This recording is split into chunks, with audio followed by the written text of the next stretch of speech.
fiscal year. First of all, this is Tom Harris, our new CFO, if you don't know him. Everyone knows David Becker, Bill Gerber for Selectmen, Christine Vitale, and Brenda Kupchik, I believe, is on the line. Can we all rise for the Pledge of Allegiance? And Chief, can you lead us? I pledge allegiance to the flag of the United States of America, and to the republic for which it stands, one nation, under God, indivisible, with liberty and justice for all. So, Chelsea, I'm gonna dial in and start my presentation. But how do I do that again? So just go to join.zoom/location and let me know when you have the type the code in.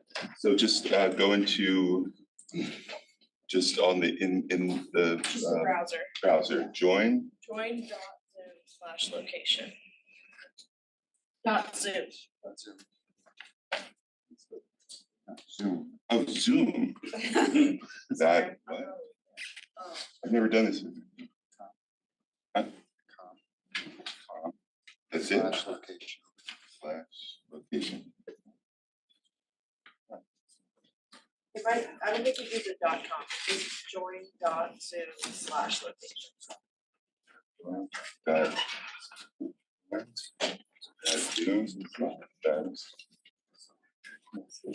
No, I'm just going to dial it.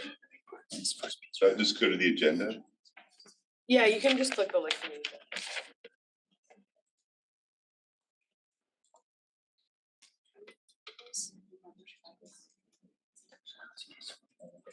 My presentation? No, You have it on a zip drive. I can take it.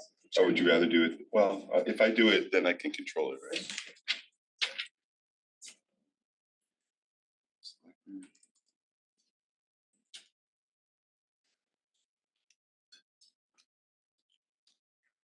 One. Yep, right there. So just go to here. Yep, and then it'll ask you to put the password in. Okay. High tech. High security.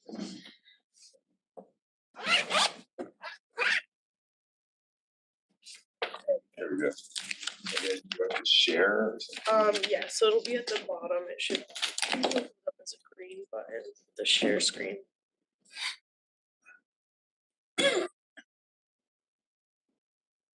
I have to turn what? When it pops up, you're just gonna turn the audio off. Okay.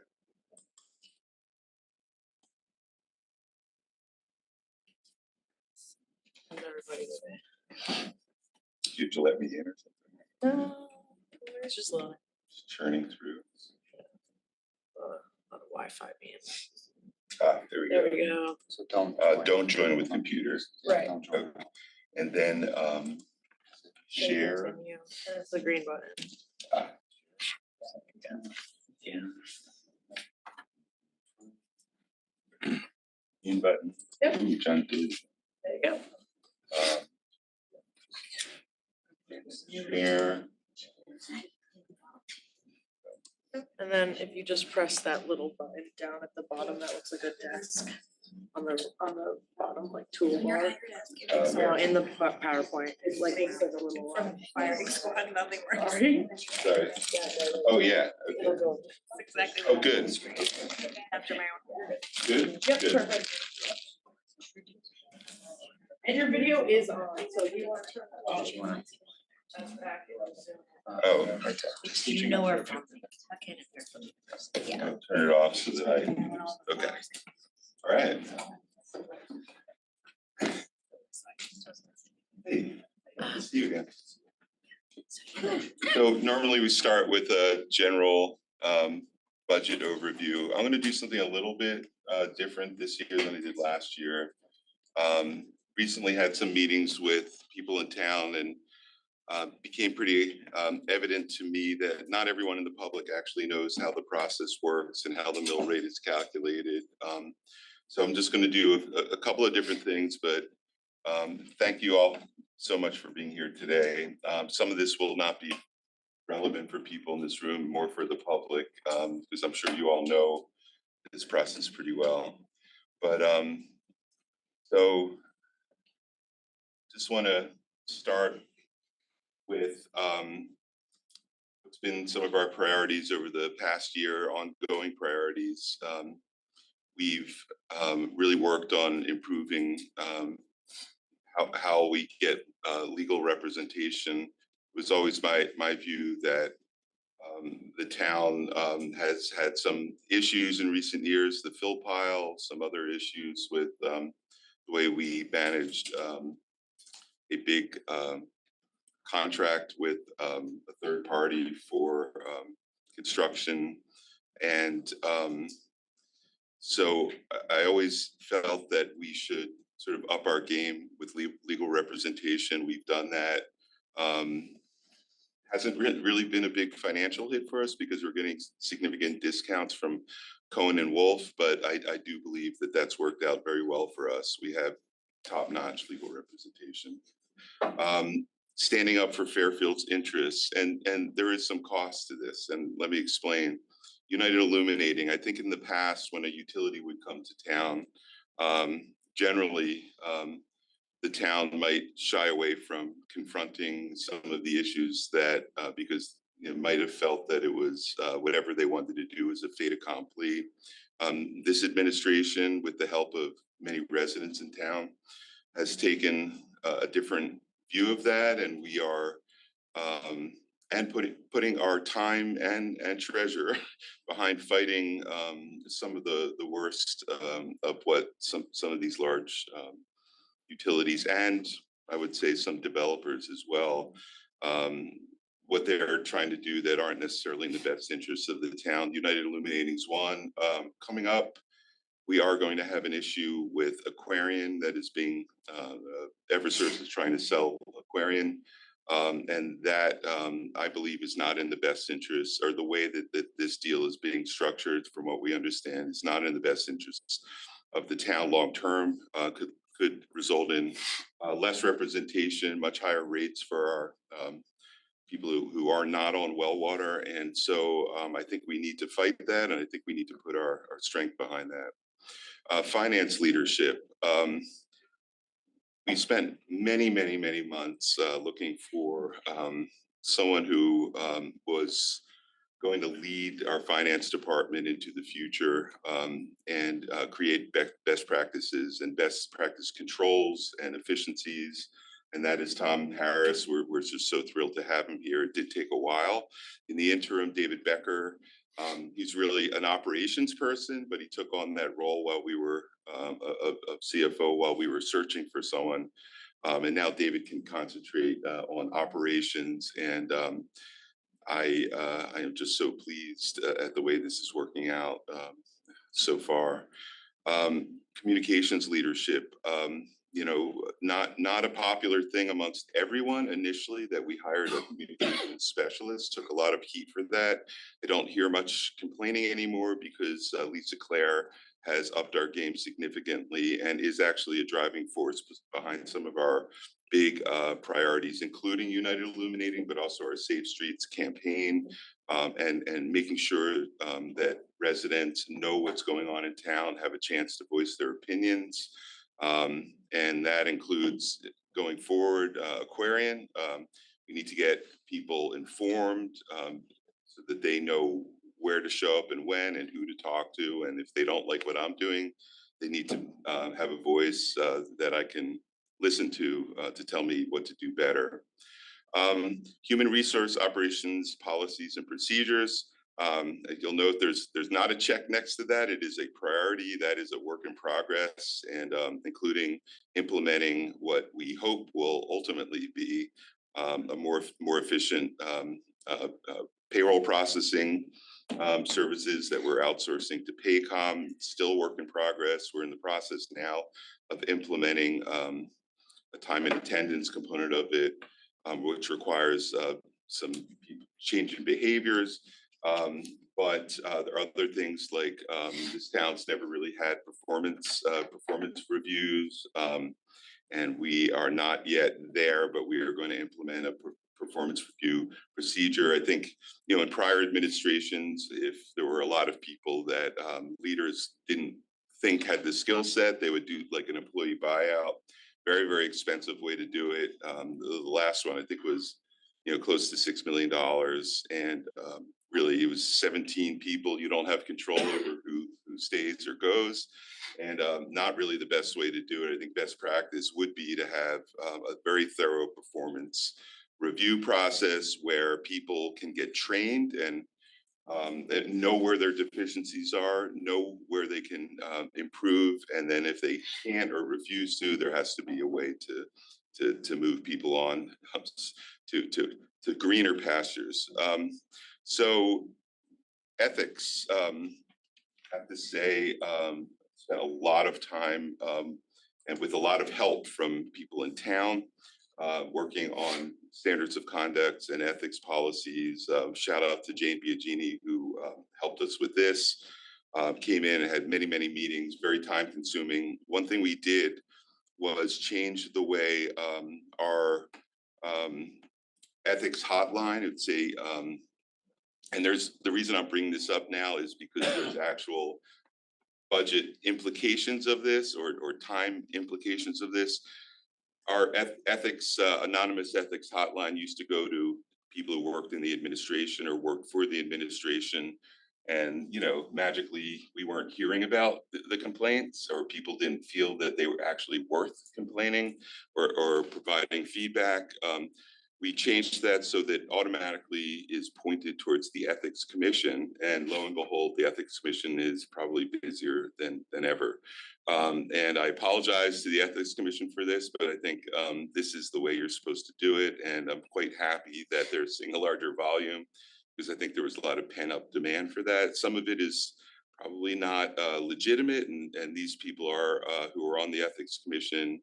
They do a review and probably don't follow up on many of them, but they are following up on more than ever, and that's the way it's supposed to work, and I'm very happy about that.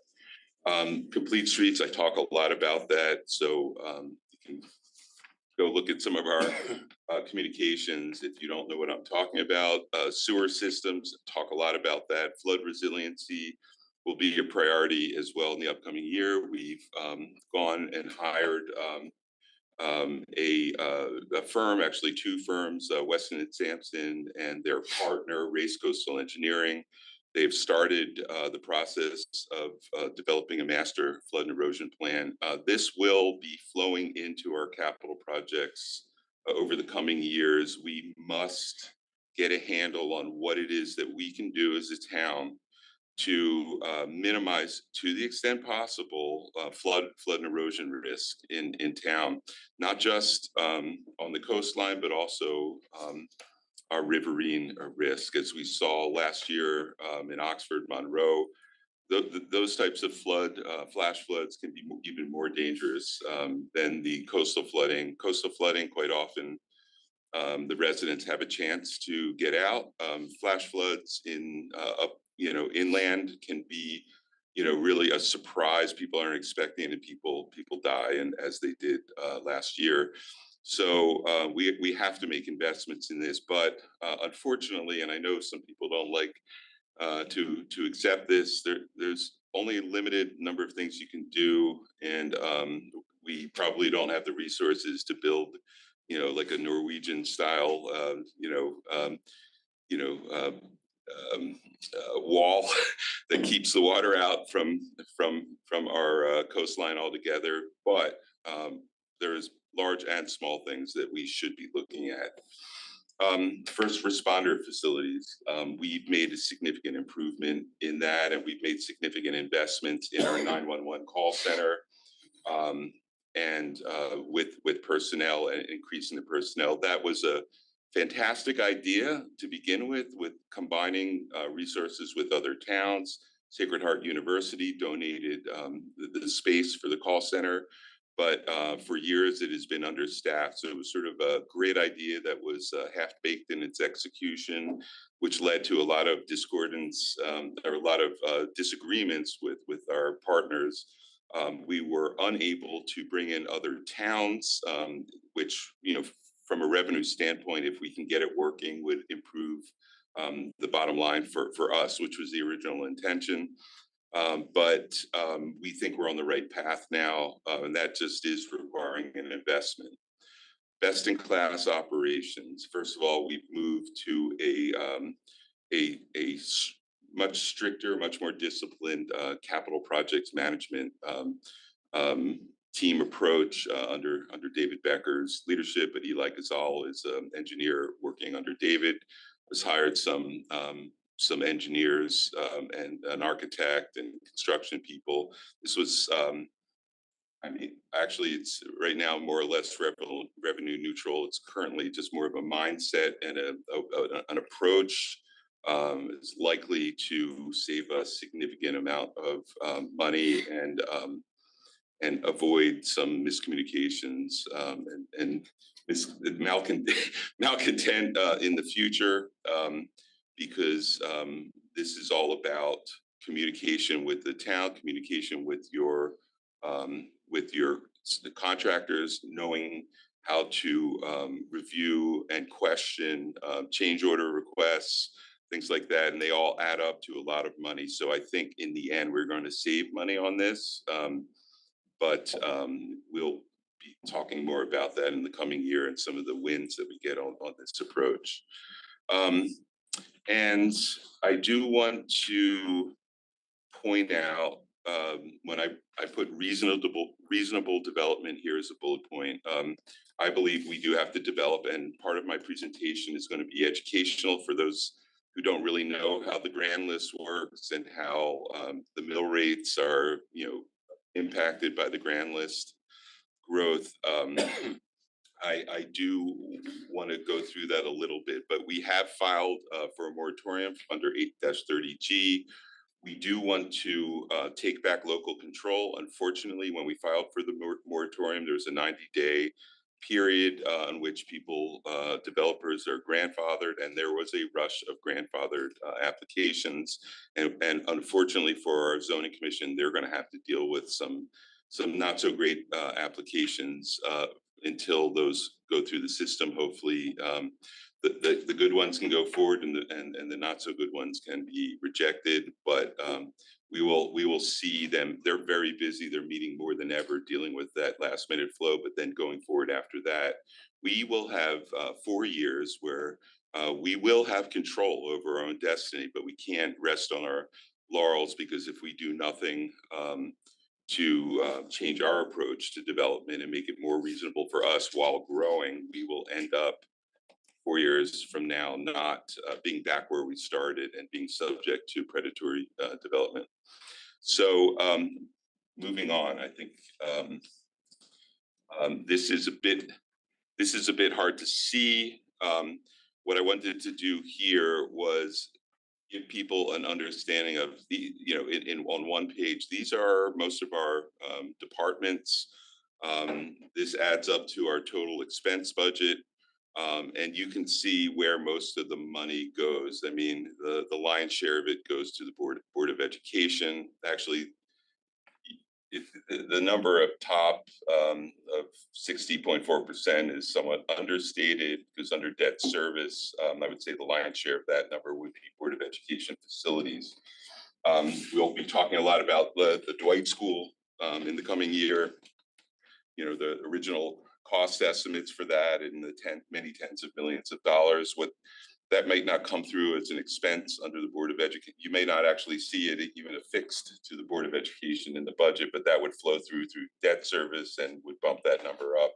So much of our budget is education, as it should be, because that is what supports our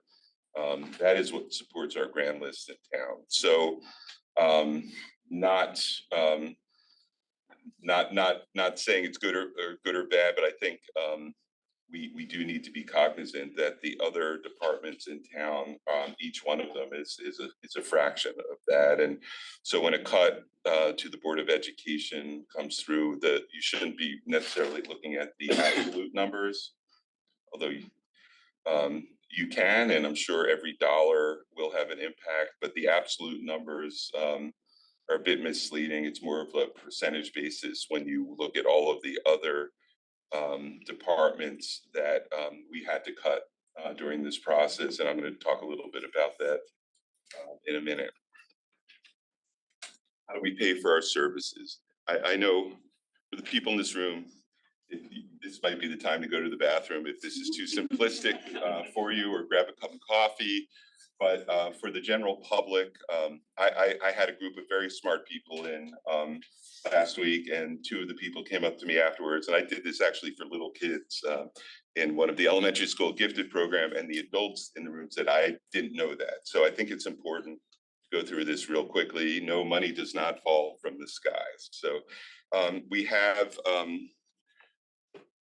to pay for our services, and I think everyone knows you get assessed on mainly on your car and your house, mostly on your house value. If you own a business in town, there's also your business assets are assessed, and that's how we collect taxes. How is the tax calculated? You have to look at the asset, the assessed value of that asset. There's a mill rate, which I'll get into in a minute, and that the mill rate times the assessed value of that asset is the tax that you will owe. And the largest one would be your home. And we all probably know at this point that every 5 years, there's a reassessment of the value of your home, and we're in the process for the next reassessment of our home. So as a town, when we develop the budget, the mill rate is calculated off of the sum total of all yours and my homes and the values and our cars and our business assets. You add that all up, and that is called the grand list. So we're going to talk about that in a second. We come up with a budget. Budgeted expenses this year, it's about $380 million. We have certain revenues. We get revenues from Parks and Rec and various departments do produce revenues. We get grant revenues, and then the net of the revenues and credits is called the gross tax levy required. That's the amount of money that we have to fund in a given year. And then we have this grand list, which is locked in January, right? So January of each year, the grand list is locked in. Like I said, every 5 years, there's a revaluation. So in the interim, growth in the grand list really comes from new development, which here is really not as much as people think it is. It's not. It looks like a lot, but in terms of value, there's not a lot of open land to do big developments, so it is kind of a slow growth.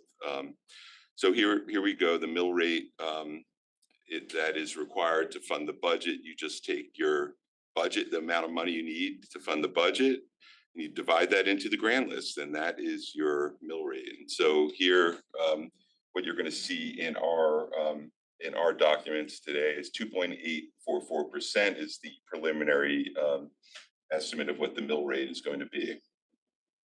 And I would like to say that's everyone probably already knows this, but when you look online and see the mill rate is 28.44, that's just the way historically it's been described. It's a per thousand, usually quoted that way for historic reasons, but it's really 2.844%. So what do we have? What do we have here? I wanted to show a few scenarios of what things can happen that would increase or decrease your taxes. So the base case is what we are presenting in the budget.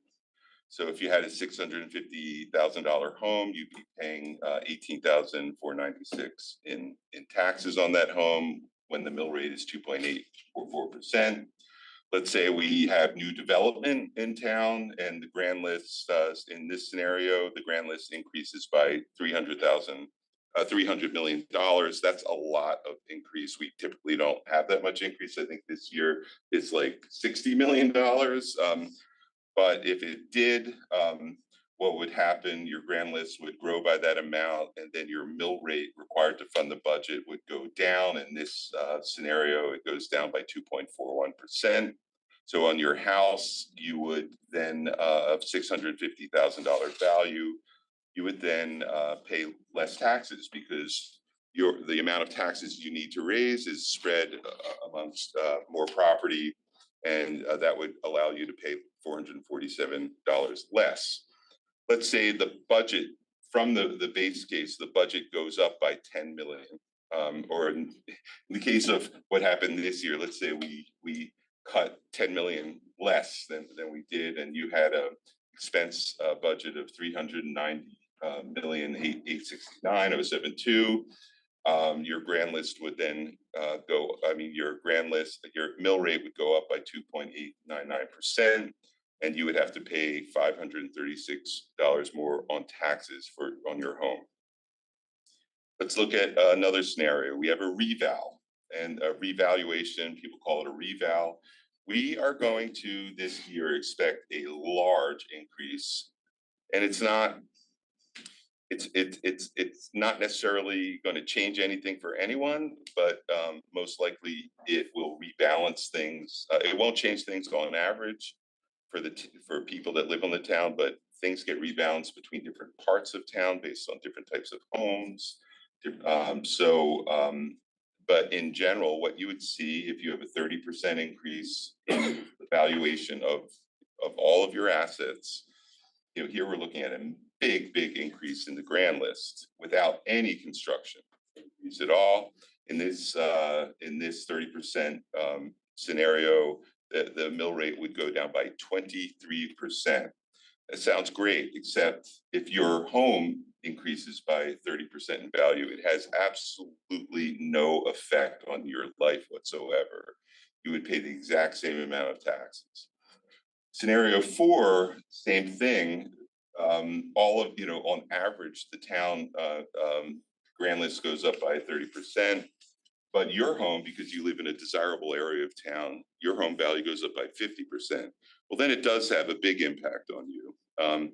And if yours is going up 50 and the average is 30, someone else somewhere else in town, their value is going down. But for you, your taxes will increase by $2,777. I would love to ask people if they have questions, but since it's not really a back and forth thing right now with the audience, I'll just say if you have any questions about how this works and you want to call me, feel free.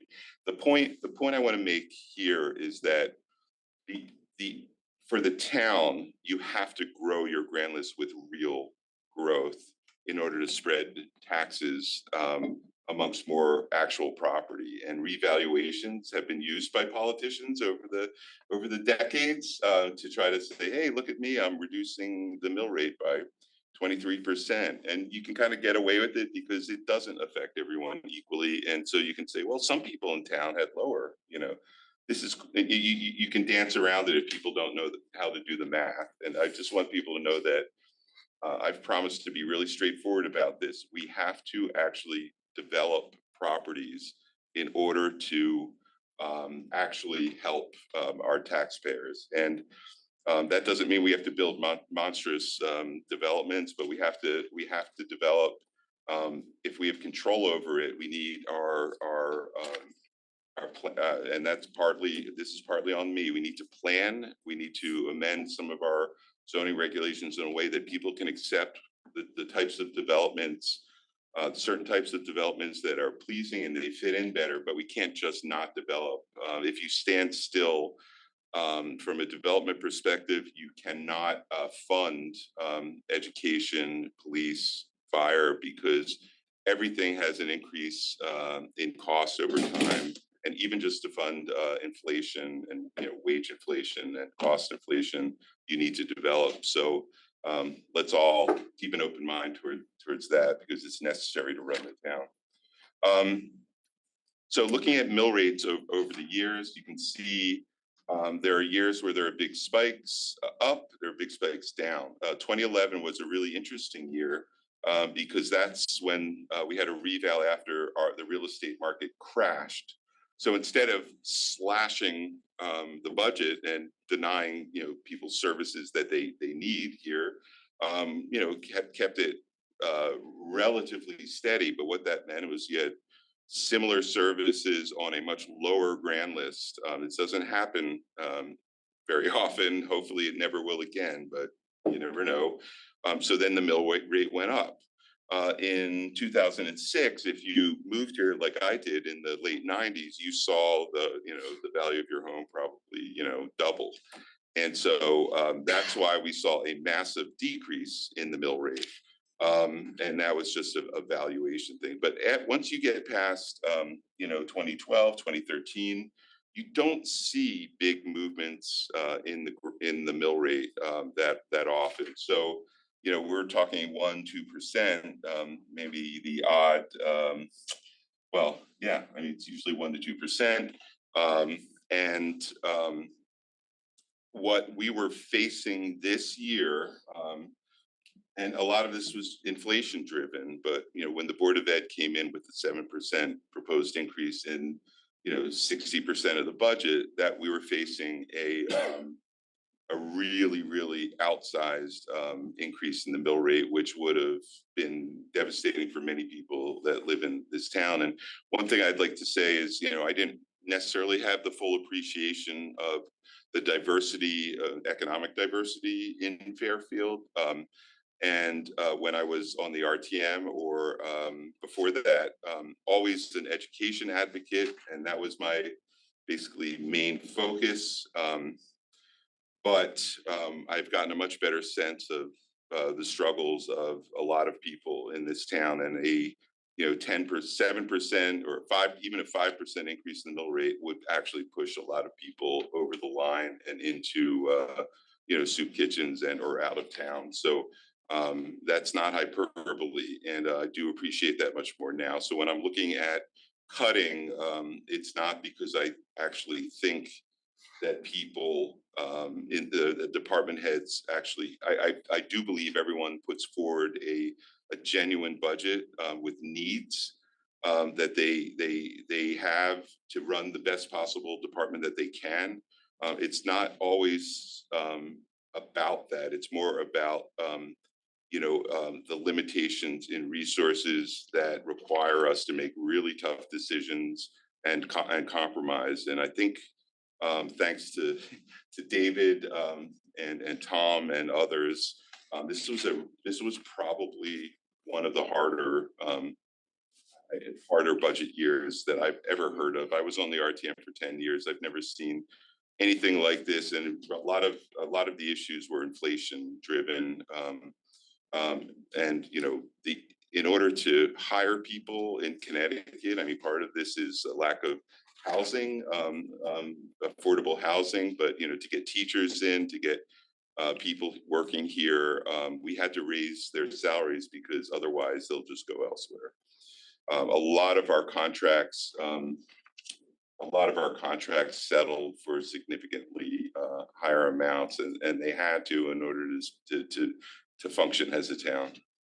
From the Board of Ed side of things here, even within Connecticut, I think ours, and there's probably a lot of reasons behind this. You could probably point to many different specific reasons why.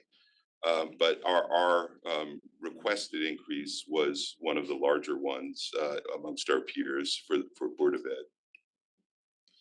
Ed. So looking again at Board of Ed, here's historic increases in Board of Ed budgets. The requested 6.7% increase.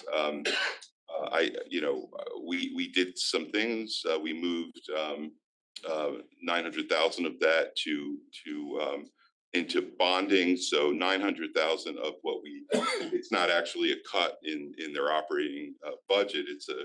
It's shifting things around to spread out that cost for 900,000 of it over a longer period of time. and then 3.95 million of what was requested we did cut. We're hopeful that we can get some of that back from the state, but you know, this is all we'll see what happens through the process. That got them to what you know, currently a 4.5% increase is more in line with historic Board of Ed budget increases. There have been oh, here we go. So at this cut as a percentage of the Board of Ed budget is 1.7%, and just wanted to, you know, this is not it's not something we like, but it's not unusual over the history, 20-year history. This has happened about 35% of the time. Now that's, you know, the devil's in the details. Sometimes we were able to cut because a number came in from the state better than expected, or the healthcare numbers came in better than expected. We were able to do it, which is not the case this year. This, what we're asking for is so far is actually a cut that they would have to, it'll be hard for them to find. But the way I look at this is just something that we're going to have to do for people in town. And in a second, I'm going to show, you know, what everyone else, what all the other departments had to do. Oh, here we go. So the process for the budget is department heads submit their, you know, we ask, it's actually not always the same, but what David, this is before Tom got here, what we asked our department heads to do, we wanted on record what it is they believe they need. I hope we were clear that we wouldn't necessarily be able to give it to them all this year, but we need to know. When I came in, the former budget director who resigned right before the beginning of the budget season this year, but Michelle Cardenti, who like an angel from heaven came in and picked up. She worked for the Board of Ed for many years and was retired, and she was able to pick up this job for us, and I just cannot thank her enough for the amount of work that she's done. But we asked department heads to tell us what they need, knowing that it might not be possible to give it to them, but that we would have a long-term understanding so that maybe we can do some this year and some next year and some the year after. What the prior budget, when I first joined, the prior budget director approached me and said, "What's your number?" And I said, what do you mean? He said, "Tell me how much I should tell people that they can increase their budgets." And I was like, "Oh, that's a little weird." I didn't really ever think about it that way. I thought it was sort of, you know, you're budgeting, you know, zero-based budgeting. I'm not necessarily going to say you can have 3% across the board. And he was a little surprised by that because I think that's really the way it was done over many, many years. So you just say, guys come in, you know, department heads come in at, you know, don't be over 3% or don't be over, you know, 2.5%. And we didn't do that because we wanted to know what people felt they needed so that we had it on record so that we could work towards that. Obviously, we could question it. We have some very, very, very good department heads, and if they think they need it, they probably actually do. And you know, it's just a matter of when. And so but we don't have that luxury with the Board of Ed. The Board of Ed's a separate entity, so we didn't really see their number until they presented their number. They have their own separate process statutorily. That's the way it works. But our department heads came in with what they needed, and you know, a lot of this discussion happened behind the scenes. But we had some very, very hard discussions and some big cuts before anyone got to see. But I wanted to highlight that that there were a lot of sacrifices on the part of our department heads, and that they didn't get everything they wanted. But when it comes to Board of Ed coming to us, like a lot of those cuts play out in public, whereas you know the departments under the administration, a lot of that happens behind the scenes, as it should. So one example of when you budget for what you need, then maybe mid-year you find you need something different, but how you can make it work. And a couple years ago, the Board of Ed budgeted for a certain number of FTE. They actually mid-year ended up hiring almost 26 FTE more than was budgeted, but ultimately came in on budget. And there might be a lot of reasons for that, but what typically a leader will do is they'll shift things around to make sure they have what they need, and they may have to make sacrifices in other areas. So this is just a general overview of the budgets over the years and the increases. And you can look at this at your own leisure. We'll be posting this. Quick on the timeline. Most of you probably already know this. So February 24th to 26th is when we're having our meetings. We're voting on March 3rd. Board of Finance reviews are in March, much of March. Public comment for the Board of Finance will be on March 29th, and the Board of Finance will vote on April 2nd. The RTM's reviews are the 7th through 10th. Their vote is May 5th. And then the Board of Finance sets the mill rate on May 8th. And again, this year was different. People worked a lot harder. Nobody, I think, came away happy this year. I'm not happy, but we had to get down to a number that people could live with. I just want to give a special shout out to all the department heads who kept an open mind and worked with us, and that was everyone. Michelle Cardenti, who former Board of Ed budget person, retired.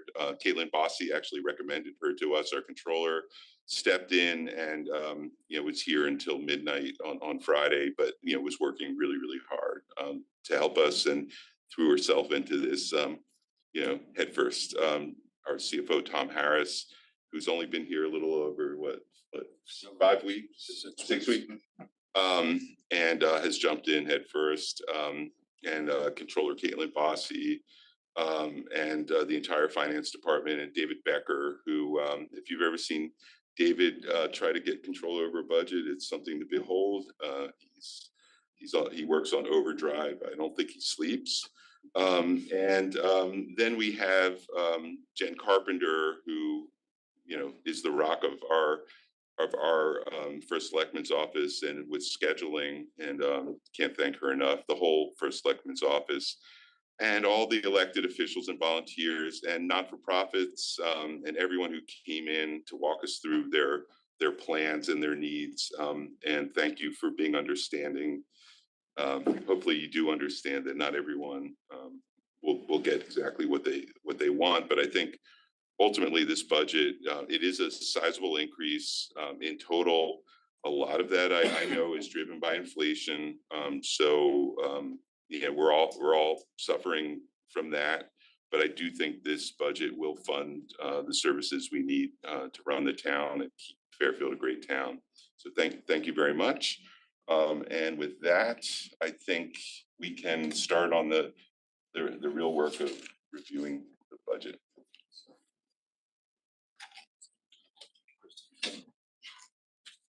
Oh, yeah, can you talk about the rates?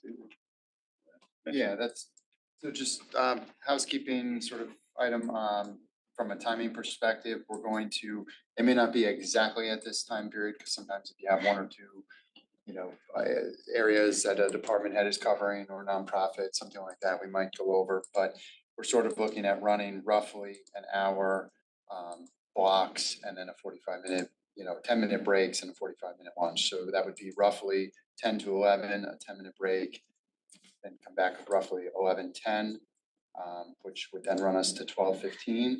That would allow for roughly a 45-minute break, give or take, to start up again at 1 to 2, 10-minute break, 2:10 to roughly 3:10, 10-minute break, and then 3:20, hopefully carry it till the end. So if we have to, obviously make any other adjustments, but that would be sort of the general what we're going to attempt to do today.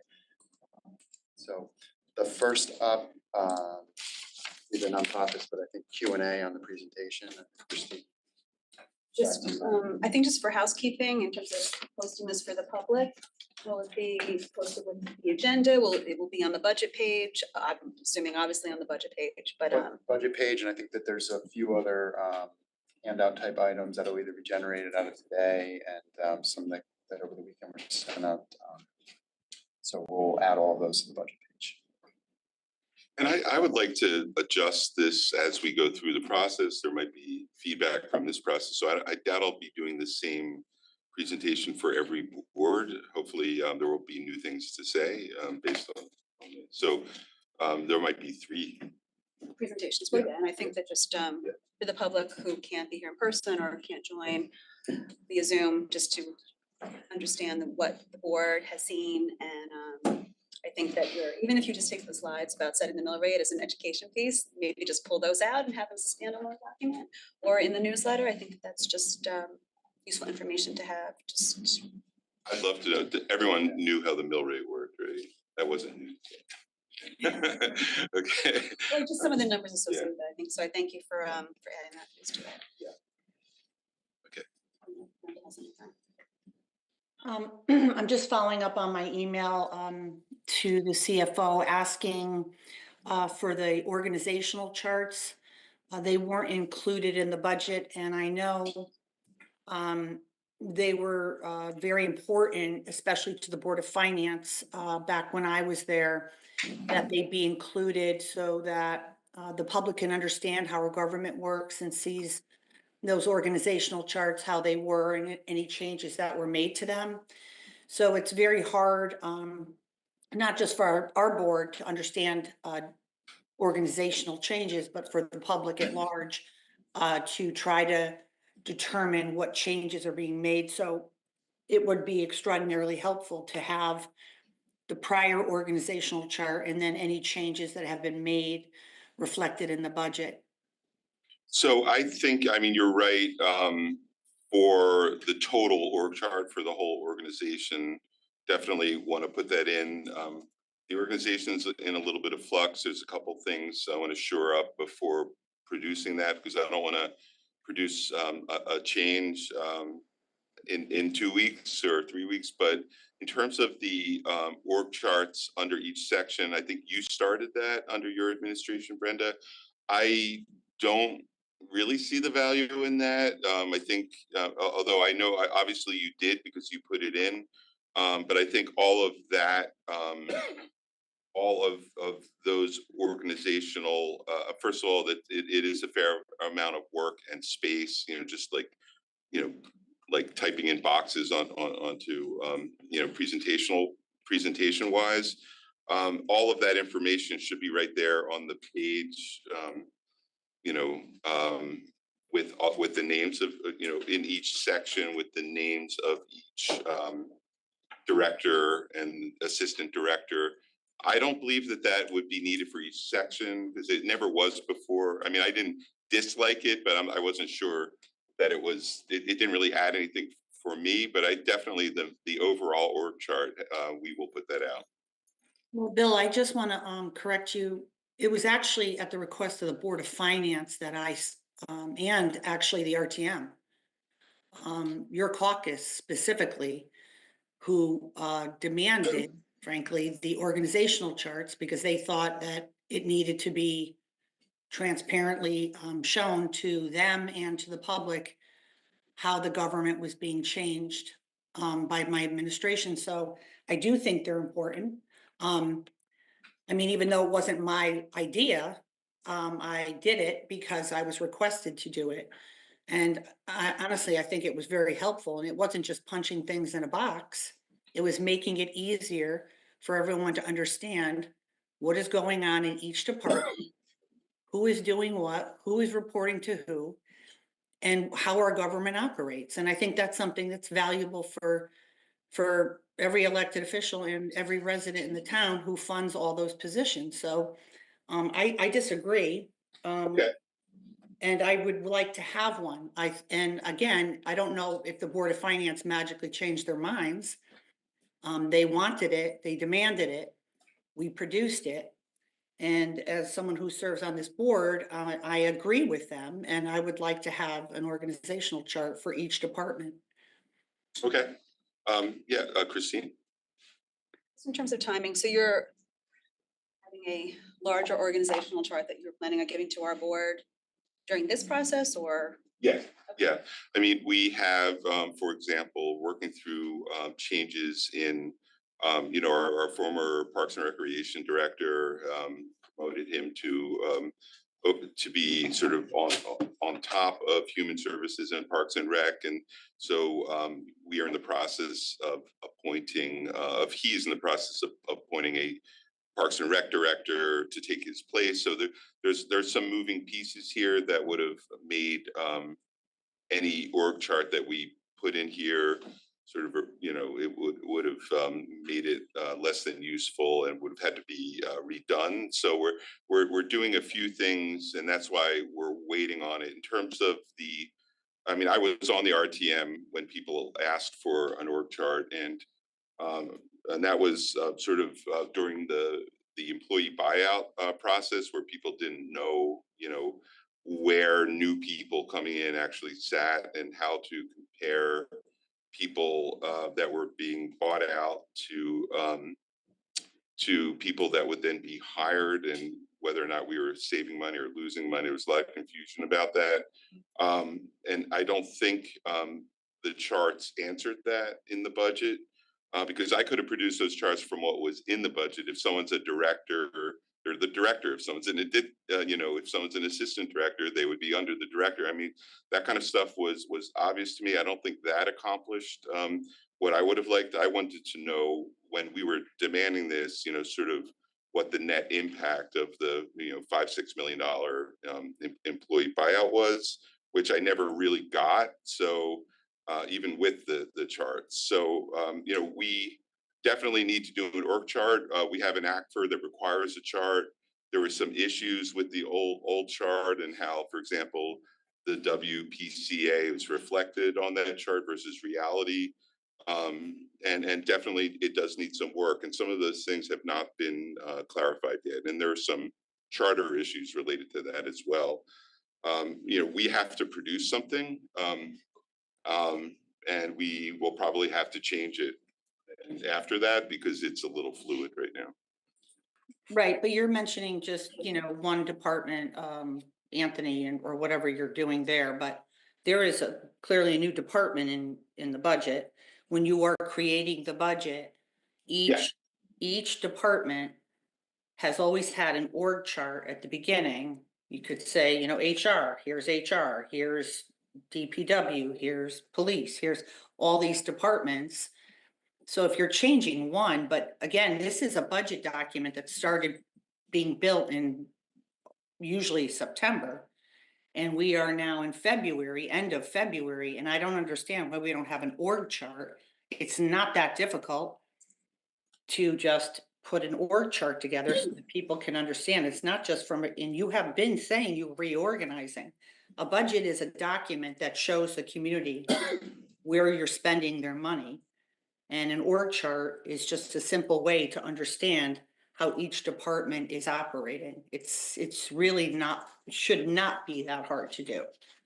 So I hear you. I just want to clarify a couple things. One is, those department org charts were never in the budget. And I mean, you put them in, which again, I don't think it actually was responsive to the actual needs of the RTM and Board of Finance, but I hear you, and we will work on an org chart. But it is, I mean, I remember someone in your administration getting up, and when we were asking for that type of org chart that would allow us to understand what the benefit of the VRIP, or the employee buyout, was, made it very clear that you didn't have an org chart. It was really hard to create one.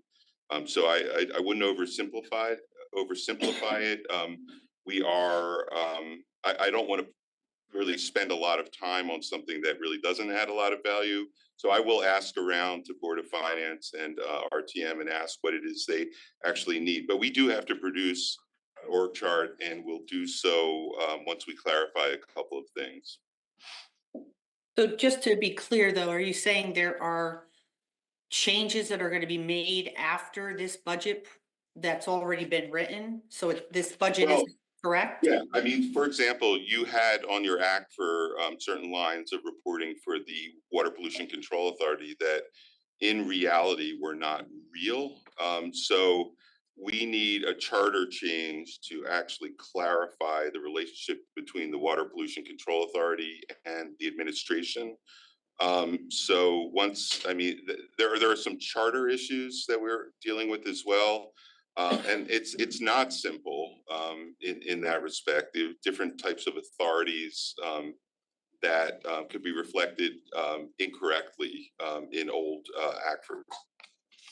No, what I mean is the dollars. So if you're putting new positions in with different salaries and things of that nature, wouldn't that be in the budget document? So that we could understand how much things are. Yes, the salaries are in the budget document. And I think But it's you're gonna- saying you're reorganizing and creating new positions but they're not settled yet. I'm confused. Is this budget accurate or is there new things that are gonna be? This budget's accurate, So but every position that is going to be funded and staffed is in this budget right now? unless something crazy, I mean, if something happens that requires a change, we'll have to find the money elsewhere. But right now, every position that we foresee being needed is in there. Some of the titles have not been settled yet. Except for Anthony's new position you announced at the Board of Finance, you were Right. creating this new position, but I don't see it in the budget. well, Go ahead. I think, I don't want to go too far down each individual department because we'll have those discussions when they're before us. But just in terms of the org chart, I do think it's, for the organization, it's important, aside from just other town boards and the public, when you talk about performance review procedures, which getting these procedures and policies in place, I think it's important just for our staff, so they have a clear understanding of where they fit in the Of course. organization. So totally appreciate where you are right now and happy to hear that it'll be coming Yes, forward. it will be coming forward. So back to that, is that new position you announced at the Board of Finance in this budget? Because I didn't see it. Can I ask a question? Should we start with Parks? Do you want to start with Parks and Rec? No, I don't think you have people on the Have line. I people don't think here, and that's I think fair. really just, Okay. Yeah. Yeah, and we're gonna touch on every single department. Do you want to hold off on that question for? Yeah, Okay. yes, absolutely. All right, should we get started? absolutely. All right, so, we behind schedule. First, we're gonna start with Catalyst, right? Does anyone need a break? I don't think anyone needs a break yet, so do you wanna hold off on that break right there? Okay, so, Catalyst is on the line, is Yes. Mark on the line? Mark is not here today. I'm taking his place, Giovanna Oh. Mozo, Oh, Director. hey, how are you? Hi, how are you? So, this is really more for the select people. Since you came in, Mark came in and we talked, the administration talked to him, but I think it would be helpful for you to just run through what it is you do and what it is you do for the town, of the services you provide to the high schools and other areas. Yeah. Absolutely. So Catalyst CT, for those that don't know, we were formerly Regional Youth Adult Social Action Partnership, RISAP. June of last year, we rebranded, so you will hear me just talk about Catalyst, but just know we are the same agency. The mission for Catalyst CT is to be a catalyst in communities to ensure the safe and healthy development of young adults and families. Our approach is achieving to provide direct services to young people and families, build the capacity for others to provide support through leadership development and training, and promote systems change through needs assessment, planning, legislation, and administrative changes. As the director of the Hub, a division of Catalyst. We are Demus's designated regional behavioral health action organization. So for those that don't know that long-term, we're also called the RBHAO, serving Southwestern Connecticut, 14 communities from Greenwich to Stratford. Our role is to serve as a strategic community partner and resource to the town of Fairfield, supporting and coordinating initiatives related to mental health, suicide, substance misuse, and problem gambling, as well as recovery-friendly workplace initiative. We just recently also received the Cannabis Prevention Initiative, as well as the Jewel Settlement Dollars. So our program is expanding, and we are continuously building our partners within our communities that we do serve. As an RBHEO, we are responsible for assessing behavioral health needs. We're currently in a priority report season where we're compiling a lot of data around behavioral health, talking about the good, the bad, the ugly, and what is really beautiful about our region. Many people say the Golden State, we have a lot of dollars just within our communities, and we like to shed that, yes, we do have some wealthy towns in that, but there are people that are still struggling too. So we do like to talk a lot about that story for our region. So within that report, we develop priorities. We talk about what is high priority down to what is least concerning to many of our community providers and partners that we hold focus groups with. We have key inform interviews with. We do a region-wide, statewide survey as well to compile all of that information. And then we provide recommendations addressing prevention, treatment, and recovery needs across behavioral health. The Hub gathers data, develops plans, promotes awareness, and advocates for change for children and adults. We also really work with our communities, including Fairfield, on several of our initiatives. So Fairfield Cares, we provide local prevention dollars to them. At this time, because of the change of guards, they typically also apply for our state opioid response grants and working on the opioid prevention aspect of it.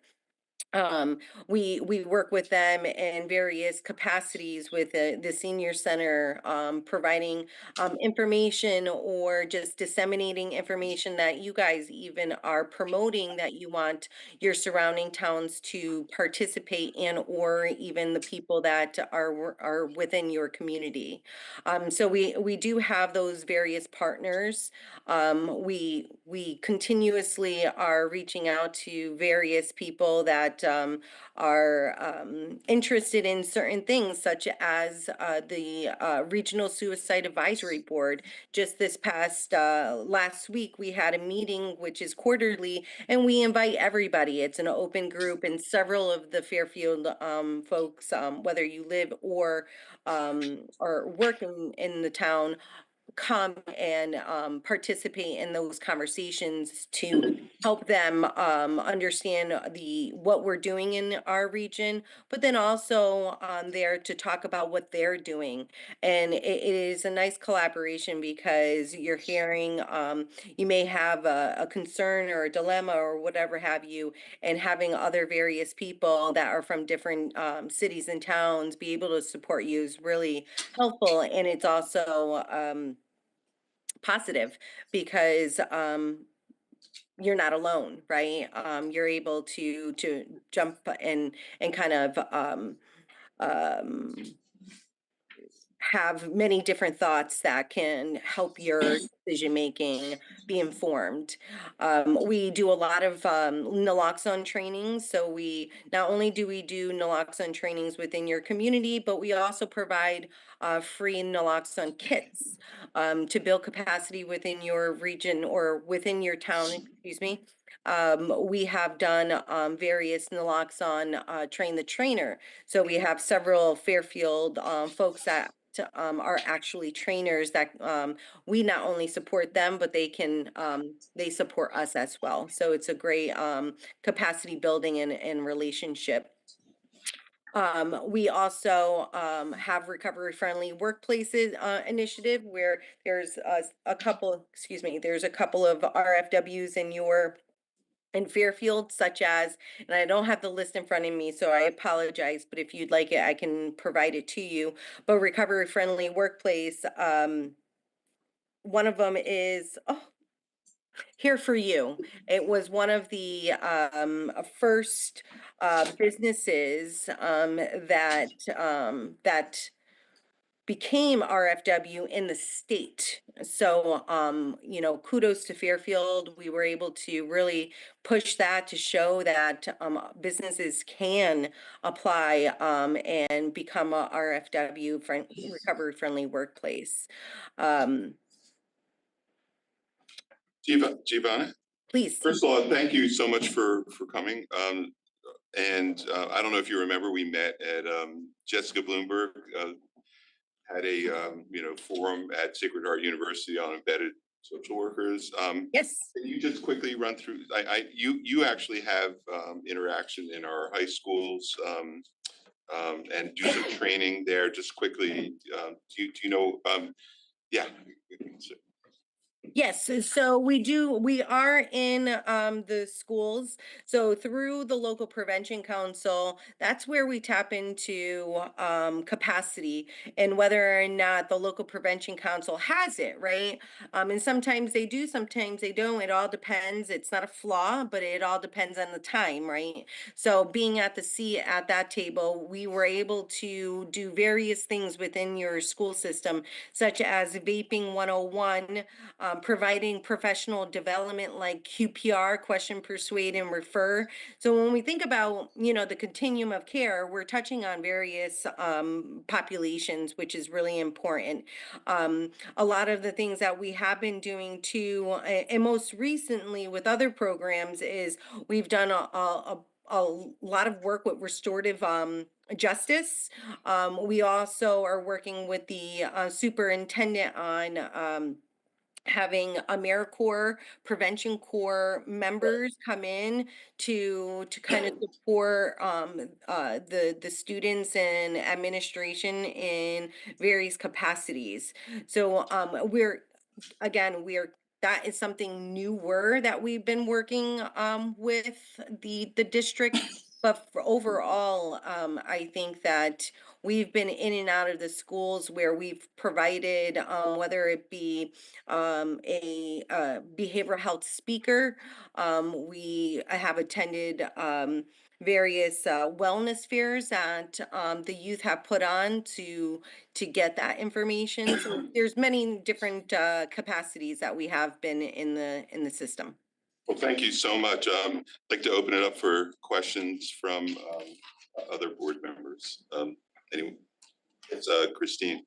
In addition to serving on the Board of Selectmen, I'm the co-chair of Fairfield Cares, so worked closely with the Hub and Catalyst, and just thank you for your support and just being a resource for us. I mean, I can speak to this, and as a former high school PTA president, going back to the RISAP survey and the data that you provide that drives our programming. Yes. Fairfield Cares receives its funding largely through grants. We're a drug-free communities grant and LPC grant. We have a coalition of providers, many of whom are here today, and it's a cost-effective way for us to maximize expertise in different subject areas for the benefit of our community. Yes. Services that are needed, wide spectrum for all age groups that the town right now doesn't have the capacity to provide through our departments. And if we did, it would be coming with a significant price point.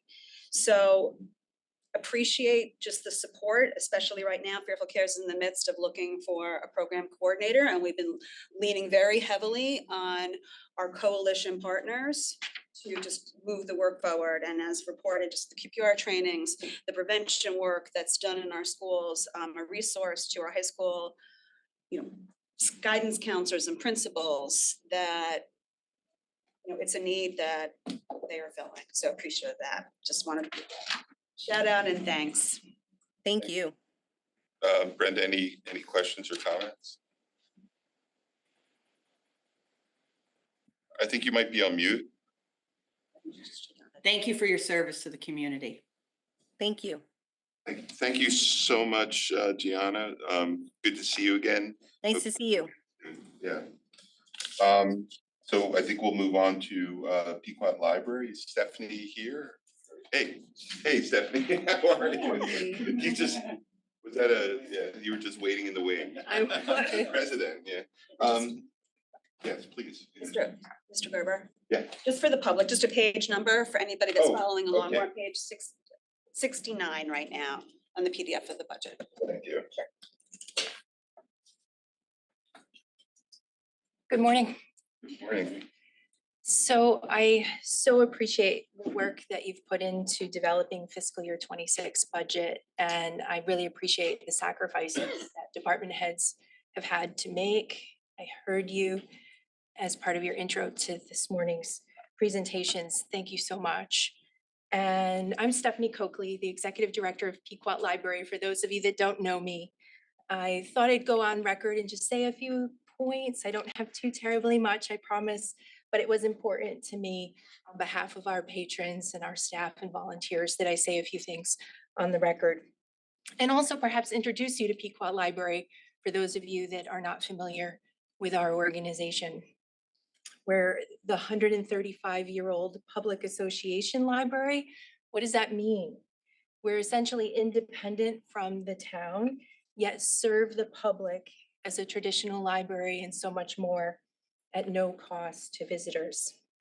Pequot Library is not fully funded by the taxpayers, and taxpayer support has long contributed to about 20% of our annual operating costs.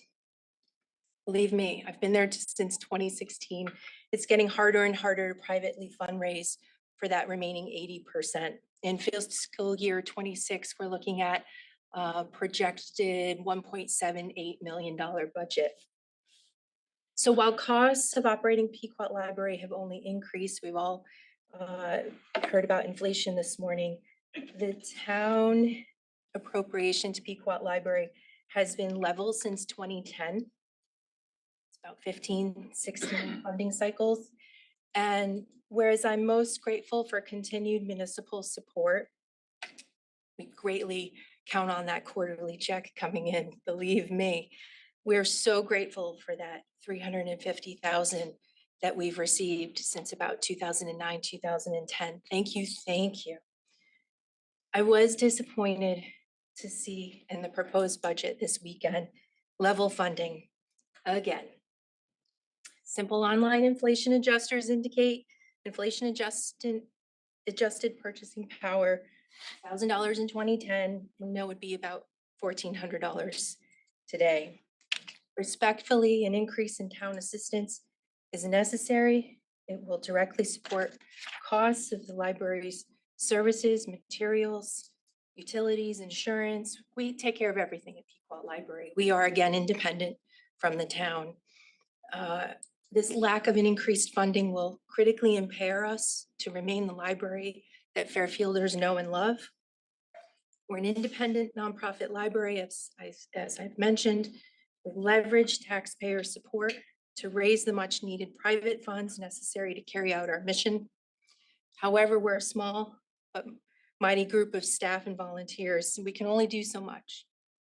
We have met the maximum fundraising ranges of our special events like Derby Day that happens one day a year, grant writing, business support, individual donations.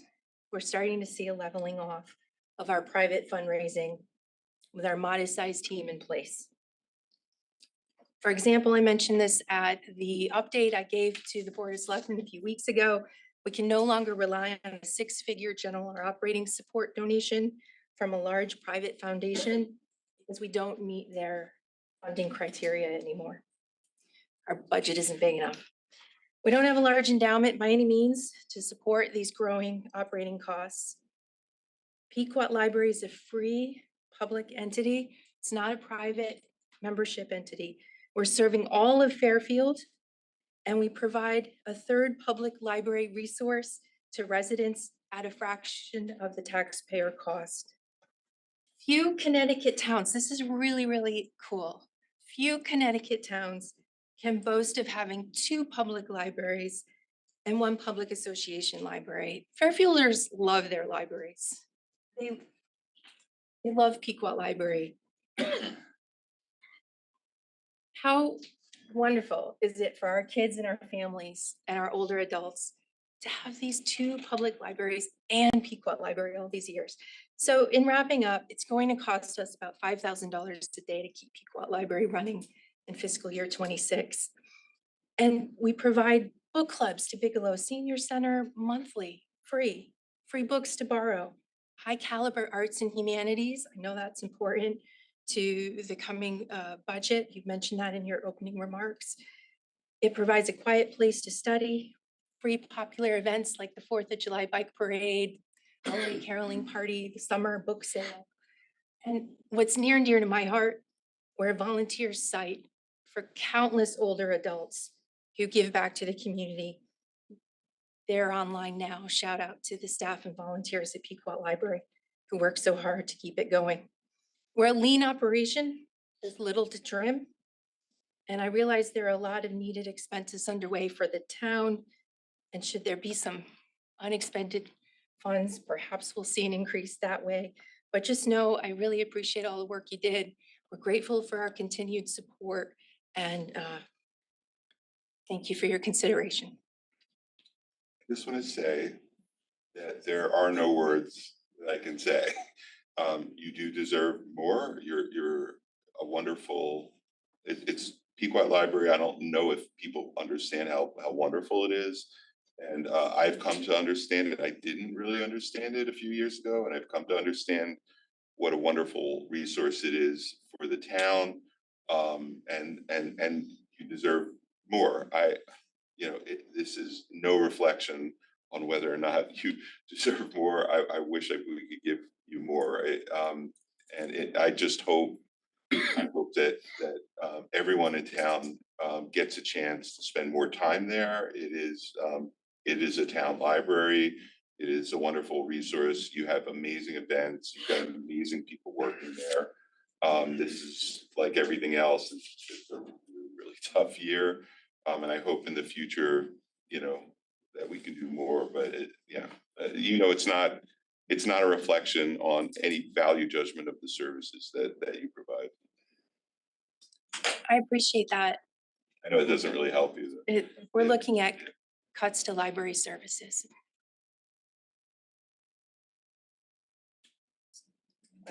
Go ahead. And this might be Mr. Decker. We have in our budget book, the fiscal year 2022 actual to Pequot was $400,000. So Yeah, there was, So I'm just, has it been 3? I think, Like there just seems like it'd be a disconnect between what was just reported out and what's in our budget book. Sure, Selectmen Vitale, that was a one-time capital gift roof? in For the support of roof. the red tile roof Okay. restoration in 2020 and 2021. Operating support has been level since 09 and 10. Just wanted clarification on that number. And currently, what are your hours? Are you open 7 days a week? We're or- open 6 days a week. 6 days a We've week. had to close on Sundays, unfortunately. We're open about 44 hours a week, Monday through Friday, 10 to 6, Saturday noon to 4. We'd love to be open more. Actually, Thursday, we're open until 8 p.m. Proud of that.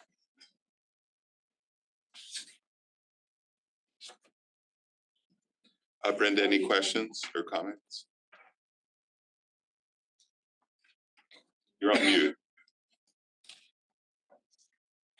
Thank you, Stephanie, for your wonderful leadership at the library. You really do a wonderful job, and it's much appreciated by the town. Thank you. Thank you, Steph.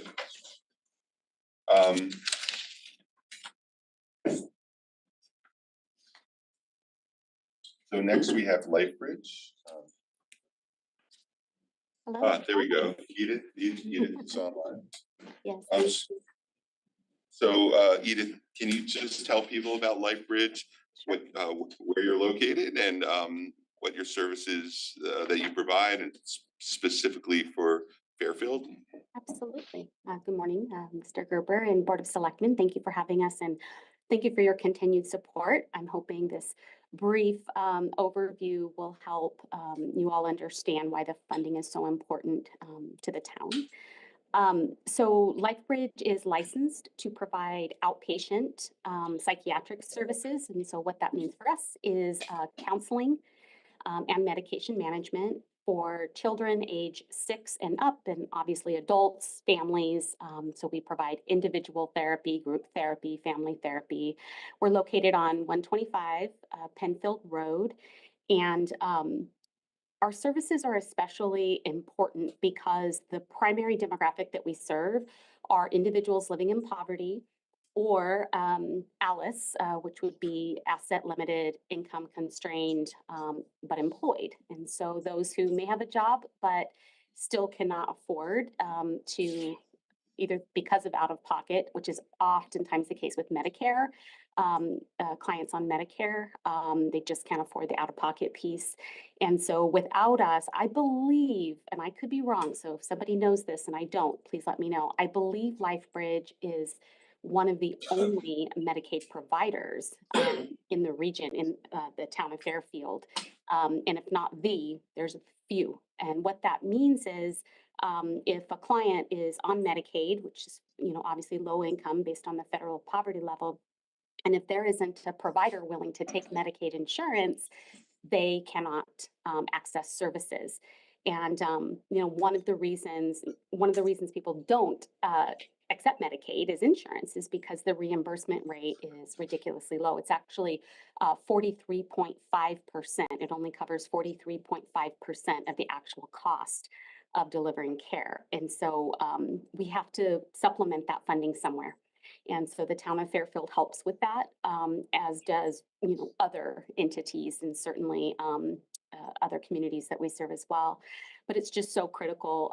We're a mission-driven organization as a nonprofit, and the work matters to us, and getting the support out there. When we met with our first selectmen and the rest of the administrative team, it was a really helpful conversation because we talked about how we can better get the word out and that we're there and that the services are available.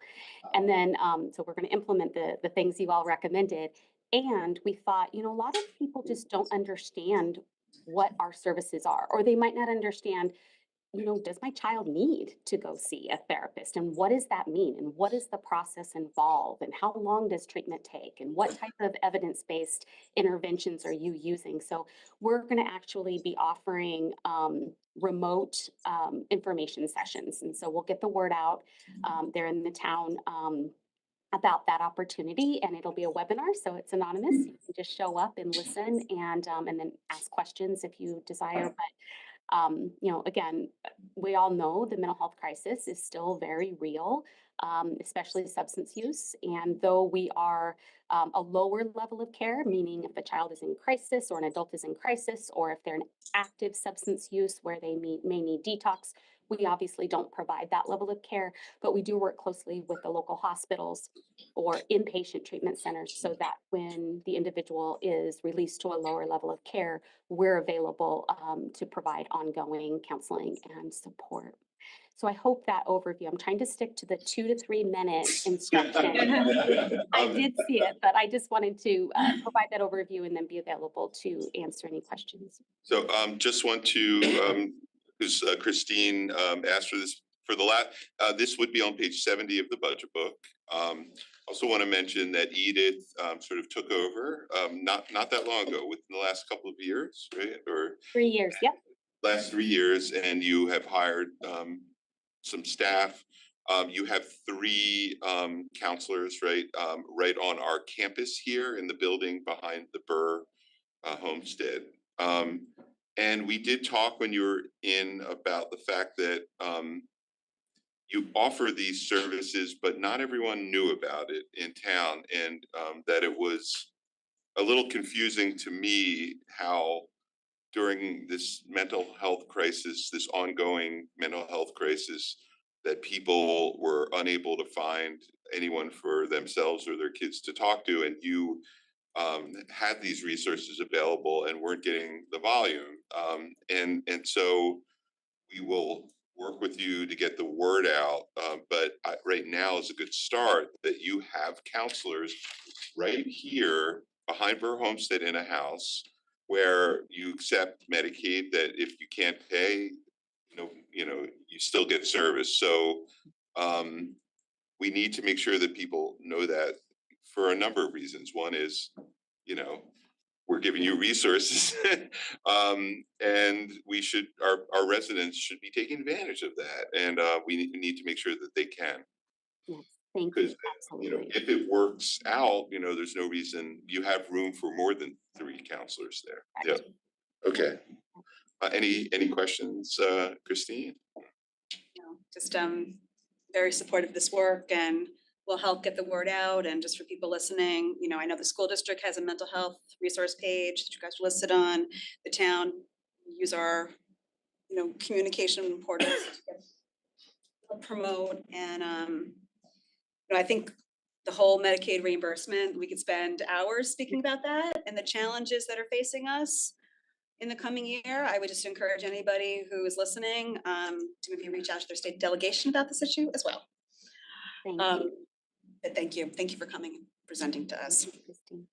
May I just also, sort of a question, a comment, it's my understanding that, at least from my own experience of friends who kids have been in crisis, this isn't just for kids, though. This is all ages, right? But often people are out there looking for a psychologist, and they think that it's better to be on a waiting list to see a psychologist for 3 months, rather than go and talk to a licensed clinical social worker. And it was your opinion that is actually a false impression, that you should be able to go to see an LCSW and that you have those on staff. Yes, thank you for that. Yes, that is definitely a myth or just a misunderstanding minimally that, you must go to a psychologist for yourself or with your child. Now, maybe for very specific testing, such as autism, something like that, yes. But for counseling services and as an LCSW, I can tell you, you receive the same training as a psychologist would. And truthfully, I will say our clinicians in Fairfield, I would send my own child to, which says a lot. Because I don't say that about everyone. It's definitely a trust, and sometimes it's a fit issue. So if you see someone and you're just like, same way when you go to a primary care provider, just not a good fit for me. That's why we have more than one therapist there, right? So please let us know what your needs are, and we want to work with you to find a suitable match in terms of clinicians too. And you have a referring psychiatrist for Correct. medication. Yeah, we use APRNs. I know Promoting your you're services. Our medical director is a psychiatrist, which is required by the state to be licensed. And we employ APRNs who report to our psychiatrist, and they do our prescribing. Yes. All right. Any questions or comments, Brenda? Just thank you for what you do. I'm very familiar with your program. It might be helpful to have the town's PR person when they're writing the newsletter to include all the nonprofits that are here today and everything that they do for the community. Because I don't think we Good have idea. too big of an audience. No, today, that honestly. Wait, not everyone's watching this? No, I don't think we have a big Nielsen rating. But yeah, I mean, that's a great idea. In particular, this service I think is so underutilized. So we were talking about doing something. I don't think it's happened yet. But yeah, let's get on that. Sounds good. Thank you all so much. Thank you. Moving on to the Discovery Museum. There. How are you? Hello. Thank Good you. to see you. So we have Sarah and Erica, right? Anyone online as well? Just Okay. us. And We're a small shop. so what page? 71. Page 71 in the budget book. Take it away. Hi there. Well, hello, everybody. We will make it short and painless. I just want to just briefly thank everybody for allowing us to have our little piece here today. I think it's really important with the work that we're doing that we do touch base in this way annually. And so, like you said, to let all of the good folks at Fairfield know what it is that we at Discovery do with this awesome, very helpful line item. We at Discovery, I don't know if you folks know, but about 25% of who we serve at Discovery are Fairfield residents. And that's a very large percentage, second only to Bridgeport, which is largely grant funded. So for as far as like our guests and our memberships are concerned, we have a big population from Fairfield and we love that we're so close. We really appreciate that. What we're doing with this line item is over the course of a few years that we've been working with the town, as we've expanded that to include middle and high school programming. And with the help of Justine LaSala recently, this last year really helping us dig in and helping find those alignments with our programming, it turns out we do a really good job at the enrichment piece, right? All of these new Common Core things come down from the NGSS, from the state and federal levels, and there's all changes happening. We're about to face a whole new slew of changes. And no schools can keep up with those changes in their lab in practicum in every year, right? It's impossible. These textbooks, all of this work is very expensive, not to mention there's trainings that go in. What we want to do is we want to continue to keep Connecticut on the cutting edge of, you know, the sciences and STEAM learning in the K-12 space.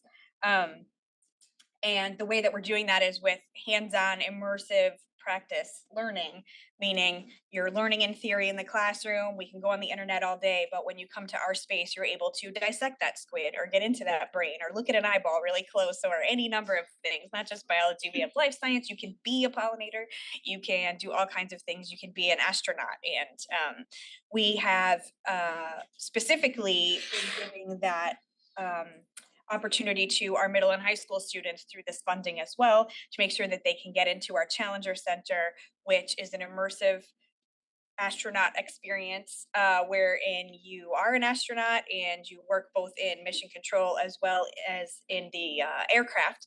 And in that space, we're hitting all of the STEAM. We're hitting all of those soft skills, those essential skills, like looking people in the eye, picking up a telephone, saying something out loud, the things that this generation are just not getting enough of. We really lean into that in our space. And we've just done so much of that more this year. And we were proclaimed not lame by the middle school, which is a big deal if you've ever met a teenager. That's right. If I could have t-shirts made, I would. So this is, you know, with the expansion of that, we maxed out this line item with the increase last year faster than we have ever done on record, with just beautiful responses from teachers, from parents across the board. So we know that we're doing something right. We're delighted that you're continuing to keep us embedded, and whatever we can do to help facilitate an increase in those spaces, just as far as the technology, the learning, and just keeping Fairfield on the cutting edge, we're going to continue to do that. I'm sorry, you probably just said this and I was spacing up, but how, what grades in you're seeing every one? So we serve every grade K through 12. It used to be prior to 2022 that we only went up to grade 6. Okay. We expanded to include the middle schools in 23 and 24. As of last year, we expanded to also include the high schools. And if you see that little delta, if that's when in from FY24, just to speak to that quickly, was basically we were working with Mark, and that was during the time of Walter. Sorry, Mark. Sorry, Mark. Mark's great. We were working with Walter, and they had just implemented the block scheduling in the middle schools, and we were having a really hard time figuring out, you know, teachers were being held to a stringent standard to really get and they didn't want to waste the time. So we've actually been able to work with the middle schools to make sure that what we're serving is directly speaking to what they would be doing in the classroom, just better and more. You're saying that every elementary schooler and middle schooler Not every, we don't have we're not quite there yet. Well, the elementary school, they will all have what, a field trip per, one field So trip per year? they are all given equal opportunity as laid out by Right. the district. Mhm. So We treat it as a grant. Yep. And So- we give 120% of services. So Justine will set the priorities for, these are the grades that can book until say November 1st. At November 1st, it will then open up to these additional grades. And then if there's anything remaining, at January 1st, it will open up to these additional grades. The We've never priority, made it to January. no, Okay. and the priority is placed on, obviously the standards that are the hardest to meet without the resources that we can offer. So that tends to be, and correct me if I'm wrong, that tends to be second grade, fifth grade, eighth grade, and high school. Mostly wherever there's astronomy content, Yeah. because we have our planetarium, which provides. a And wonderful resource physics. for that.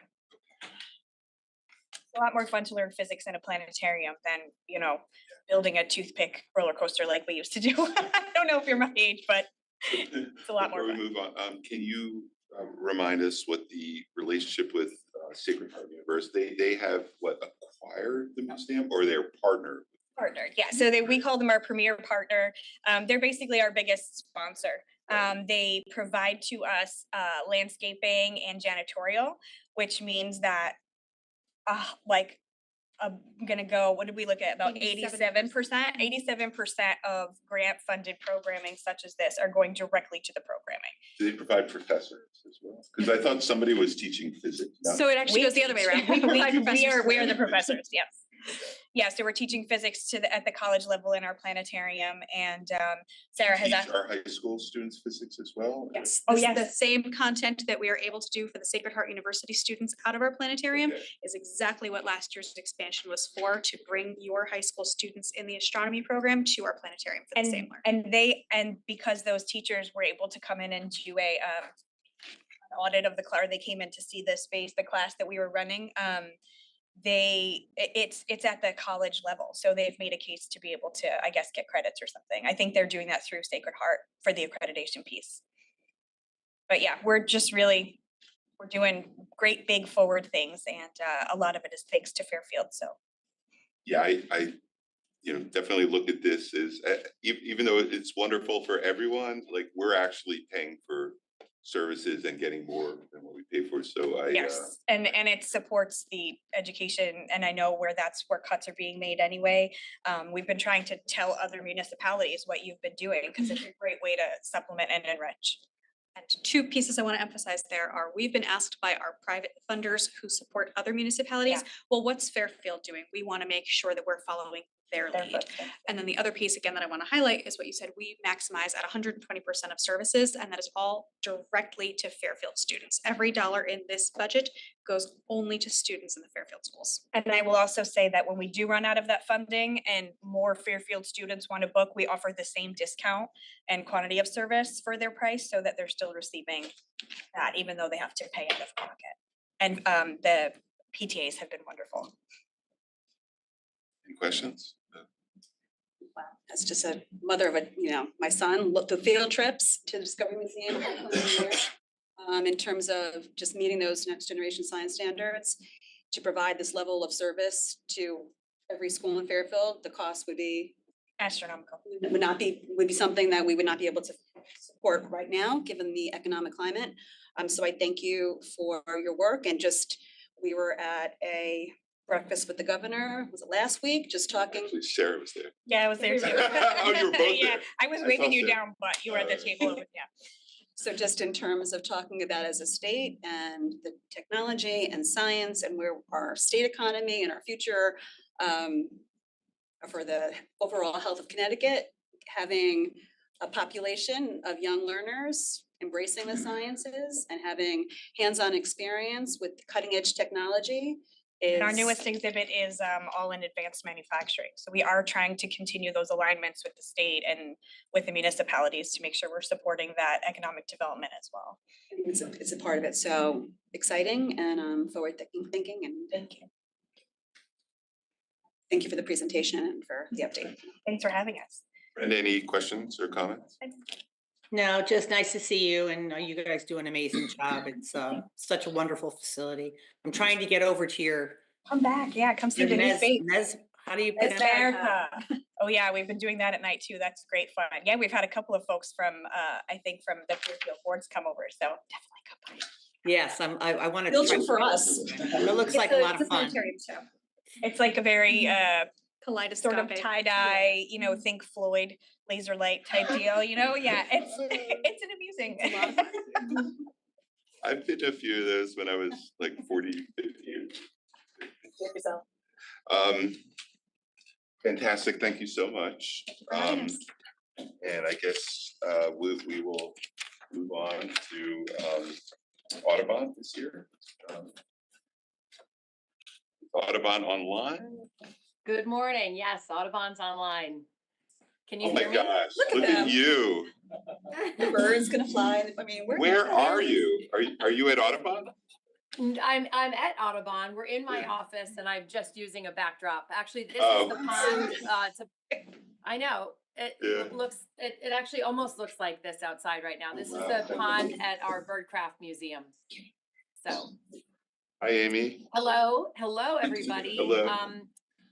My name is Amy Barno. I'm the director for the Fairfield region for the Connecticut Audubon Society, and I have Tricia Cavalis here, who's the assistant director for the Fairfield region, joining me as well.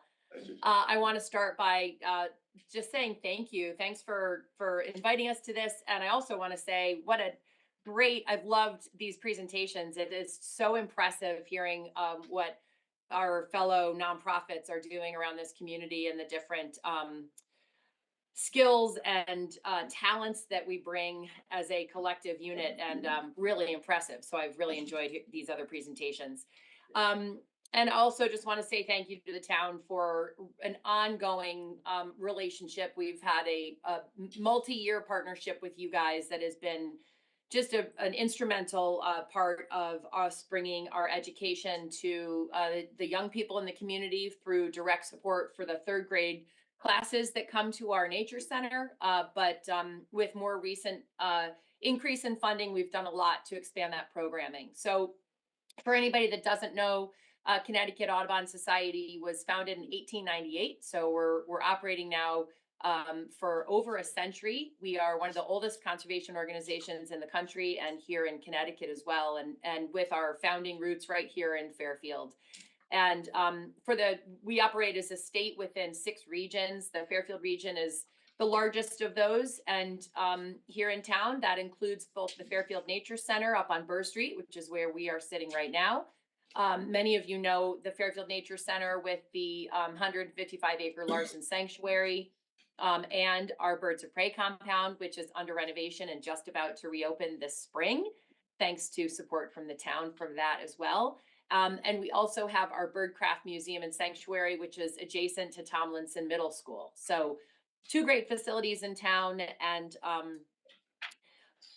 from a sort of a mission standpoint, we work to protect Connecticut's birds, other wildlife, and their habitats. And we do that through conservation, advocacy, and education. The town of Fairfield has long supported us in bringing all of the town's 3rd grade classrooms here as a field trip to the Nature Center as part of their science curriculum. And it was mentioned in the previous conversation, NGSS, which is the Next Generation Science Standards.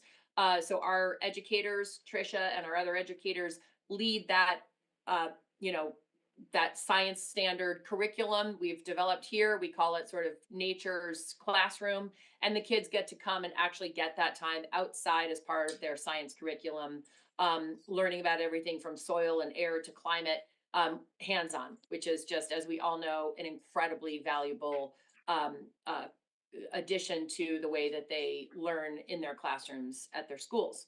So part of our grant application to you is to continue working with all of those 3rd graders. And I believe that's now 37 classes of 3rd graders. And they, again, all come here on site.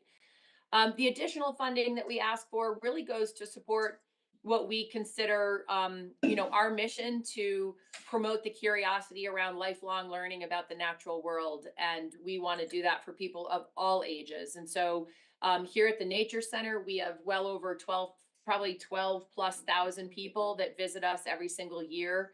And They are attending bird walks, guided bird walks, their workshops, lecture series. They're just hiking by themselves and enjoying silent time. A lot of photographers come.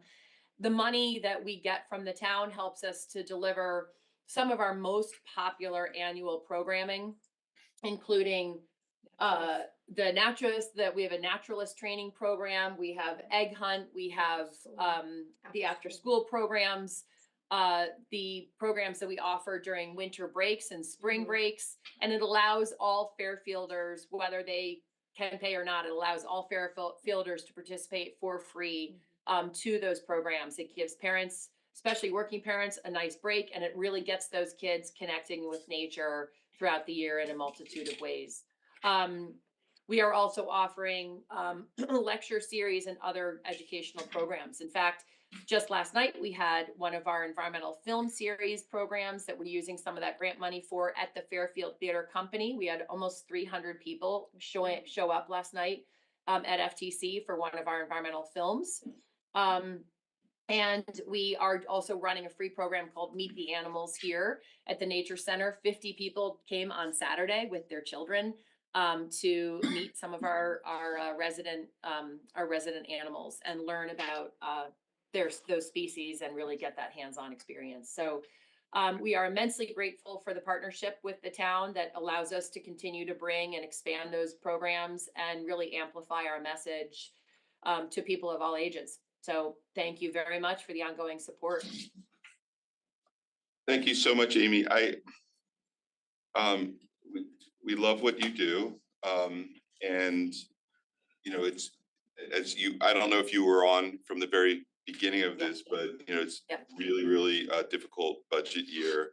And I would have loved to upped our commitment to you, but we have taken you back to the 2024 level, which it was definitely not, I wasn't happy about it, but we've shared the pain amongst everyone. And I just want to apologize to you. And hopefully we can find a way to do more in the future. Thank you. No, I saw that. I see it's a shared hit, and that's I get it, and I think all of us in the nonprofit sector would echo that it's a tough time, and a lot of pressure on individuals to make donations, and grants are challenging, and federal dollars are complex and questionable. But listen, I mean, we appreciate that. I understand that's the way it is right now, and we will continue to deliver the best programming that we can, and look forward to hopefully years when there's a little bit more to go around. So yeah, appreciate you saying that, Bill. But yes, I did hear all of that. Thank you for everything you do. You too, Trisha. Okay. Any comments or questions? Yeah. Interesting. Just going back to promoting these not-for-profits in the newsletter, I think maybe we should just have a highlight, and maybe the Autobahn, anyone that gets a reduction can be first to help with their fundraising dollars. Because we very much, so appreciate your work and want to be supportive. Thank you for just understanding right now the challenges the town is facing, and looking forward to coming and walking the trails in the warmer weather and spending some time there, because you are such an active for our community. Parents came to visit yesterday. They wanted to go to the Birdcraft.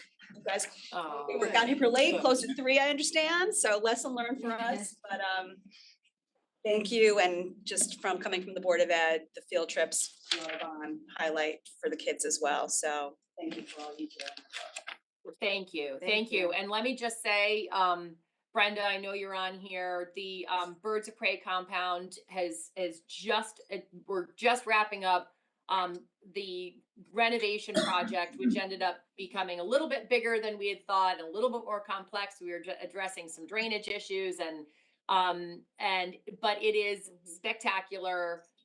This is they're fixing right now. They're sort of putting the finishing touches on the raised boardwalk, which is fully accessible. So it is going to have a ramp on it. So it is now going to be wheelchair accessible, stroller accessible to go through the Birds of Prey compound the enclosures have all been redone. There's new roofs, the whole thing, new fencing, and we're installing a whole host of new signage panels along the way to really educate people about birds of prey. What are the threats? What can you do in your home life? The sort of importance of habitat. So a lot of really interesting sort of passive education that we're providing to make that visitor experience even more optimal. And this spring, as soon as the weather turns and the gardens get planted a little bit, we're going to have a big ribbon cutting new sign that will that includes a thank you to the town of Fairfield for the support. And we really hope to have all of you guys. It'll be open to the public, but would love to have you guys come and celebrate that. It's, I think, going to be a really wonderful asset for the town of Fairfield, and really appreciate the support the town's given to us for that. Well, I'm really excited to come see it, and Good. so it was money well spent for sure. Well, thank you. Thank you. Yeah, I just want to say, Brenda, that you really upped the commitment to Audubon, and I remember I think it was the discussion around was it the aviary, but like investing in that, which I hadn't been there in years, and it was because of that I remember looking into it because I hadn't been there in so long. And that's when I started getting really into it. So thank you for that, Brenda, and became a member of family membership after that. And I didn't realize the extent to which you educate the kids in the public school as well. And now I think people need to understand this is part of the curriculum too. So, yeah. Long time part of the curriculum. Yeah. Yep. Um, Yep. And really, it shouldn't stop in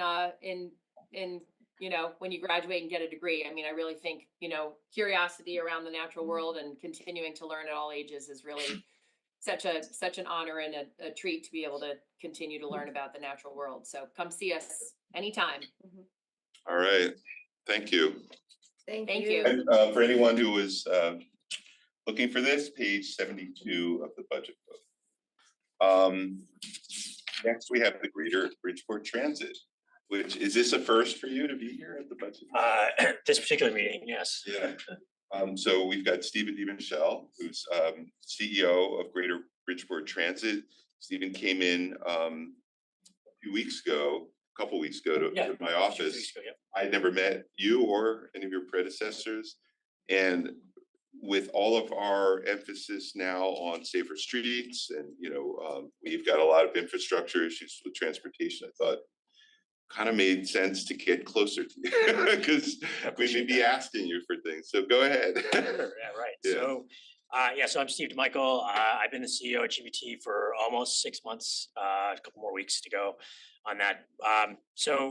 GBT has asked for a continuation of the town's investment in our services. And, just like transportation is a cornerstone of all of our lives, our services are essential to our riders, and they provide access to jobs and medical appointments, education, and all manner of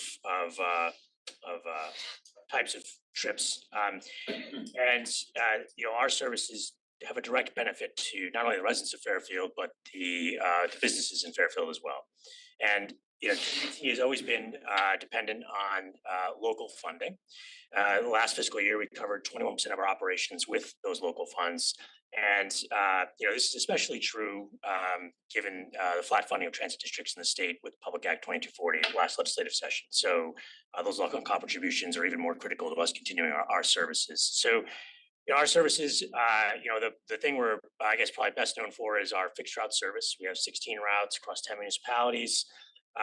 In Fairfield specifically, we operate the Coastal Link, the Route 10 and the Route 7 with 84 bus stops along the Post Road, Kings Highway, Tungus Hill Cutoff, and Black Rock Turnpike. We also directly service the Fairfield train station, I want to call it Fairfield Metro, but it's not that anymore. It's the Fairfield Black Rock train station.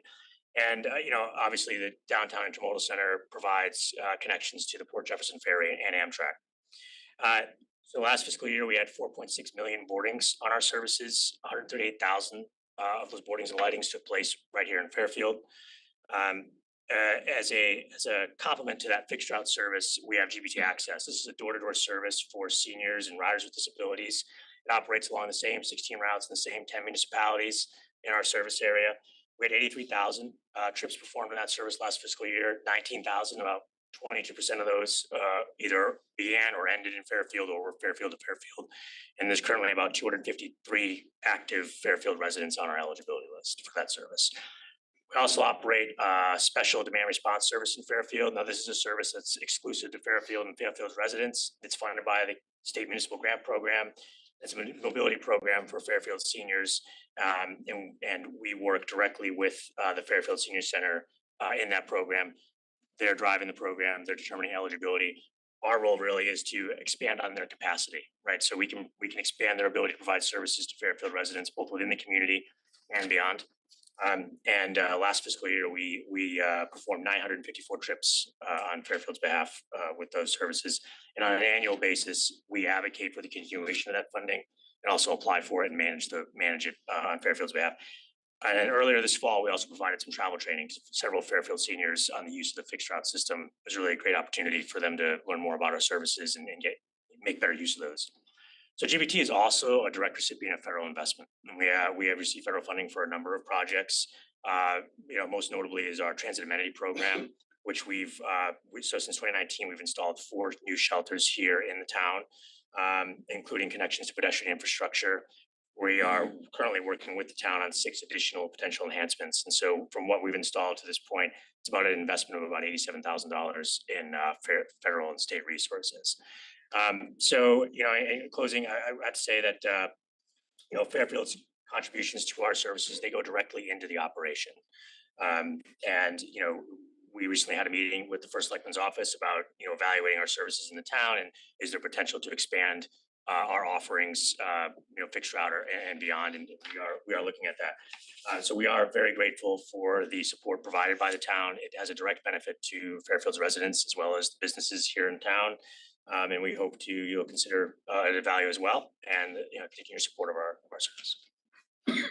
Can you describe a little bit? I think, unless I missed it, sort of where all your funding comes from. So. Sure.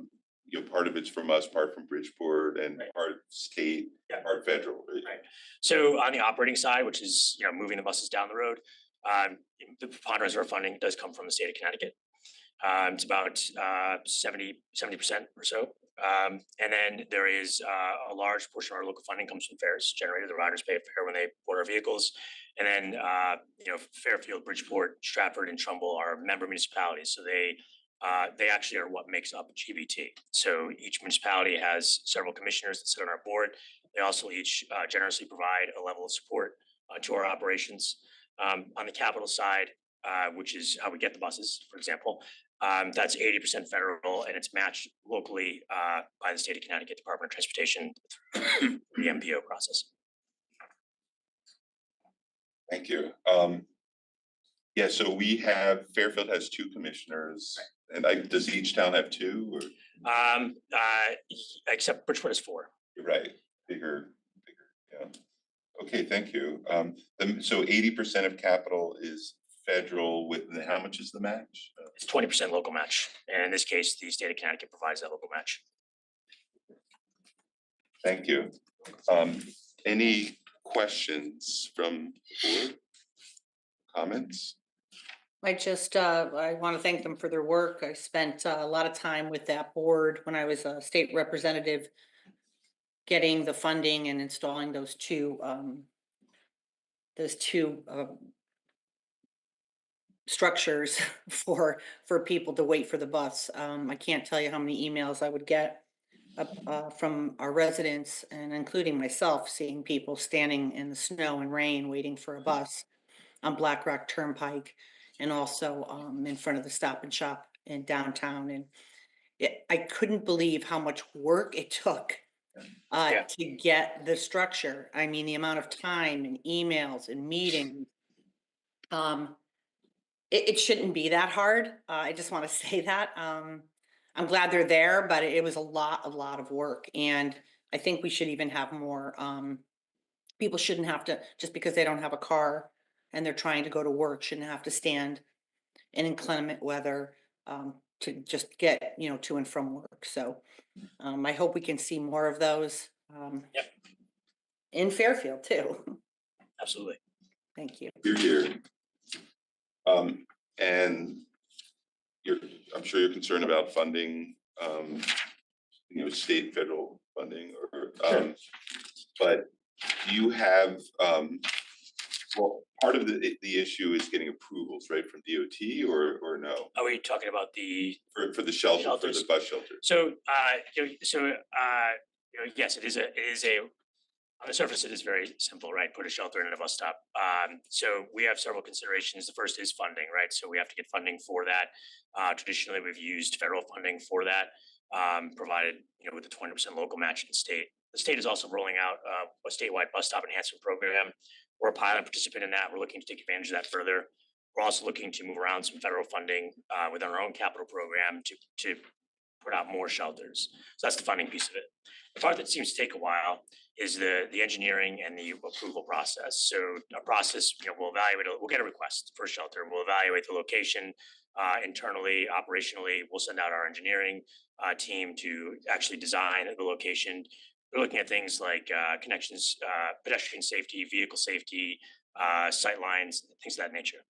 After that work is done, depending on where the shelter is going to sit, whether it be private property, town right of way, or state right of way, there's various levels of approvals.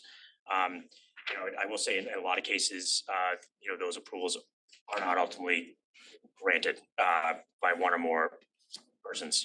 People have varying feelings about bus stops and bus shelters, but we really try to advocate and push where we can. And then from there, we go ahead and do the installation. But a bus shelter right now is a lead time of just the manufacturing process is like 30 weeks. So it is a long process. Well, we can talk about this. I am curious about whether or not you would ever serve as, if, for example, we had a disagreement with the state DOT about whether or not it's worth funding something. And let's say if the town decided to move ahead with and could fund something, could we outsource the implementation to GBT? Yeah, so all of our shelters that we put in Fairfield, so all of our shelters we put in actually in our entire service here right now have been funded by GBT in our capital program. Right. And so the DOT's approval process there, well, I mean, they are providing the local match, but the approval comes from the engineering piece of it. So it's in their right of way, right? So they're gonna wanna, like, we just put one in Southport, right? Is that GBT engineering or state DOT? State DOT's. So our engineers design it, state DOT reviews it and says, okay, this meets our requirements to be in our right of way. You can go ahead and install this here. So that's the approval process I'm talking about. Historically, the match piece of that has not been an issue. I guess so the denials come from an engineering perspective, usually not from a value judgment as to whether the funding's worth. Yes, that potentially, but certainly, abutting property owners, or if a shelter is on private property or even part of private property owners, sometimes there's pushback there. It's not. I don't want to make it seem like the DOT by any means is denying these. They have their own program. In fact, they're trying to roll out statewide. Right. So, okay, thank you. Any questions? Thank you for the services that you provide to our seniors. I mean, truly a lifeline, and being able to go to the doctor and just get grocery shopping, and for those that don't have family or people that could drive them, I don't really know where they don't have a lot of other options. I don't know where they would necessarily be. Lyft or Uber, but so I thank you for your work and your partnership with our senior center, just to help educate them and know that you're there. So thank you. Thank you. All set, Brenda? All right. Thank you so much. Thank you very much. We will move on to the Fairfield Museum and History Center. Mike Jelly. What page is that on? 74. Right. Thank you, everybody, for the opportunity to be here. My name's Mike Jaley. I'm the Executive Director of the Fairfield Museum. And as was said before, I just want to echo that Fairfield is very fortunate to have a highly collaborative group of cultural and partners. And we all work together to not only drive quality of life for the community, but to drive tourism, which I want to speak a little bit about for this community, which has very significant related economic impact to all of our businesses. So just a little snapshot about the Fairfield Museum. This organization has been in this community for 122 years. We grew out of a room in the Fairfield Public Library, and we now have a 15,000 square foot museum, education, and cultural center here on the town campus. Last year, we welcomed more than 32,500 visitors. About 80% of those are Fairfield residents. The other 20% come from outside of Fairfield. And by our calculations, generate about $2.6 million in related economic activity for our town. That is going to restaurants, that's staying in hotels, that's doing other business here in the community. Fairfield Museum also provides educational opportunities in social studies, history, and most importantly, civics education for more than 4,500 students. The vast majority of those, about 80% of those again, are Fairfield students. The students outside of Fairfield, we serve about 26 different schools from, I would say, Danbury to Greenwich and up to New Haven. Those students come and pay fees to use our educational programs. Our educational programming, we serve all of Fairfield's 3rd and 5th graders. We serve pretty much all age groups from pre-K through K through 12. We also have a very robust families and senior programming. So we really serve all demographics of this community. And we do so in a way to connect people with the history of their community, but also particularly with students to teach the responsibilities of an engaged civil society. I think we can all agree that civics education is increasingly much in need in our growing community, state, local, and national. So we provide, and we work very closely with Fairfield Public Schools to provide that direct access to civic education. We also we preserve about 400 years plus of Fairfield's history. We have a research library that serves about 1,200 folks a year. We really are the repository for this region's history, and we share that through exhibitions and educational programs. As I mentioned, Fairfield Museum is a significant driver of economic activity through tourism and cultural tourism, heritage tourism. We work very closely with the town to manage the museum campus out here that has its historic properties, which we open in the season on our summer Saturdays.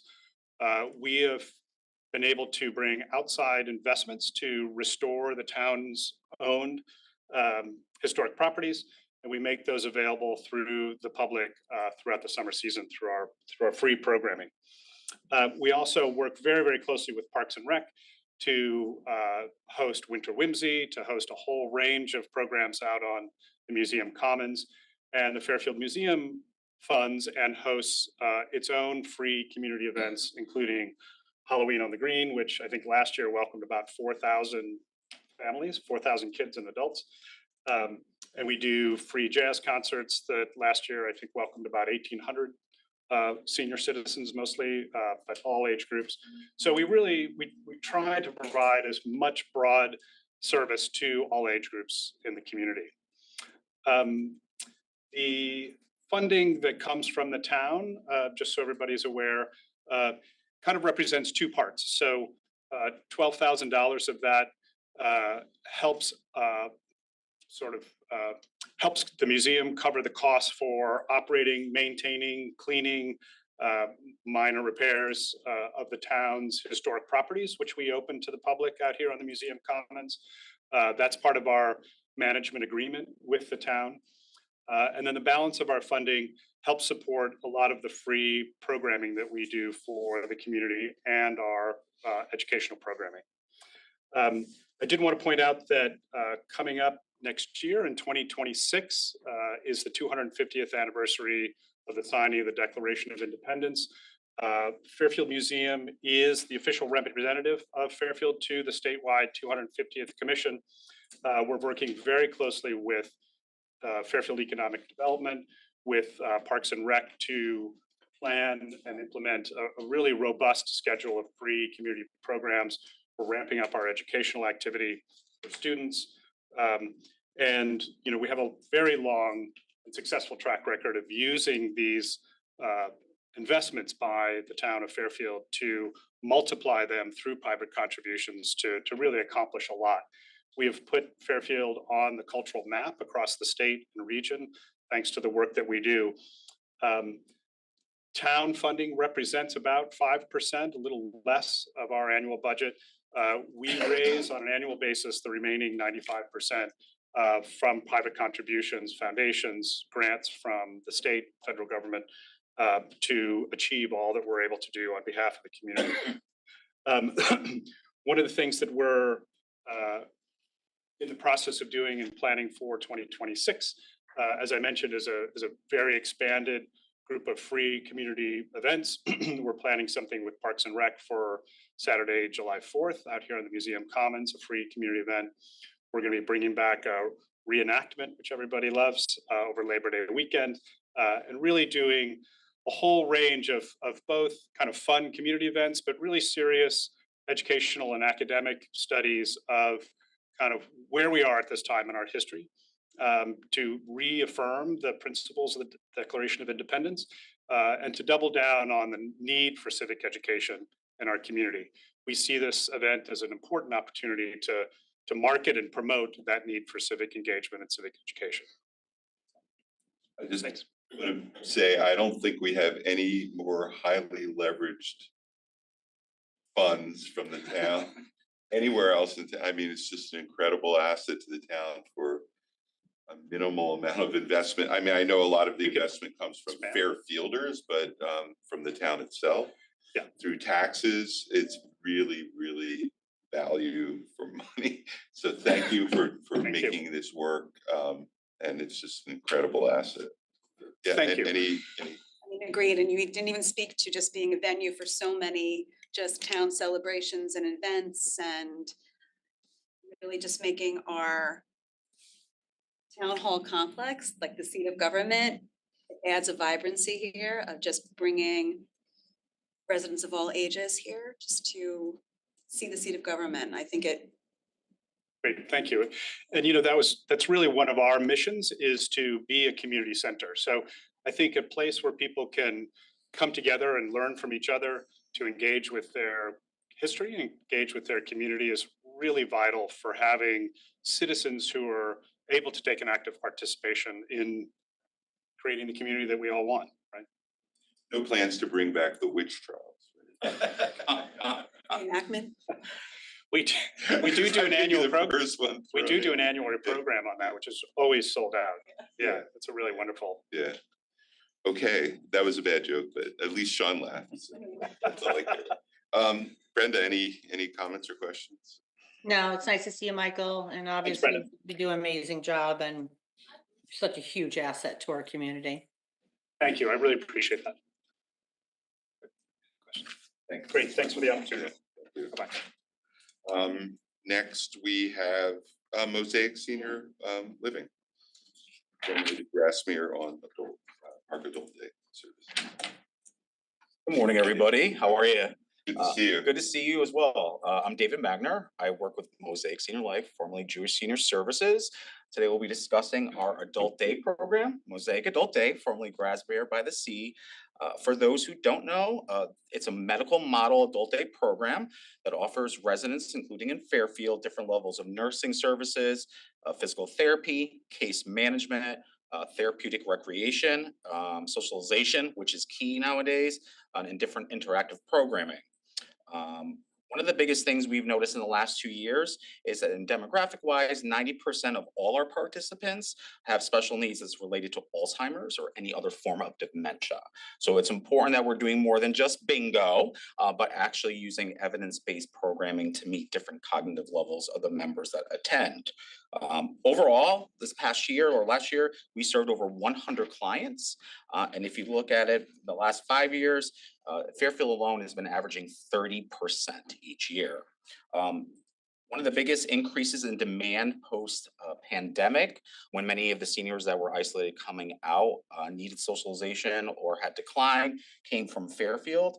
And what's been nice about their ongoing support with us is we continue to do our own in-house transportation to meet the needs of individuals who may not have access to GBT services.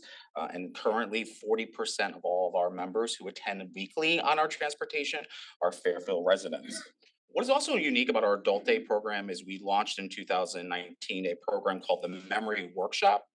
This is a very unique early memory loss program that provides peer-to-peer support and education for individuals who may not necessarily need the medical adult day program, but maybe just diagnosed with mild cognitive impairment, early onset, or looking for education about concerns with memory.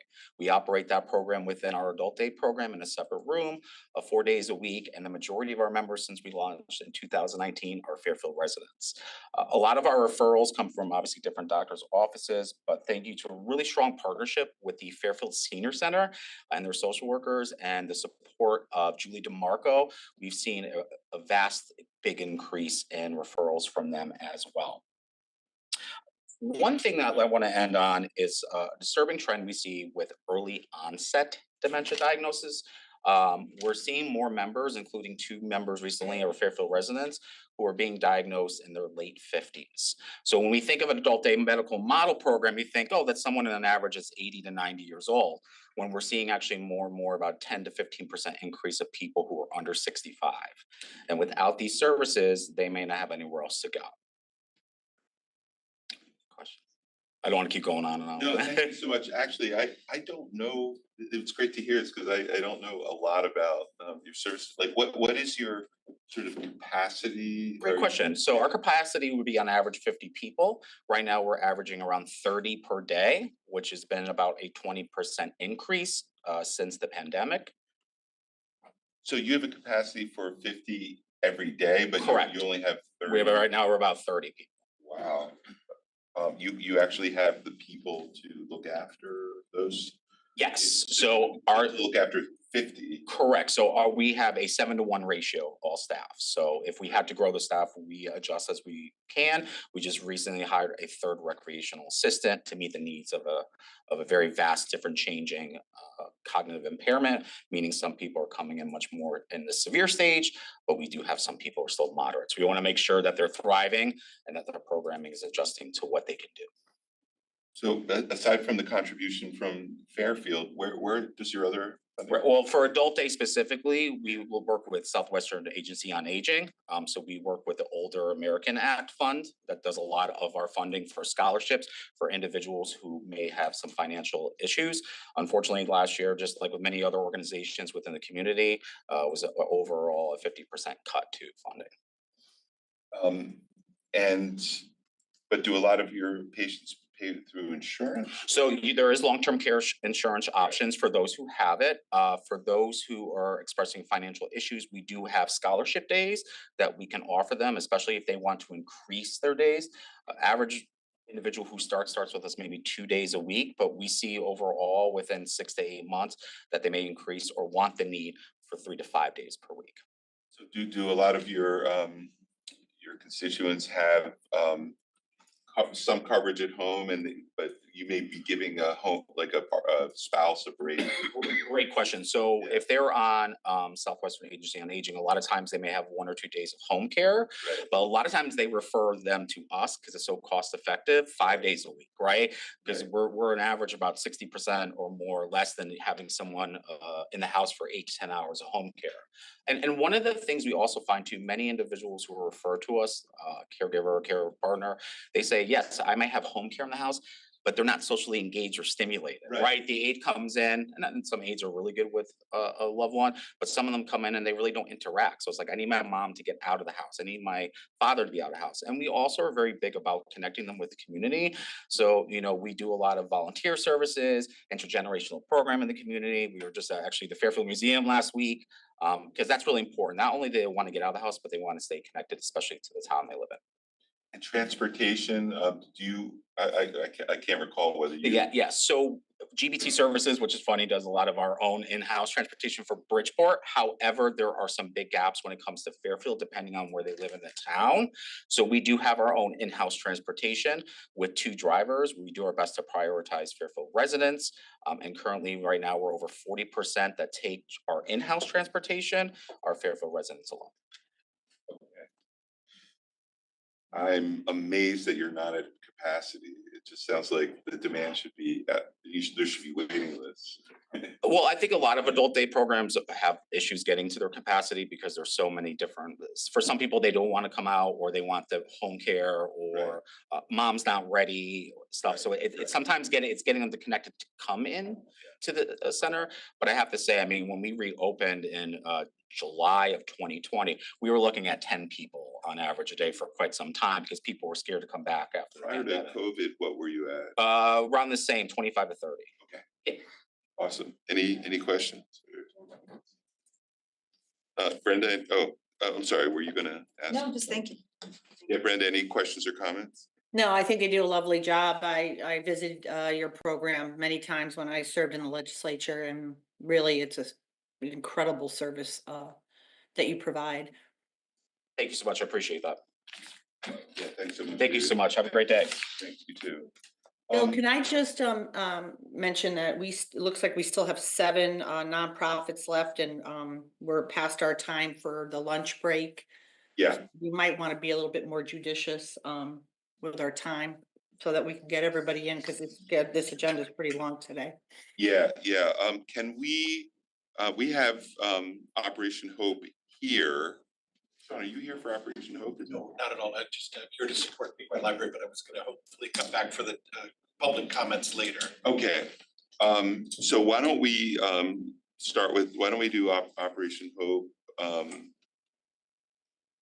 Who's in there? I'm sorry. here. I'm on Zoom. This is Carla. Wait, so you guys you're not here for anything, I'm sorry. Yeah, you're here for. Yeah, why don't we do the lunch break now? I agree, yeah.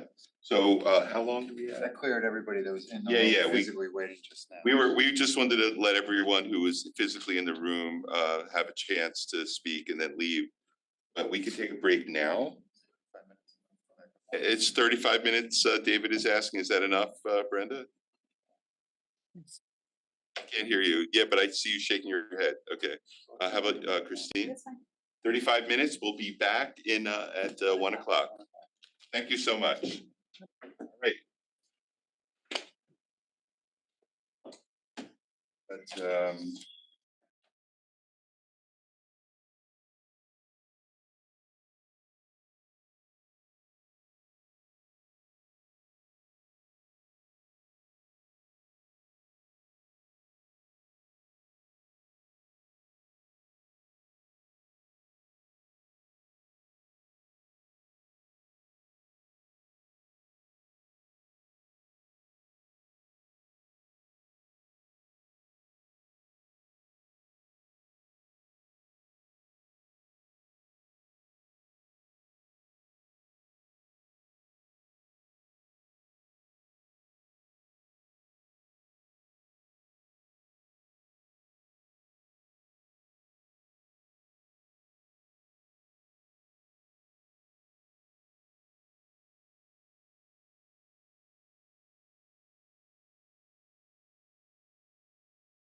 have everyone we need. So we're gonna we're reconvening. And Bill, can I, just before we begin with the rest of the nonprofits, I just wanted to ask, did you meet with the nonprofits before on their Yes. budget requests? yes, Okay. but I thought that it's not fair for you not to have the opportunity to hear what they have to say or to ask questions. So that's why we asked them to come back. And I also felt that some of these organizations have so much to offer, and so people may not, a little bit of it is them allowing to tell the public what they do, you know? No, I hear you. You were asking a lot of questions, so I thought maybe you hadn't met Oh, with them. no, I was asking questions more to lead them to like say things that I was hoping they were gonna say to the public. But yeah. Okay, so I think we can get back, but I think if we can, could I have consent to move Solon McKinney first, because I believe that Ruth Ann has to get going. She's got constituents she needs to meet. Is Ruth Ann on right now? Yes. Oh, there she is. Are you okay with that, Brenda, to move Ruth Ann up first? Oh, actually, she is first. She's next online. Yeah, yeah. Okay, Ruth Ann, can you hear us? I can. Can you hear me? Yes, yes, we can. Good afternoon. On a Monday, when you're with seniors, they're all waiting for you to come through the door. So I told them I'll get to them as soon as I can. So thank you. Okay, thank you. Yeah, if you could, I really think of that about this. You're explaining to the public as well as us, and yeah. I have notes. Sullivan McKinney Elder Housing, the building is a town building and we are a tenant in the building. And we're a housing facility for elderly and disabled residents. There's one building of 2 stories. We have 14 one-bedrooms and 26 efficiency units. There is 1 elevator. We also have 2 handicapped adapted units. And the whole entire building is accessible.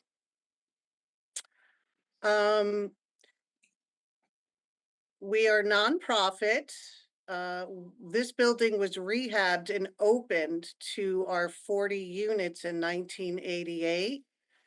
We're sponsored by the New Samaritan Corporation, and the facility is financed by the U.S. Department of Housing, HUD.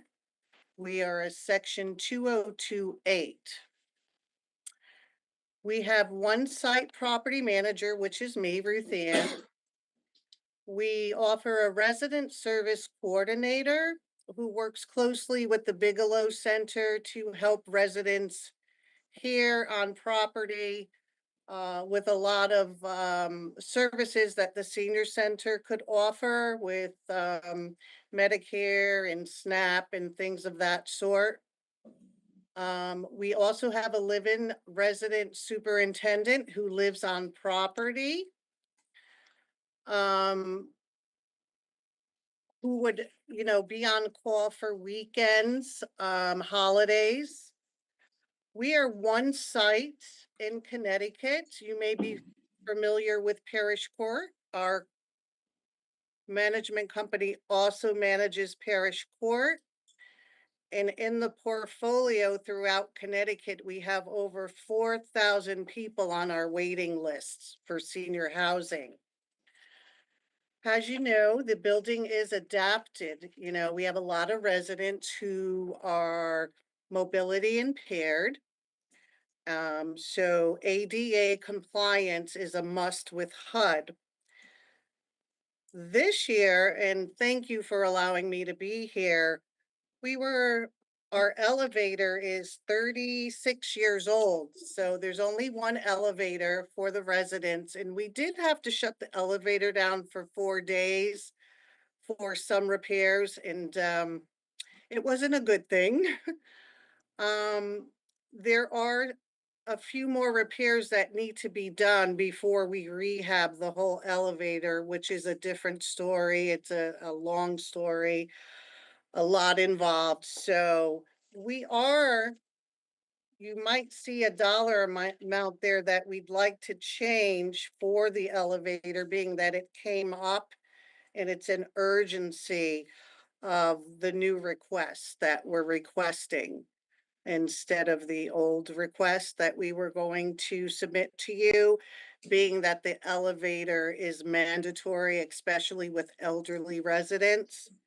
So that's what we are here today to ask the town, who has been very, very helpful throughout all these years with helping us with ADA upgrades for our residents who are elderly and disabled. They do use the senior center a lot, the transportation, which is awesome. They take them shopping once a week to Stop and Shop, and they also use GBT. So they do, some of them do get out and use the transportation provided by the town. Okay. Thank you. You're welcome. Yeah, go ahead, Christine. So just in terms of, is this number, is there asking for a larger amount than what's in the budget right now, or is No, I this- think that's the ask. That's the ask.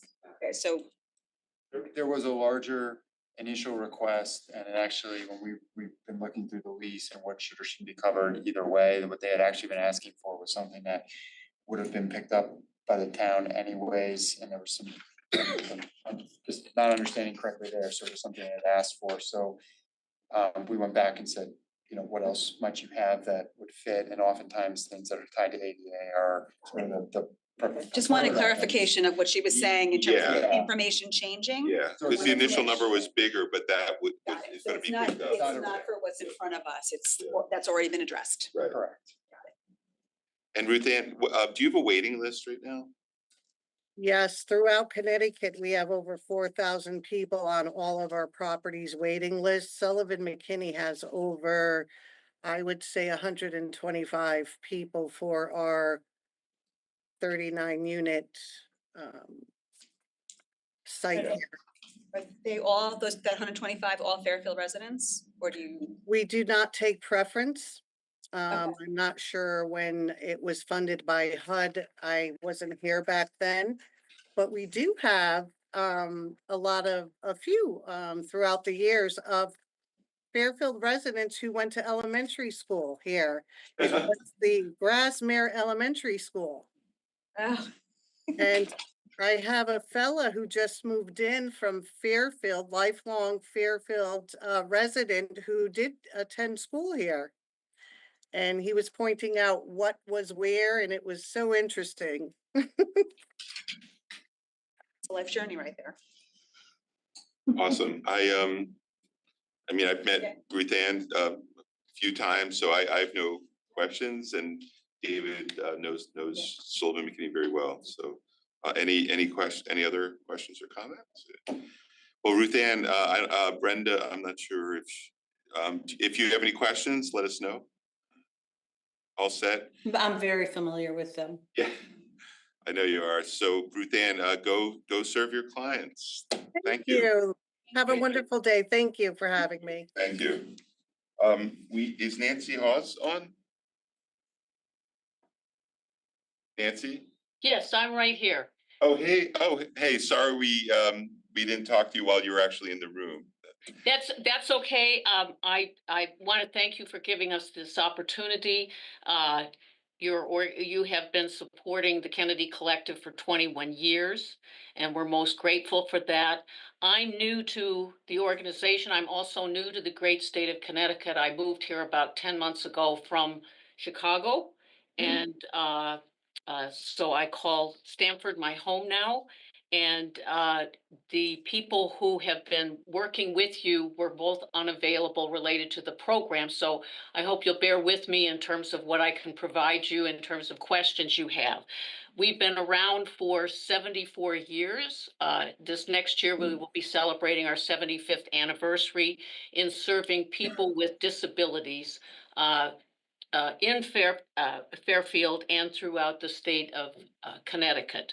And what's interesting to note is Brian Kennedy, the son of Evelyn Kennedy, our foundress, actually is still alive, and he's been on us in his journey for his entire life. I believe he turns 82 this year.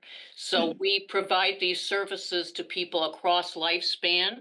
Our 4 primary impact areas or initiatives are clinical services, which are in terms of behavioral health and autism specifically, and these are from children all the way to people, end of life, across lifespan. We have a top-notch mobility and transportation program that serves people throughout the state of Connecticut, and we've won a number of awards for it. We also, probably half of our income is for our housing, which are primarily group homes. And some of them are more intensive care where, it's they one on one all day long, 24/7. Basically, in the town of Fairfield, we serve a total of 46 people. We have 7 staff who serve the programs that we provide. We have an art program in Bridgeport called our Maggie Daly Art Center, where we have artists come in for therapy with disabilities. It's been around for quite some time. We have an art therapy program, and we've made it into a social enterprise where they can sell their work. We also have a store as an enterprise because we're realizing we're all hearing the same issues.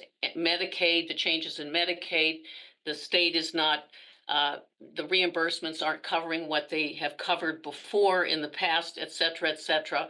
So the bottom line is social enterprises is a very innovative part of the work we do and trying to get it off the ground. And this was primarily providing employment training for people who have different skills. Some are very high functioning, but training for employment so that they can go out and we find them jobs and so they can become taxpayers. We have a janitorial service, a landscaping business. We do the Maggie Daly Arts Cooperative and various other enterprises that we're trying to take off, get launched over the next year or so, because the reality is we are not going to be able to depend on the state and the federal for the amount of support we need. That we realize that's a universal problem. We offer autism services to 13 people in Fairfield. We have behavioral support services and central transport for 13 individuals in Fairfield. We have a number of day programs from young children and all the way to elderly. We have day programs where they can do social activities. They can come here and do arts, crafts, watch movies, etc.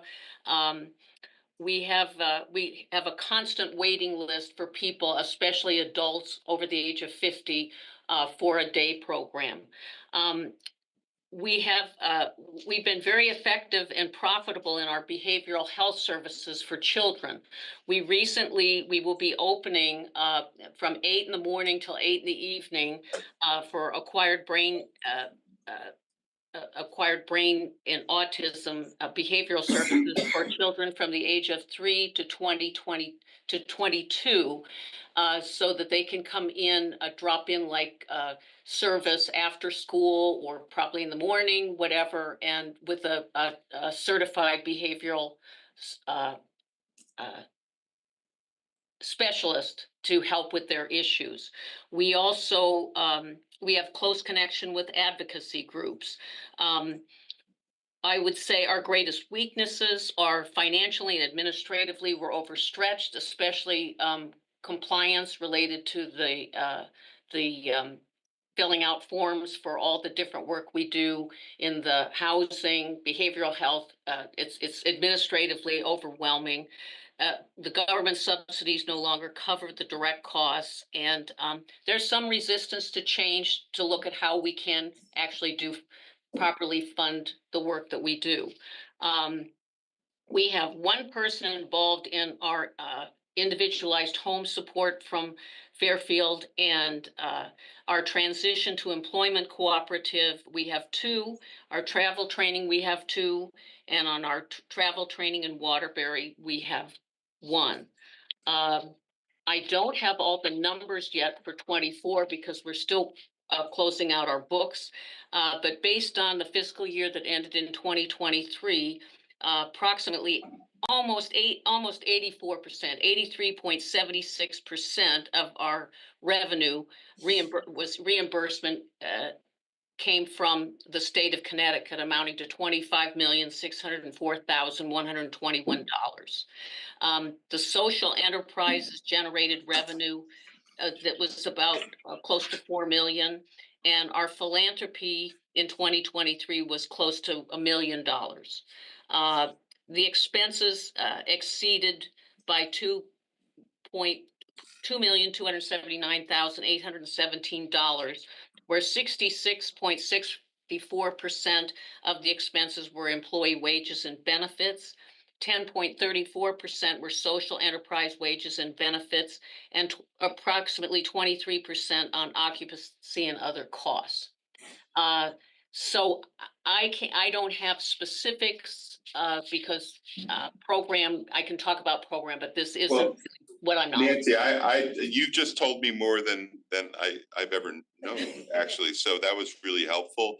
You're the one group that we didn't have it. I don't know if I don't know if it was a scheduling issue, but I don't believe we did have a chance to meet with Kennedy Collective prior to this. So that was very much appreciated.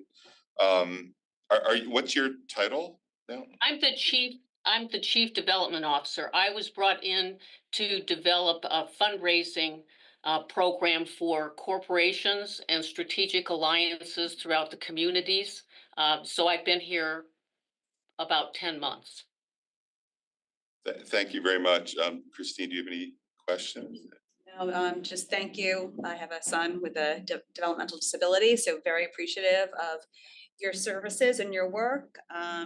And I know the challenges that you're facing ahead. So I appreciate your advocacy and I wish you luck.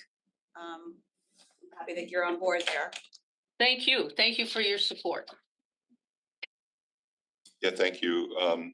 And we, at Lake Wakeman Boys and Girls Club, the janitorial services were for long periods of time provided by Kennedy Collective employees. Good to know.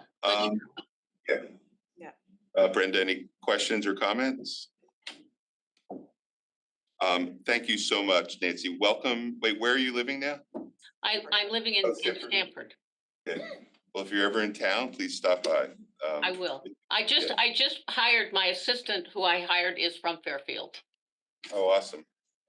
Okay, well, thank you. Thank you. Okay, so moving on next to Mill River Wetland Committee, some guy named John Dilly's on the line. Yes, good afternoon. Hi, John. How are you? You've got a fundraiser tonight? I'm sorry, we have trivia tonight. That's a great segue. Yes, I was going to talk about it later, but yes, tonight's the second trivia to support our seniors at Ward and Ludlow high schools that are going to pursue environmentally related college degrees. So we still have room for teams. We had almost 100 people last month, and we have about, I think, 30 or 35 people signed up right now. So we're looking for more teams. If you're in the area, looking for some fun and want to support our seniors in the high school, schools, please come by at Boca, 7 o'clock. But thank you Well, I for the just have to opportunity. say, I have an RTM meeting. I would go otherwise, and if we went, my wife would probably win, but you know. Yeah, let somebody else win this time. We appreciate the opportunity to speak to the Board of Selectmen, and obviously the First Selectmen's staff there. You know, a lot of the folks in the room or on the call have been involved with Mill River. I'll give a thumbnail. You know, we're a 57-year-old nonprofit focused on watershed preservation and conservation here in Fairfield. Our founder still lives here in Fairfield. Many of you have met her before. And you know, we are here to make sure that people are aware of the value and necessity of watersheds and how they impact everything around us, and how everything we do, excuse me, impacts watersheds. So we educate over 3,000, almost 3,500 students every year, only in the Fairfield Public Schools. You know, we enjoy a tremendous relationship with the town of Fairfield, various departments, as well as the Fairfield Board of Ed, and you know, the STEM leadership there has just been instrumental in helping us move our way through the pandemic and into the NGSS standards, which have been referenced a couple of times here today. They drive a lot of continuous improvement about how we deliver and construct our programs. So that's an ongoing, we'll say, curriculum need that we have, and having people work on that. But you know, we're here today to kind of talk about, you know, our request, and we have two distinct pieces of our P&L that are focused on Fairfield. One is the scholarships that I mentioned. We hand out two $1,000 scholarships every year.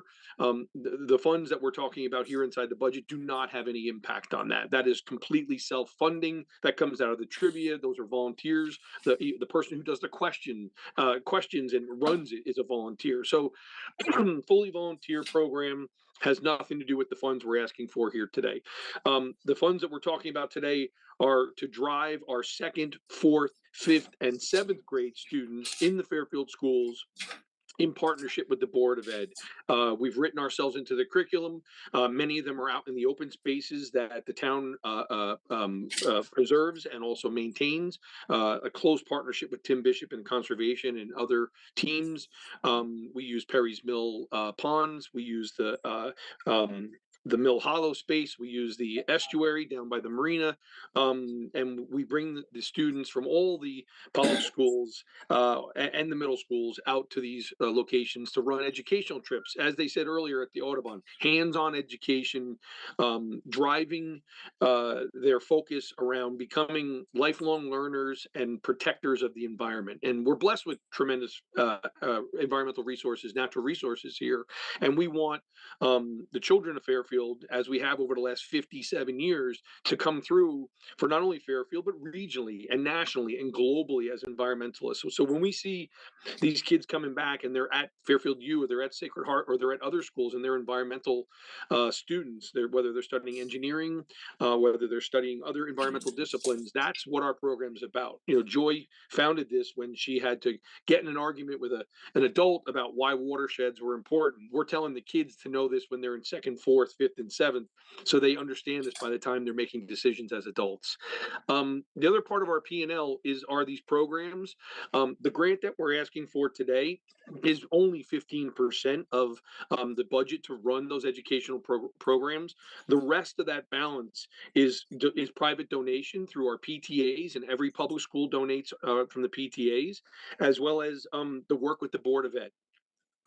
So we require people to deliver these. It used to be a huge human funnel of volunteers through the public schools, which kind of fell off during the pandemic, and we're trying to reconnect. But one of the things you may remember, any parent who had kids then, you go into parents' night and you'd sign the sign-up sheet to do the trips. And now it's all digitized, and we don't have that connectivity. So we're trying to get back in, maybe even through the green teams who are organizing the environmental efforts in the schools, to get us back in there so we can get a pipeline pipeline of volunteers. Until such time, we're relying on a very small yet mighty group of people that we pay a small stipend, $40 a trip, barely the gas money nowadays, to get out to the open spaces for the training and to deliver the programs, as well as some of the relationships that the Selectmen's office has introduced us to over at Sacred Heart, as well as we've made at Fairfield U. We're now getting students who are coming out and making a little bit of money, and they're leading trips with us, and they're fantastic.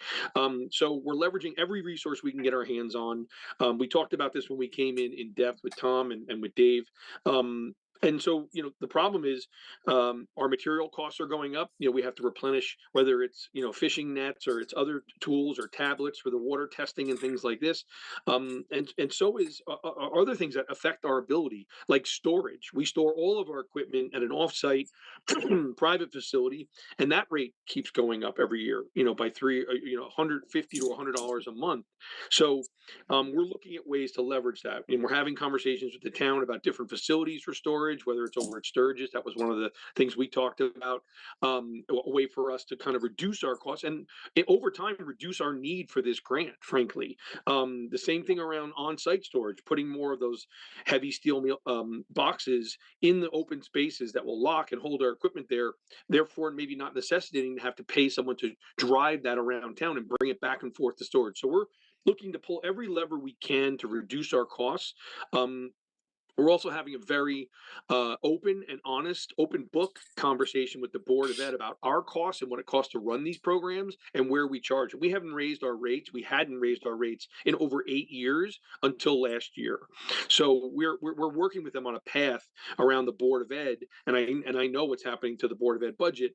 We're just trying to figure out what we can do and asking them, because we're not breaking even on these programs. We lose money on these programs. So we're asking for a little bit more this year because of the impact of inflation on our storage and on some of our gear materials, and our continued need to fill the pipeline with paid trip leaders. Our goal is to reduce the reliance on paid trip leaders, reduce or eliminate the need for storage, and we're always going to have to replenish our equipment. But there were some good ideas that Tom had when we met about asking for donations or other things like that as well. So I think that's the sum of our fiscal background. It's not a massive budget, but it does impact every single a second, fourth, fifth, and seventh grader in town every year. So I'll stop. I'll pause there. I know you're familiar with it. I know, Brenda, you were a trip leader. We appreciate that. We're waiting for you to come back.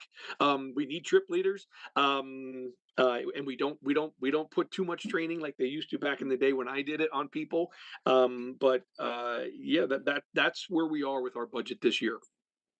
Thank you so much, John. And I kind of feel like if someone is listening to you, they were thinking probably this guy is a paid, spokesperson for. I mean, I want to make sure people know that you are a volunteer, that you've dedicated a big part of your life to this, and you speak so eloquently about it. It's amazing, and thank you for all your hard work and Thank your you. whole family. Appreciate that. Yeah, so I was going to mention, hopefully we can save you some costs at storage at the Sturgis Nature Center, Tim Bitchett's baby, but also yours as well. You've been instrumental in helping, get that passed through all the various boards. Any questions? No questions, very familiar with the work, and just thank you for your support of our schools and our students for all these years. Thank you. And again, it's like, like so many other things we talked about today, like Audubon and Discovery Museum, you're an integral part of the curriculum, and the dollars that people contribute to it is leveraged like by multiples. So yeah, thanks a lot, John. Thank you. Okay, well, we'll let you go then. Thank you. Next, I believe, is Doreen Caruso from the Pilot House. Hi, Doreen. Hi, thank you for having us today. I appreciate it. Thanks for being here. So Pilot House is in transition right now. We have been expanding our programs. As you know, we are no longer just serving special needs children. We've branched off into mental health and also now working with clients with dementia. So Pilot House is no longer going to be known as the Pilot House Special Needs Center any longer. Our new name will be the Pilot House Foundation, since we will be accommodating a wide range of services now, just not specific to just special needs. And we're very excited about being able to service, our youngest right now is 2, and the oldest in our program is 84. So we are serving a wide range of clients at this time. We are in transition now to be relocating into a new area, a new space, which now will be in April. And also within our space at the farm, we are still servicing our clients.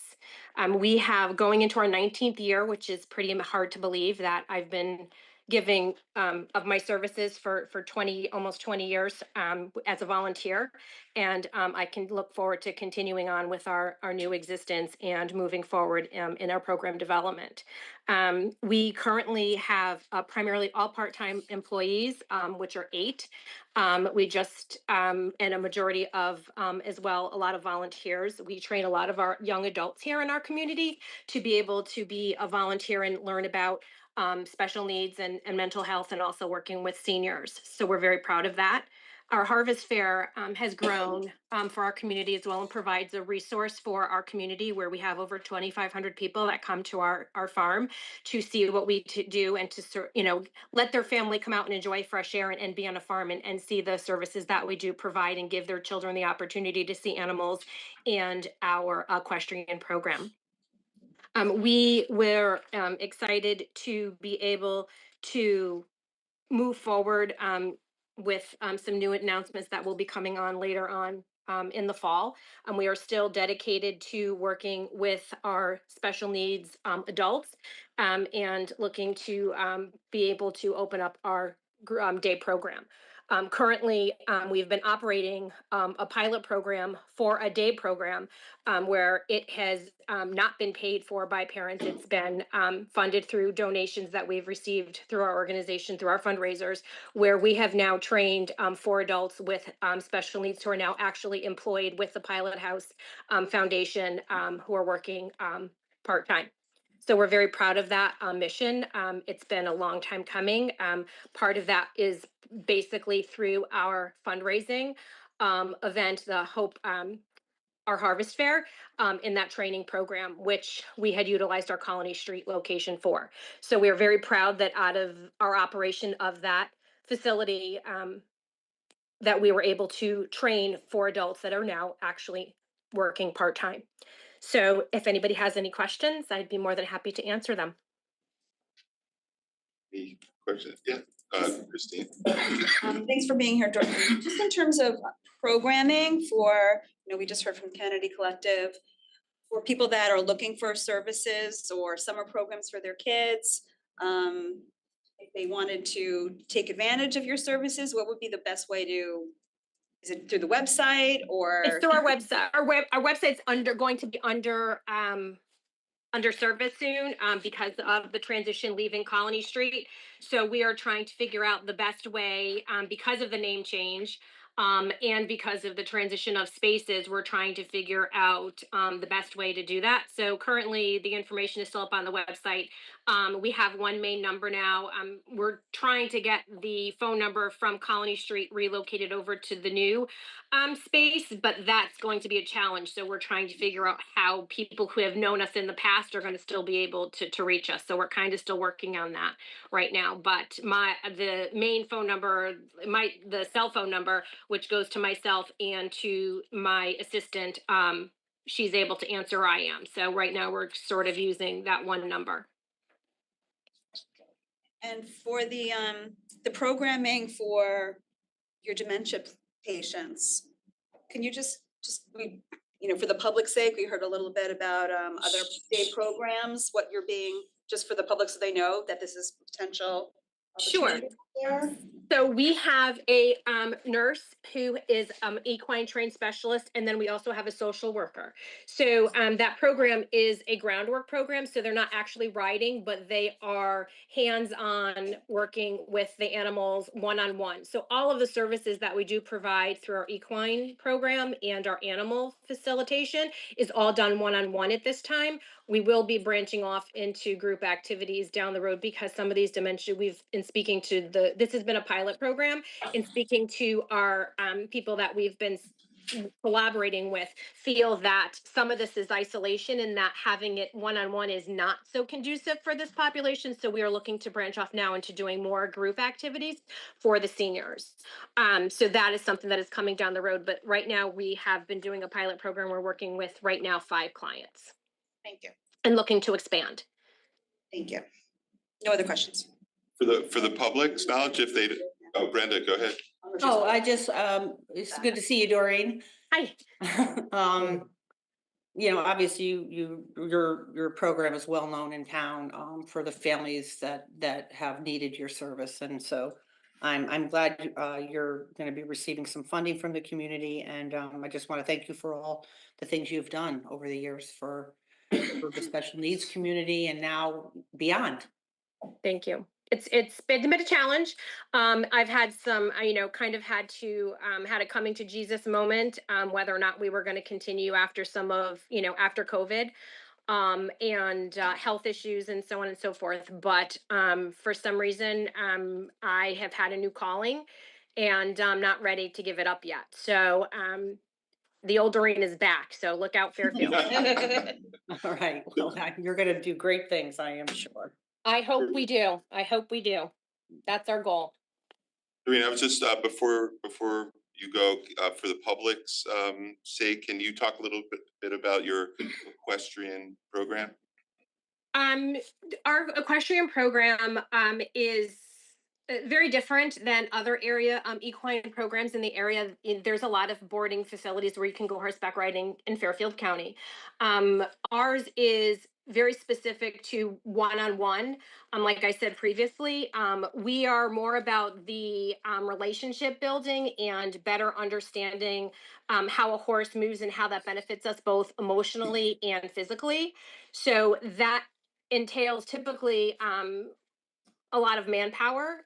So for instance, for our significantly need base, that typically requires 6 people to pull off a lesson, for instance, which is very costly. So we're very lucky and very blessed to have volunteers who are willing to help us out, or our staff that is paid is not paid what they would get out in the general public or out, at another training facility. They would be getting a substantial more amount of money, which I think is very different than a lot of the organizations and nonprofits that are out there. We don't have people that are making $50,000, $100 salaries. These are people who could be making that, who come to our facility to give their time and to be partially paid because they believe in our mission and how we deliver our services. So it's, like I said, one-on-one, and depending upon a need, we pull back the support. So any given day, we may see somebody that has advanced. For instance, I have a child he's an adult now, who's been riding with us for 10 years in our program, and he's now riding independently. And when he started our program, he had 6 people with him. So we do see the progress. And then we have some students, some clients, just because of safety reasons or medical concerns, they still require to have that additional, support. We don't take anybody in unless we're able to support them for obvious reasons. You're dealing with a 1,200-pound animal. So safety is our number one concern, that we can always meet that need. Fantastic. Well, thank you. Any other comments or questions? I think we'll let you go, Doreen. Thank you. And thank good you. luck. Thank you. All right. Thank you. Next is Deb Greenwood and Mark Antonini with the Center for Family Justice. Sorry, Mark, that you were here waiting for a long time. No worries, all good. I learned a lot myself today, Bill. Thank you. All right, that's good. Okay. So you learned how to calculate a mill rate. I think you already knew that. Right? Deb, go ahead. Yeah. Okay, well, thank you again for your time and support, Town of Fairfield. We're the Center for Family Justice. Most of you know who we are. We have the privilege to walk a mile in her or his shoes every year through the Post Road, which helps support our youngest clients at our Pathways to Hope. Many of these kids have been affected by the free support we give to adults and children being affected by domestic violence, sexual violence, and child abuse. Our agency has been around for a long time, as most of you may or may not know, since 1895 as the YWCA. Then in 1997, becoming the Center for Women and Families, where the focus was exactly on domestic violence clients, child abuse clients, and sexual assault clients, which we felt needed to get even stronger. And when 2016 came around, we worked very, very hard from 2005 and 2007 and cut the ribbon on Connecticut's first Family Justice Center, which encompasses additional support for individuals that we measure that go from victim to survivor very successfully. And with support from your town, we have seen great outcomes for survivors, especially in the town of Fairfield. We served last year 1,949 clients in the town. That includes children, that includes prevention education, which is no cost to anyone in your town, whether they're receiving advocacy support, which last fiscal year, we had 160 Fairfield residents get advocacy support, which is counseling in domestic violence and sexual violence. They can come here repeated number of times. There is no end for the amount of times. It's not like you get 10 sessions. You can come here until you feel you have gotten to where you need to be. Some might be here for almost a lifetime. We had 219 of the Fairfield residents receive court and civil legal services. What do I mean by that? They're working, we have 2 attorneys and 1 part-time paralegal that helps support your residents that need to navigate individual issues that might be happening with family court, especially as it relates to their children. So they're providing that free and pro bono support to 219 people last year. And we had 2 that received crisis services. And what I mean by that is 2 Fairfield residents were residing with us in our undisclosed area of our safe house, which successfully, and I know some of you have had the opportunity to come into our new one that we're currently moving from our old location from the last 27 years into our new triply expanded home as we speak. Quite frankly, we should have everybody moved in by this Friday. So with that, and you add in the prevention ed support services, we served 1,568 youth in the high school level, middle school level, and mostly at Walter Fitzgerald. So we've had great outcomes talking about healthy relationships and issues that many of the kids have gone through. So with that, that's how we got to the 1,949 Fairfield residents that we supported last year. As we break down the numbers in our cost, that comes to $272,000 and change. But we're asking for 20,000. We're not asking for more than we got last year. We know that there will be some cuts due to the federal VOCA dollars that are happening by June 30th of this year. But that being said, I'm happy to report that having wraparound support services as a family justice center has really made a difference in outcomes for those being affected by abuse, whether it's adults or children. And that support really is gratefully appreciated by all of us here at the Center for Family Justice. So I'm going to stop there and really open it up if you have any questions. That basically is us in a nutshell. I don't know. I mean, it's emotional. You do such an like, I mean, can't even put it into words what you guys do. It's so incredibly important. And I can thank you, but that wouldn't be enough. So, but thank you. And I guess if you could just elaborate a little bit, because we have this sort of cliff coming with federal funding, right? I mean, with state funding, right? Is there a state allocation funding issue? I can't recall when that's gonna, is that this year? So I can explain some of that. So we get about 50% of our annual budget. Most of it comes from the federal government to the state. And then the state has two major coalitions that kind of divide it up between domestic violence and sexual violence. The federal money has been drying up over several years. That was Deb referred to it as VOCA. It's the Violence of Crime Act. Those funds have been going down. We're very lucky to live in a state like Connecticut because Connecticut really helped, especially the last few years, but they did it with the ARPA money that they got. Unfortunately, as we all know, that's going away too, because I'm sure it's affecting your budget as well. So it's going to be really a crisis this year. So we're working very closely. You know, we're very happy to be working, you know, as a nonpartisan, both sides of the aisle. Everybody's been very, very supportive. You know, so we're trying to get some monies out of, continue to get some monies out of the state. We think that we're going to be headed to a 30% cut, and that, quite honestly, is much better than we had originally thought. So, you know, unfortunately, the cuts will mean we're going to have to cut some positions. So that won't be good. But you know what? It's not over yet. As a matter of fact, Deb and I, and actually a bunch of other people from across the country, are heading down to DC on Monday. We didn't realize that the State of the Union was Tuesday. We're not going to that, but we will be down Capitol Hill on Wednesday.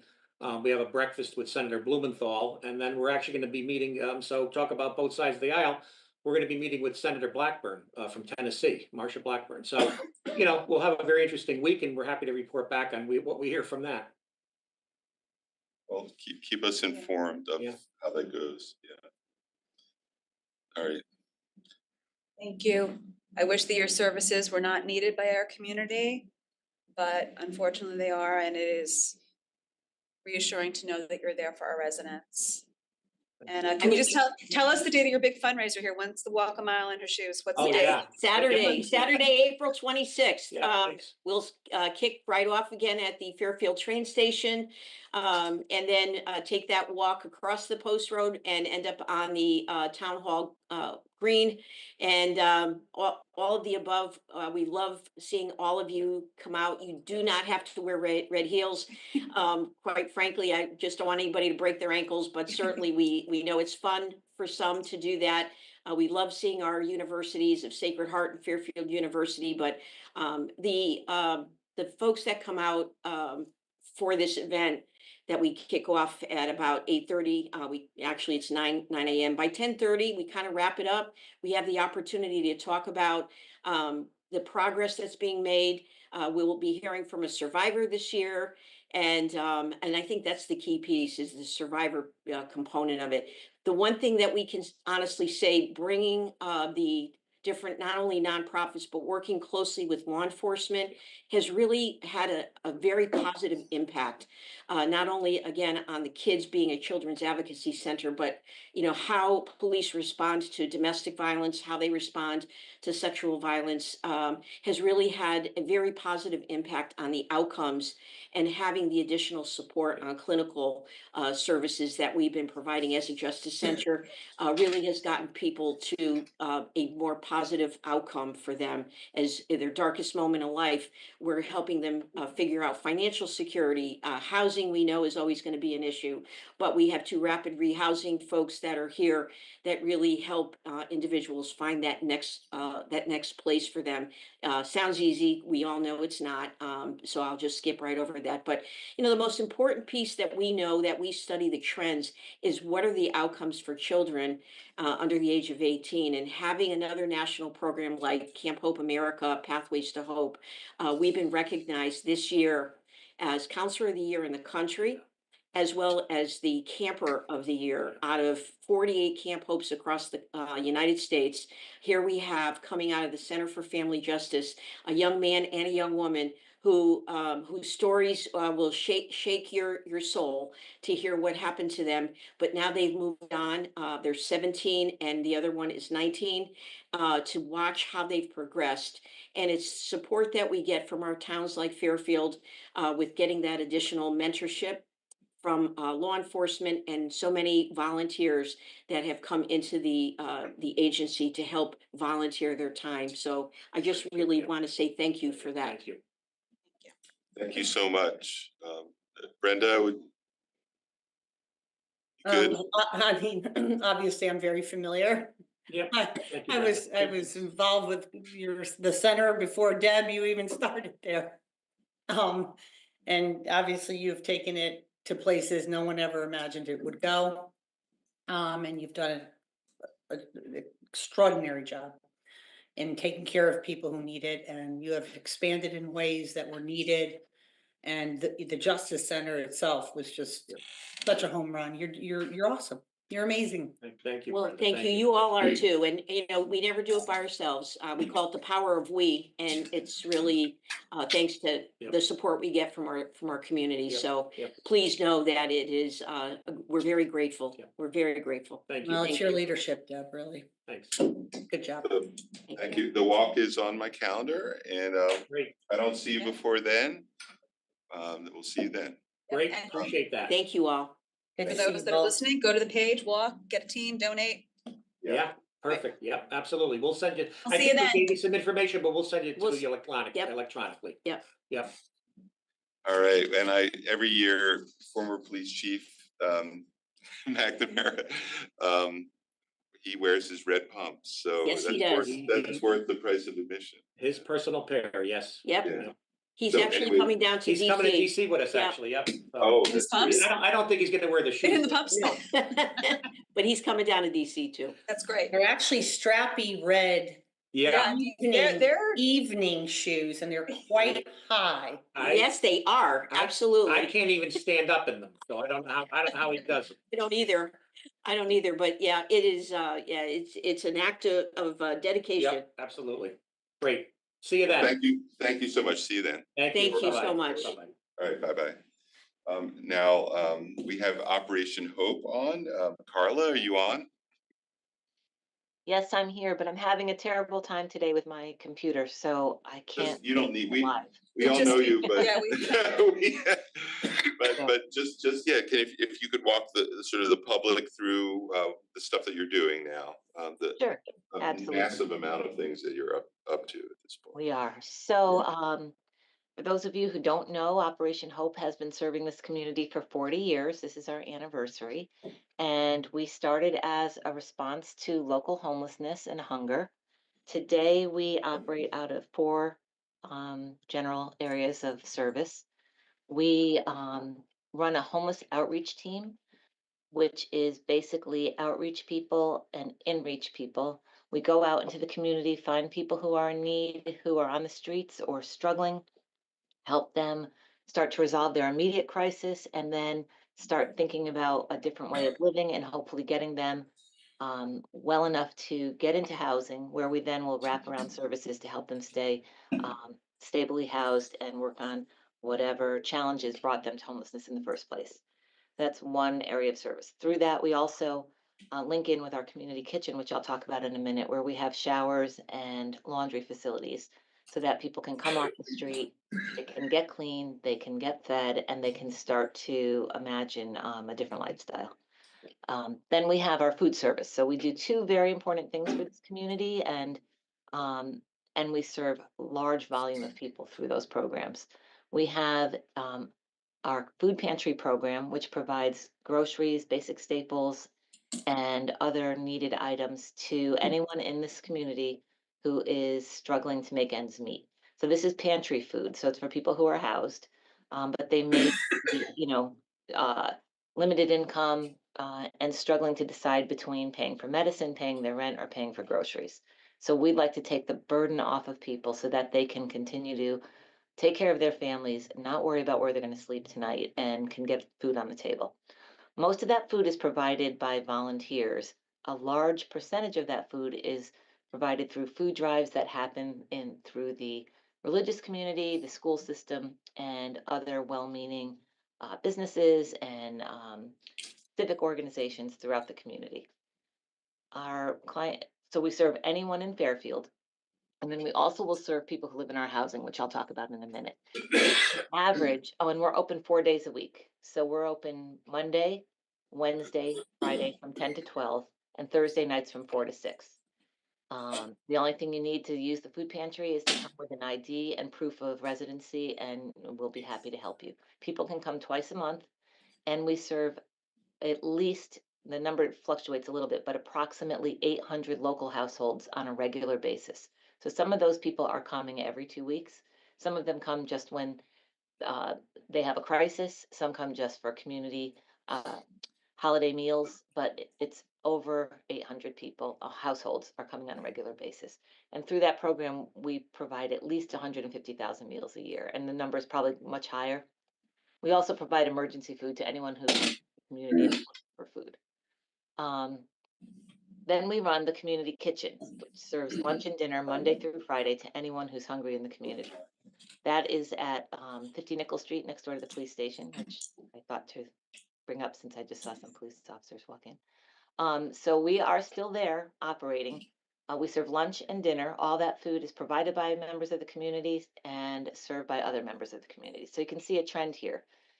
Besides the volume of people that we serve from this community, we also provide volumes of opportunities for people to serve others. And I think that's just as important in some ways as the actual service programs that we provide. So through that program, we're serving about maybe 20 to 40 people for lunch and 40 to 60 people for dinner. And it's a lifeline for many people. They may not all be homeless, but they are disenfranchised in some way and are looking for a fellowship and a safe place and obviously a warm meal. So we're super grateful to the residents in this community who have been supporting this effort for many, many years. Similarly to the food pantry, which is all run by volunteers. And the last program is our permanent supportive housing and our rapid rehousing programs. So we work with a lot of the other people that you heard from today and probably will continue to hear from till the end, because we're one community. And it's not as if one agency or one organization owns and controls these clients. They're fluid and they move back and forth through all the different programs that are available out there. And we are major affordable housing providers. We have 84 units of affordable supportive housing. That's permanent housing that comes with case management.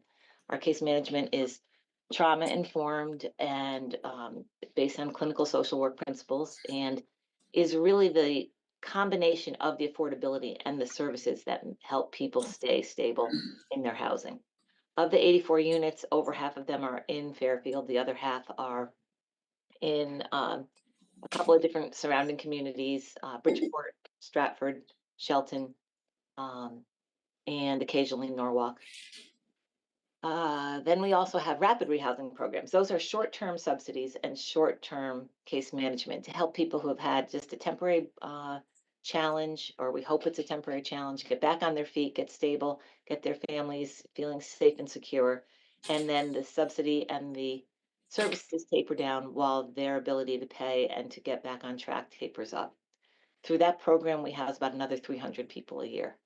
And many of those people we house in the community here, or they come from the community here.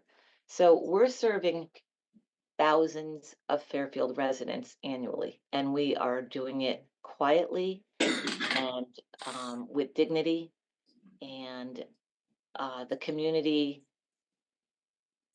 depends on us. And I think sometimes that's lost. You know, we're not as exciting maybe as some of these other programs, but what we do is critical to the survival of many of the community residents in this town. And I think it's worth pointing that out. So quickly, I just want to touch on current challenges. We have no idea what the government may do about funding us, but we are federal and state contractors, and most of the state contracts actually come from federal sources. And the kind of work we do is not especially on the top of the list of things that the current administration likes. So we anticipate that there will be some challenges in the future. And that would be very detrimental to this community and the surrounding communities, because we are caring for our neighbors who are struggling in a way that is meeting their immediate need, but also helping them plan for more stability in the future. And were we to disappear, I believe it would be, you know, a mini crisis for the community. That being said, you know, we're doing our best to keep moving forward, and and we know that our model works. It's not easy, but we do it. And I just want to add that I also try to remind people that we are also, a small business operating in this community. And we have 35 staff people who either live here or come into the community to work. They spend their money here for lunch, shopping afterwards, or entertainment. And we contribute, in many different ways to the vitality of this community. And it's our pleasure and honor to do so. Thanks, Carla.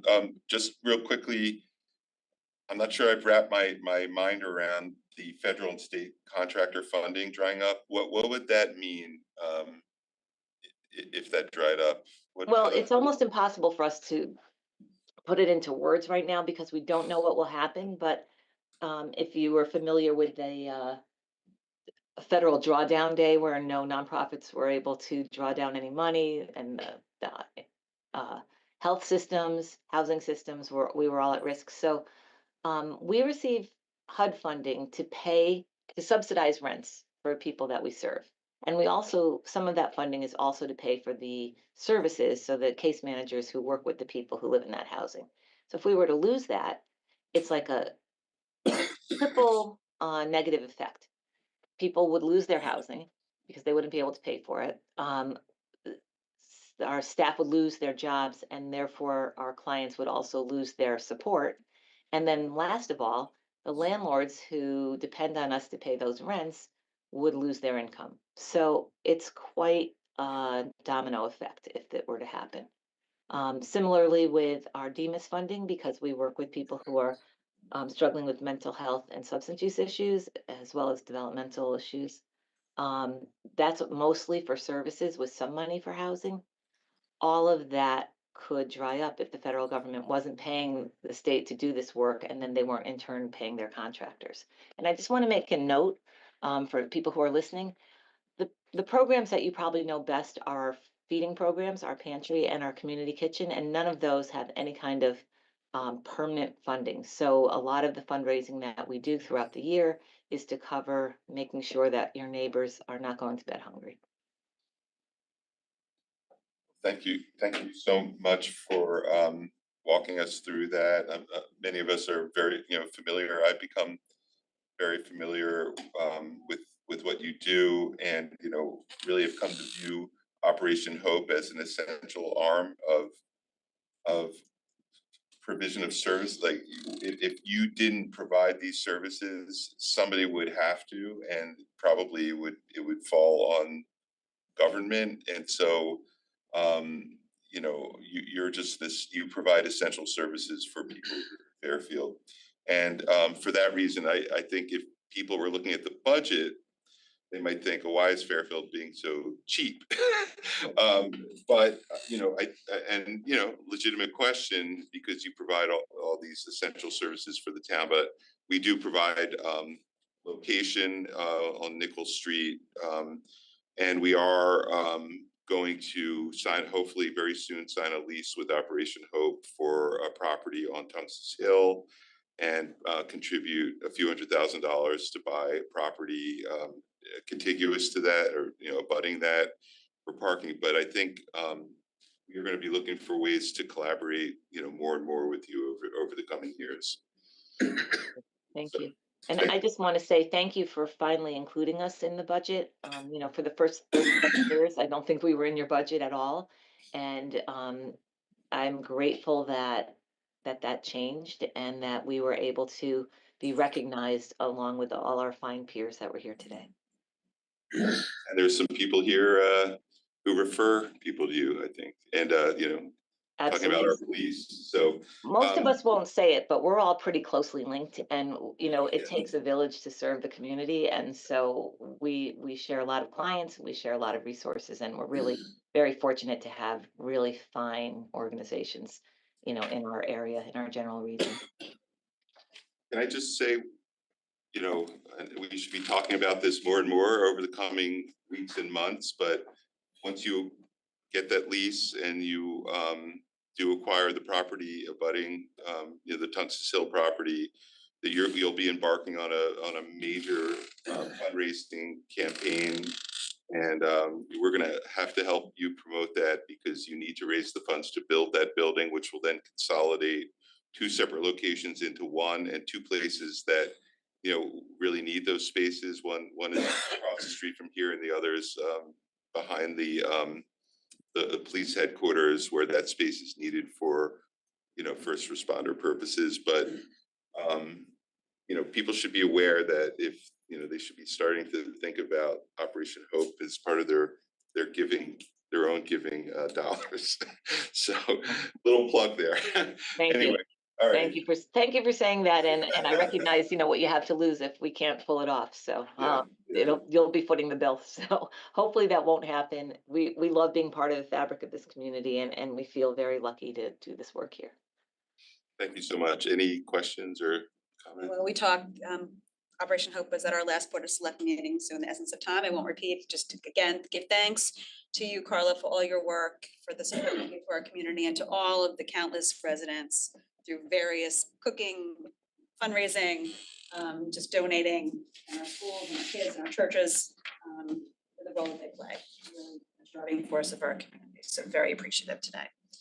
Thank you so much for that. Yeah, it takes really all of us to make it work, and we've been very fortunate for 40 years that we're still going strong and taking care of a large segment of the community, so thank you. Brenda, anything you'd like to add? Ditto, did what Christine said. Yeah, thank you. Awesome. Well, thanks, Carla. Thank you. And thanks. Yeah, thank you. Okay. And now we're going to move to the real hero in town. According to my visitors from an elementary school, they said that Ross Berry's a hero because without him, we wouldn't be able to collect taxes to pay for their schools. I had a picture of, I don't know if everybody agrees with I had that. a picture of Ross in my presentation. I said, when you see him, like, say, hey, Ross Berry. And they're so smart. They're like, hey, Ross Berry. It was awesome. Yeah. Well, good afternoon. Good afternoon. I'll run you through my budget. It's pretty straightforward, other than one topic. So we have an increase in the information technology, which is our regular annual maintenance agreements with our software vendors, primarily BGSI, which is our camera software, and Quality Data, which is our administrative. I'll come back to fees and professional. Education and membership is the other one that's up a bit from last year. Primarily, we have a new employee who is going through the certification courses. So we bumped that a little to accommodate him going through those courses. Back to fees and professionals, that's down 161,310, primarily as we finalize the budget for the revaluation. The other items that are in there are, I think, pretty much unchanged. We had initially estimated 850,000 for the reval. Now that the RFP is complete and we have a chosen vendor, that estimate has been refined down to 755,000. It's a little different this cycle. It is not a set number. We will be paying for inspections as needed instead of a fixed cost. We're hoping that will save us a little bit of money in the long run, but it does create a little bit of variability in the final number. So far on the reval, our street level images have been taken and updated. That was done through a company called Cyclomedia, and they took multiple images going down the street. So we have images of several aspects of each house. Just today, they finished doing what are called cutouts, which will be one image of each house that will then be associated with the vision card and ultimately end up online. So that's in process. Once that's completed, we will start with data mailers, which will verify the information we have on each house, and provided we get a satisfactory data mailer back, we will not need to inspect the house. If we don't, we will be inspecting later on this year. Do you have a date, projected date for sending those out? Not quite yet. We're just, once we get those images associated, we'll be ready to go. So hopefully within a week or so, we'll have a date.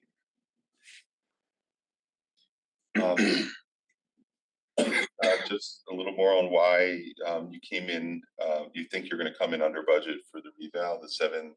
Well, that's, we had estimated for the last 2 fiscal years, 850,000.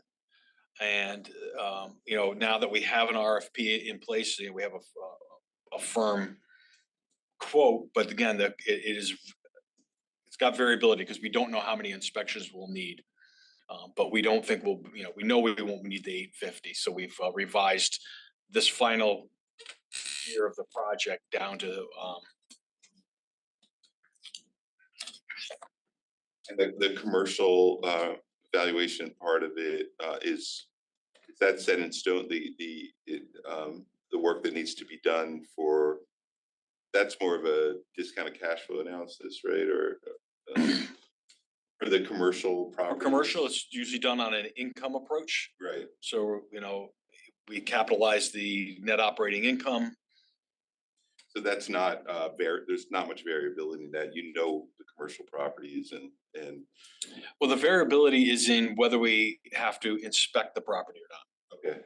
So, you know, estimating what that number will actually be is where there's some uncertainty. Any questions? Yeah. What would make a data mailer unsatisfactory? Like what would prompt the inspection? Doesn't get returned. Looking for what, 5% or what? Well, no, well, let me, I just, if they don't return it, and there will be a percentage that we check regardless as a quality control measure. If they indicate that there's changes, at some point, if the changes become significant enough, then we'll have to go out and inspect that property. What sort of well, you don't want to talk about it, but can you talk about what your expectation for returns would be? On the returns, 100%. we'd hope to go over 60%. 60, wow. Yeah, we'd hope to have over 60% on the data mailers. We're gonna do multiple rounds. Because it'll be cheaper to send a second round of data mailers than it is to send somebody out to the house. So we will, you know, do 2, maybe even 3 rounds of data mailers to try to drive that number down. Any questions, Christine, other than that? Brenda, any questions? No. Fantastic. Well, you're doing a great job. The kids loved you. That's good. Thank you. All right, next up is Police Chief Bob Morris. Welcome. Good afternoon, everyone. Thank you for giving us this opportunity to present our budget. I hope you all had a chance to go through our proposal packet to get an in-depth look of our needs and the main drivers behind the FY26 proposals. As we introduce our budget and go over some of the highlights, I want to emphasize that we have spent the last year deeply analyzing our needs and our issues, most of which can be solved with a long overdue increase in personnel. And I personally want to thank Deputy Chief Wyatt, who is really the one who crunches most of the numbers in our agency and has taken a lot of time to not only put this proposal together, but also making the numbers work for what is feasible for the town. So I'll turn it over to him to go into a little more detail. Thank you, Chief. And thank you all for giving us an opportunity to present on our budget. I'll give a high-level overview with the primary focus on the main driver of the increase, which is our need to increase our staffing. Simply put, increasing our staffing improves our ability to keep pace with the growth of the town and to sustain the highest level of service possible, all while maintaining the health and wellness of our officers. We are unfortunately in a staffing deficit that can be felt operationally, functionally, financially, and concerning officer wellness. Past practice of trying to make do with our roster as is no longer sustainable. Over the last year, we did our due diligence in analyzing and determining what the minimum ask was in order to achieve observable and measurable impact and which would bring us out of our aforementioned deficits. If fiscal feasibilities were not a part of the conversation, increasing our roster by 8 strategically placed personnel would fill critical gaps in supervision, would increase our patrol presence, and would start to eliminate repeated forced overtime, which is the main cause of our compounding overtime overages and increasing officer burnout. All of that said, we are aware that this is a large town with a lot of departments who are also experiencing pressing needs, and we do not presume that our needs are higher priority than others. We are conscious that the cost of adding 8 officers in one budget season lacks feasibility. And we thank you and your team in advance for working with us on an approach that is both feasible and which will start to show measurable impact. Our ask for this fiscal year will be to increase our roster by 4 personnel, with an understanding that while this will ease our deficits, it will not eliminate them. And thus we will hope to continue phasing in additional personnel in coming fiscal years.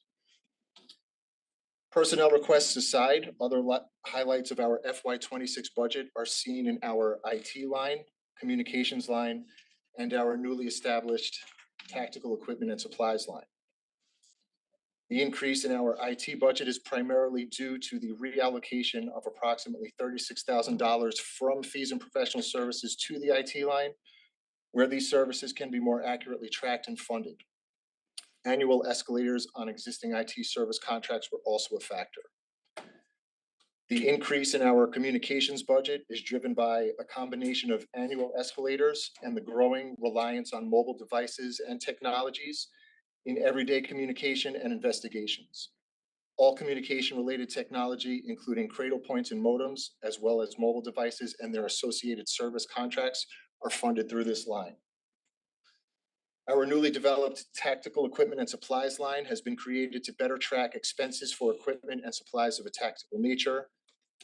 The most expensive of these items being ballistic vests and ammunition, which were historically funded in the training line, clothing line, and special departmental supplies line.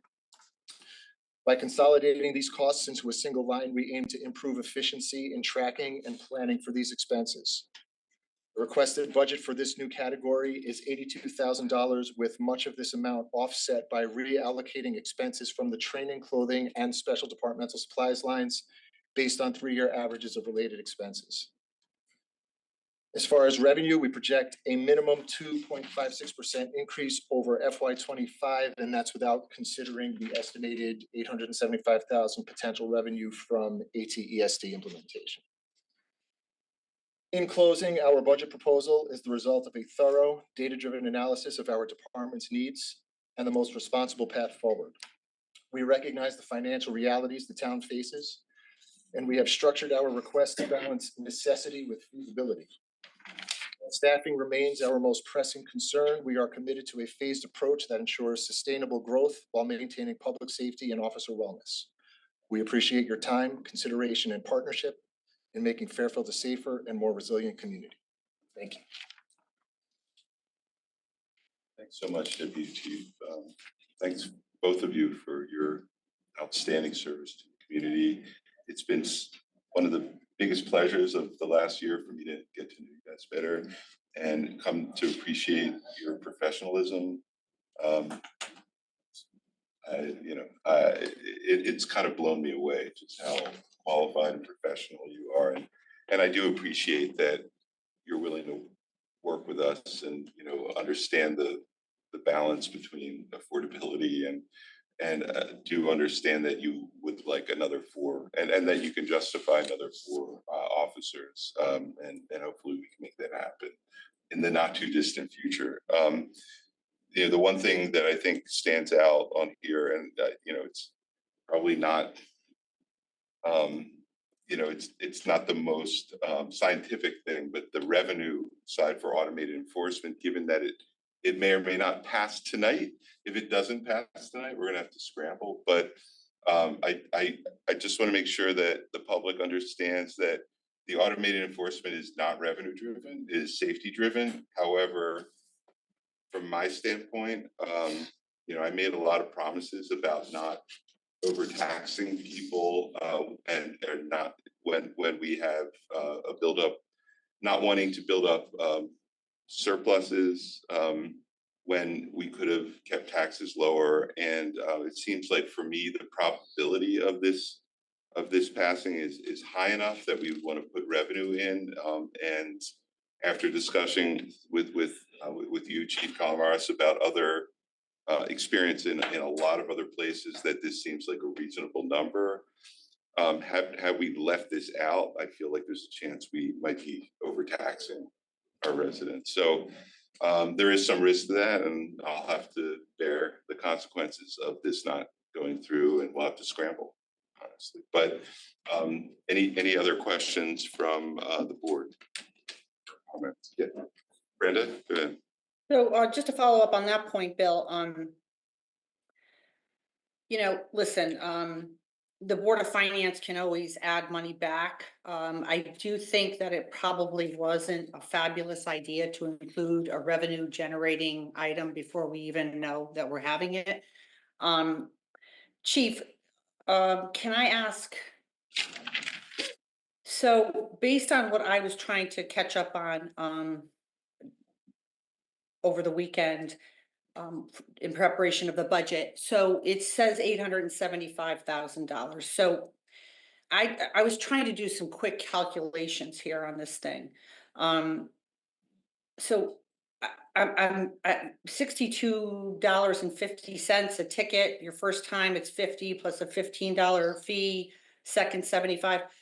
I mean, I kind of go between, you'd have to give out like 14,000 tickets, or I don't know how many tickets has to be given out to get $875,000 in this income line, this revenue line. Can you? Well, I can't give you an exact number. I mean, the only thing I can give you is anecdotal, what other municipalities have been estimated on theirs. There was an article in the Connecticut Insider about Milford's proposal for several red light cameras and what the anticipated revenue for those, and that was, over $2 million, the anticipated revenue. I think they were seeking approval for more red light cameras. I would say that is a pretty good round number. Full disclosure, I basically said I think that it will bring between 750 and $1 million, and that was the number that the first selectman and his office and his administration selected to put into the budget. But yeah, I think it's a generally a fairly conservative assumption to put in as a placeholder for that. So, but these aren't really red light cameras. They're just, from what I read, it's just school districts, right? It's a handful of schools. So if the ATESDs or automatic traffic enforcement safety devices are approved at the RTM tonight, there are 6 locations that are approved by the Office of State Traffic Administration that could potentially have implementation of the ATESDs at those locations. Given those 6 locations and the anticipation or the anticipated speeding during those times, it is likely that you will generate those numbers from those locations. May I just, Can I, Brandon, can I just, from the calculation that I see, the 875, the tickets are $50 to $75 per ticket. So you would take the 875, divide by 65, which is the average that I took, and then divide that by 12, and then divide that by 6. So that would be about 180 plus tickets per location, and that assumes there are 6, but I do believe we will be trying to roll out another 6 in the not too distant futures. We have 9 applications at the Office of the State Traffic Administration for the other remaining school zones within the town of Fairfield. So once they officially are, deemed school zones, they then become eligible for ATESDs if the town administration and the legislative bodies have an appetite for that. And I believe everyone at the RTM at least is well aware that the intent is to roll this out at all schools. You know, So it's just to where- go back to the calculation part, Bill, that's 180 tickets per what? per, if we have six of these cameras, that would be 187 per month, more or less, for each of the locations. So 187 tickets per month. So And with chief, the opportunity really probably to expand 6 to some greater amount before the end of the year. so chief, all right, so so when would these things actually be installed? If it does pass the RTM? So if it passes the RTM, we'd have to conduct an RFP for a vendor. The vendor, we would then have to, go into contract with the vendor, and they would put together an application to the Office of the State Traffic Administration with all the requirements to fulfill approval from OSTA for us to deploy those cameras. And how long do you think that process would take? Altogether, all of it? I guess an estimate would be anywhere between 5 and 6 months, all in. So 5 to 6 months before you can get approval, and then the installation portion, is that included in the 6 months or? No, I would say once we have approval from, or once the ordinance is established and we determine that the 6 locations are the 6 locations that we want, we would then have to put out an RFP for a vendor. And then once the vendor is determined, then we would put an application into OSTA. But I mean, from start to finish, from the approval from the RTM to the actual installation of the cameras where they're ticketing people. What I are we would say- looking at? Yeah, I would say 5 to 6 months. 5 to 6. Barring all those steps go as planned, and our application that goes up to the Office of the State Traffic Administration is reviewed, analyzed, and approved in a fairly judicious manner. Right, so it could potentially go longer. It could potentially go longer. Okay, I mean, listen, I'm all for safety. I'm all for, hopefully these come along with signs that alert people that this is happening. They know it, where the areas are, because, like anybody else, you might be going a little bit over and you don't even realize that this is a specific zone, but, if this goes through and I think it's a good thing. We need, to the point where we can keep people from speeding, especially in school zones. However, I do disagree, Bill, with putting this in the budget. I think it should have went through the process, should have them installed. And whatever money comes in, obviously could have went into surplus or debt service or whatever, but I don't think we should be building budgets on things that aren't even installed yet.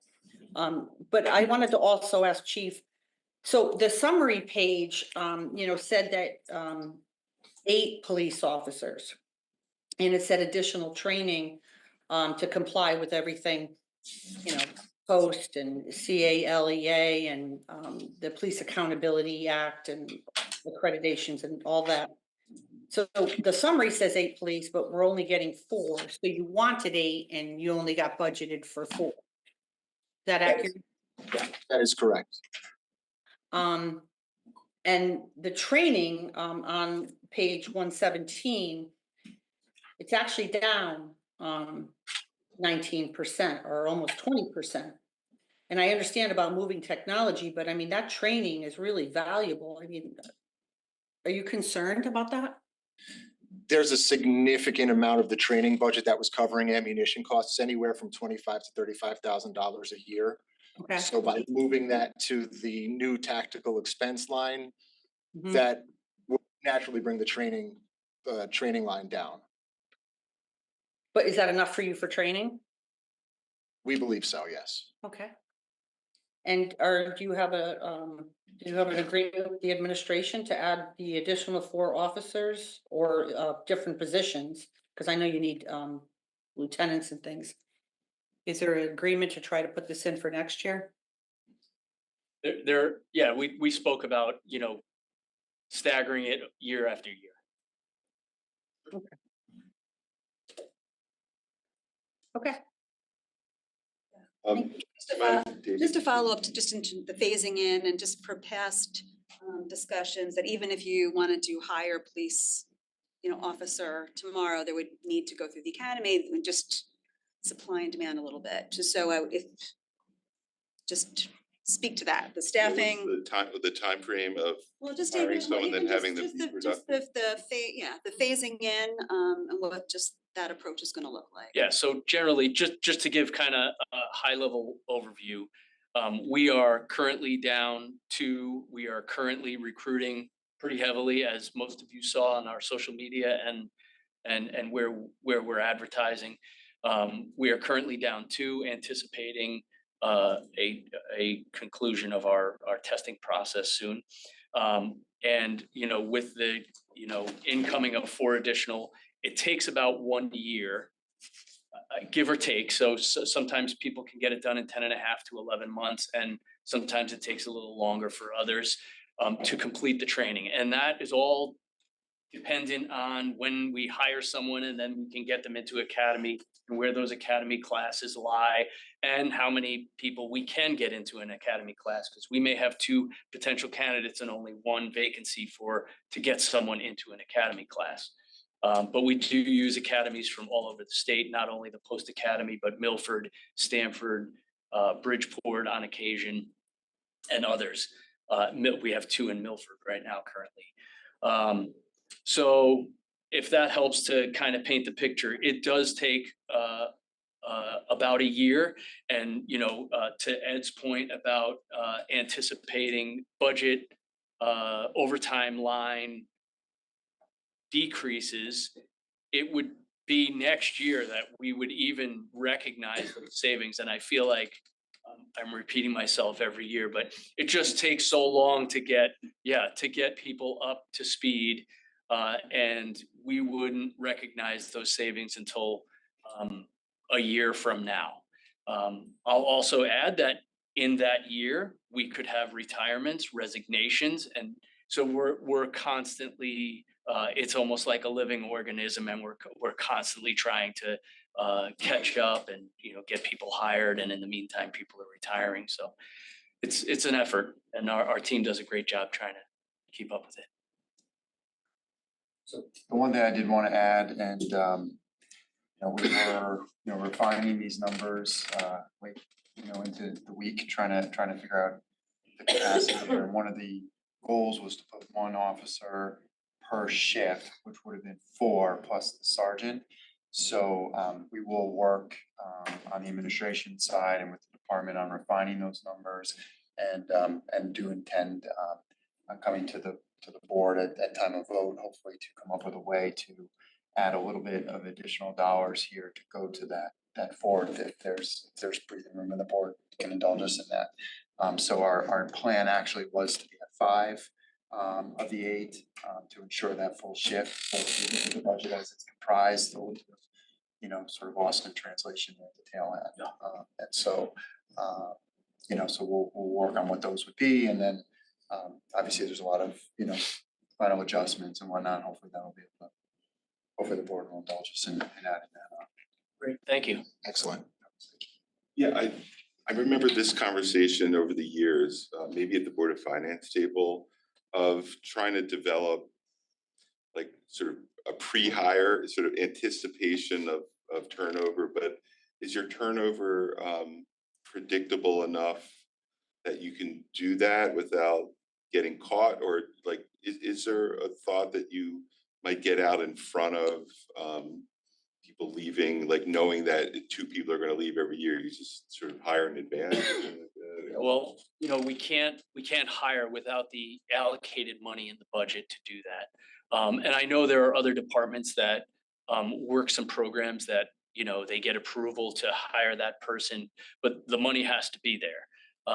And then if you can't estimate like no, so through the collective bargaining agreement, they have to provide us with 14 days notice of their retirement or resignation. Right. So it's not a very long time. Right. And I would say most officers keep that close to their chest.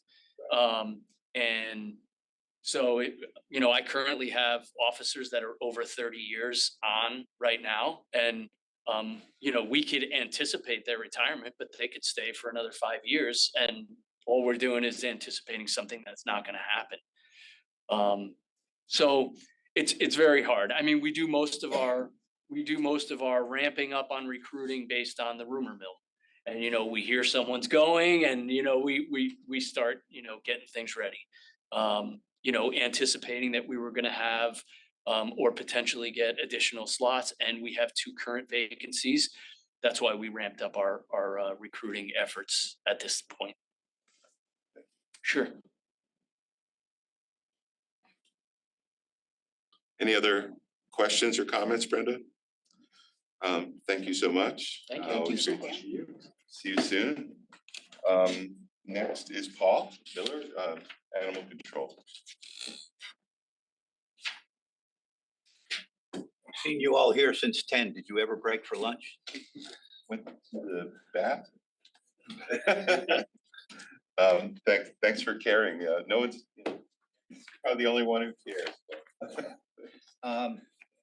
There's no big line item requests in this year's budget for animal control. I guess I'll just quickly go over revenue. Revenue is set by the state of Connecticut. They take what we charge when we redeem dogs, when we quarantine dogs. So these are basically consistent and they're run on a 3-year average. So the line items themselves, there are just a few areas that we wanted to raise our budget. One is fees and professional services. And that's 53200 line. And that basically is veterinary care for the animals, and it covers a few other things. But veterinary care is very important to us. And it is absolutely mandatory that we give the animals the best vet care that we can. As with everything else, vet care is rising in price. And so we'd like to maintain the current excellent level for the animals that we provide. Special department supplies, and again, this is our bread and butter. This is dog food and items peculiar to our budget only. This would cover dog food, dog collars, dog leashes, animal catching devices, traps, nets, that kind of thing. For the last few years, we've been overwhelmed by cruelty cases. And so all of our line items have been basically directed towards the animals that were impounded. Now this year, we have returned to a level of normalcy, and we want to do catch up. We have nets that need to be replaced, that kind of thing. So it's not a major, but we've asked for a few thousand more in that line item. There's no capital items, and that's it.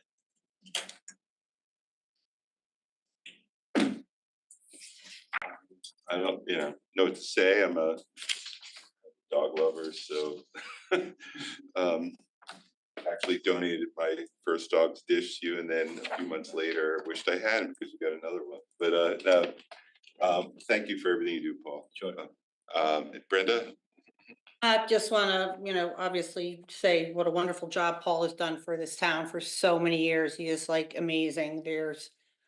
We could go on and on about all the amazing, kind, generous things Paul has done for Fairfield pet owners who have needed assistance and help. I would like to remind everybody that Paul was kind enough to bring a dying Fairfield resident, his dog, up to the hospital so that he could see his dog one last time, which was enormously generous and important.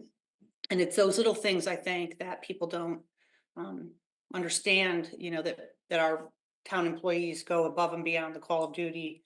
And so, Paul, you've just been such a gem for our community. And honestly, he is the true dog whisperer. He could get actually not just dog, any animal to come to him. And he's just really great with animals. So thanks, Paul, for everything you do. And I just want to shout out to Dabney, our wildlife rehabber, and what a great job she's been doing for our community and helping out. And kudos to everybody over there. You guys do a great job. Thank you. Yeah, just want to make sure. So you used to work like 18, 20 hours a day. Now that you have you're fully staffed? You're, I would say we're almost fully staffed. Remember, to replace the full-time animal control officer, we cut down a secretarial position to half-time, and we eliminated a part-time animal control officer. This was last year or the year before. But we are reasonably comfortable where we are. It doesn't mean in the future I may not ask for another part-time person to fill out the situation, but I think the word reasonably comfortable is correct for right now. thanks, Paul. Any? Thank you, Brenda. Thank you for sharing that story, and thank you. Yeah, you trying to make us cry, Brenda? Paul makes us cry with his kindness. Thanks, Paul. Thank you. Just in terms of, do you take donations, towels, sheets, or anything that you need, just in terms of you rely upon just for? Absolutely. There's a list on our Facebook site. Okay. So if you go on it, you can just print it out. Thank you. Just, we're trying to put information out for the public. So thank you for sharing that. Thank you all. Money too. Thanks, Paul. Take care. You take financial donations. All right. So next, we have Joe Gaudette, Fairfield County Regional Dispatch. Joe. Good afternoon. Hi, I'm Joe Gaudette. I am the relatively newly appointed director of the Fairfield County Regional Dispatch Center. Started around September 1st. Happy to be here. It's my first time through the budget process, so appreciate all your input. I'm coming to you with a relatively flat funded budget compared to last year, except for some salary and wage increases, wage and benefit increases that are reflected as a result of our settling a contract with the Communication Workers of America. And also, we've got some aging infrastructure already, believe it or not. And those increasing costs are reflected in some of the line items, information technology, maintenance items, things like that. I would like to say that, I've been working with the chiefs, the service chiefs, and I've had a terrific relationship with them. I appreciate all their support. Also, the chiefs in Westport, and certainly working with your administration, Bill, thank you, and David, thank you for your support. And we look forward to moving on into the next fiscal year. Yeah, it's really just really nice to have you here, Joe. Thank you. And I know Chief Calvaros feels the same way. Thank him all the and David does too. So any questions or comments, Brenda or Christine? I just heard great things about you, Joe, on welcome aboard. Thank I you. haven't officially been able to, but I'm glad to see you there. I know you have a good reputation and a lot of experience. And I'm sure the 911 operators really appreciate having you there. Thank you.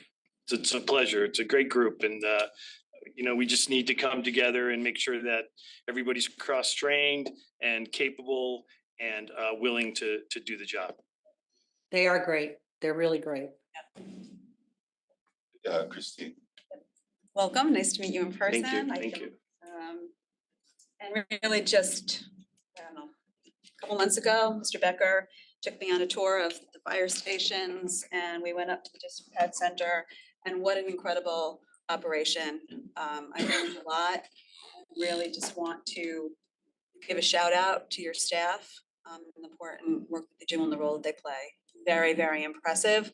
And as a resident, feel safe. Just grateful for our community, for our law enforcement, for both administrations, past administrations, for just bringing this to our community, moving it forward. So looking forward to hearing more about the work and your needs in the future, and really just growing this to possibly be even a revenue maker, bringing more communities online in the future. That's really it. Just wanted to say again, thank you. Just real quickly on the infrastructure side, can you walk us through what you want to do? So some of the aging infrastructure we're talking about, like servers and things. the center's been open for about 3 years. Some of the stuff is 4 years old. They've sat for a while. And so IT is looking to upgrade our servers. We would love to be able to get our consoles upgraded as well. Radio infrastructure takes care of itself, so that should be in pretty good shape, but it's basically IT stuff. We have systems that we need to maintain, redundant systems that we need to maintain, things like HVAC and UPS, fire retard systems, things like that. And so we're putting those things in place to make sure that they're maintained and that I don't have to come to you with a surprise. So the deal with Sacred Heart is all the maintenance up to us? So, yeah, I think of it as like living in a condominium. Right. So yeah, internally, all the maintenance belongs to us, and all the systems that support us internally, like the generators and the HVAC systems, they are also our responsibility. So the HVAC is, you have your own sort of for the center, even though you're next to the library, right? Or Yes, yeah. we're in the library. You're in the library, but you have your own unit. We actually have two, yes, sir, redundant systems that support the center itself. So there's no cost sharing involved there or discussions about that? We do have the original system that's supplied by the library. Yeah. But believe it or not, when the kids are off for the winter, they turn the heat off. So we need to have heat because we're still there. So that our systems supply the heat when they're not able to. Fantastic. Okay, any other questions? We're all rooting for you, Joe. I Thank know you. it's not easy. Thank you. I'm happy to be here. I'm gonna work hard, sir, to grow it. Forward to your improvements in staffing and training and all that stuff. Thank you. Thank you. Do anyone need a break or do you want to keep going? Growling stomach. Oh, Christine's stomach is. I'm just gonna have an M&M. Brenda, do you need a break? I don't. Brenda, do you want a break? Can we take a maybe 5-minute break? All right, let's take a 5-minute break. Sorry guys, but 5-minute break, so we'll reconvene a little after 3 o'clock. I brought some, I just didn't eat.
to Bill Hurley.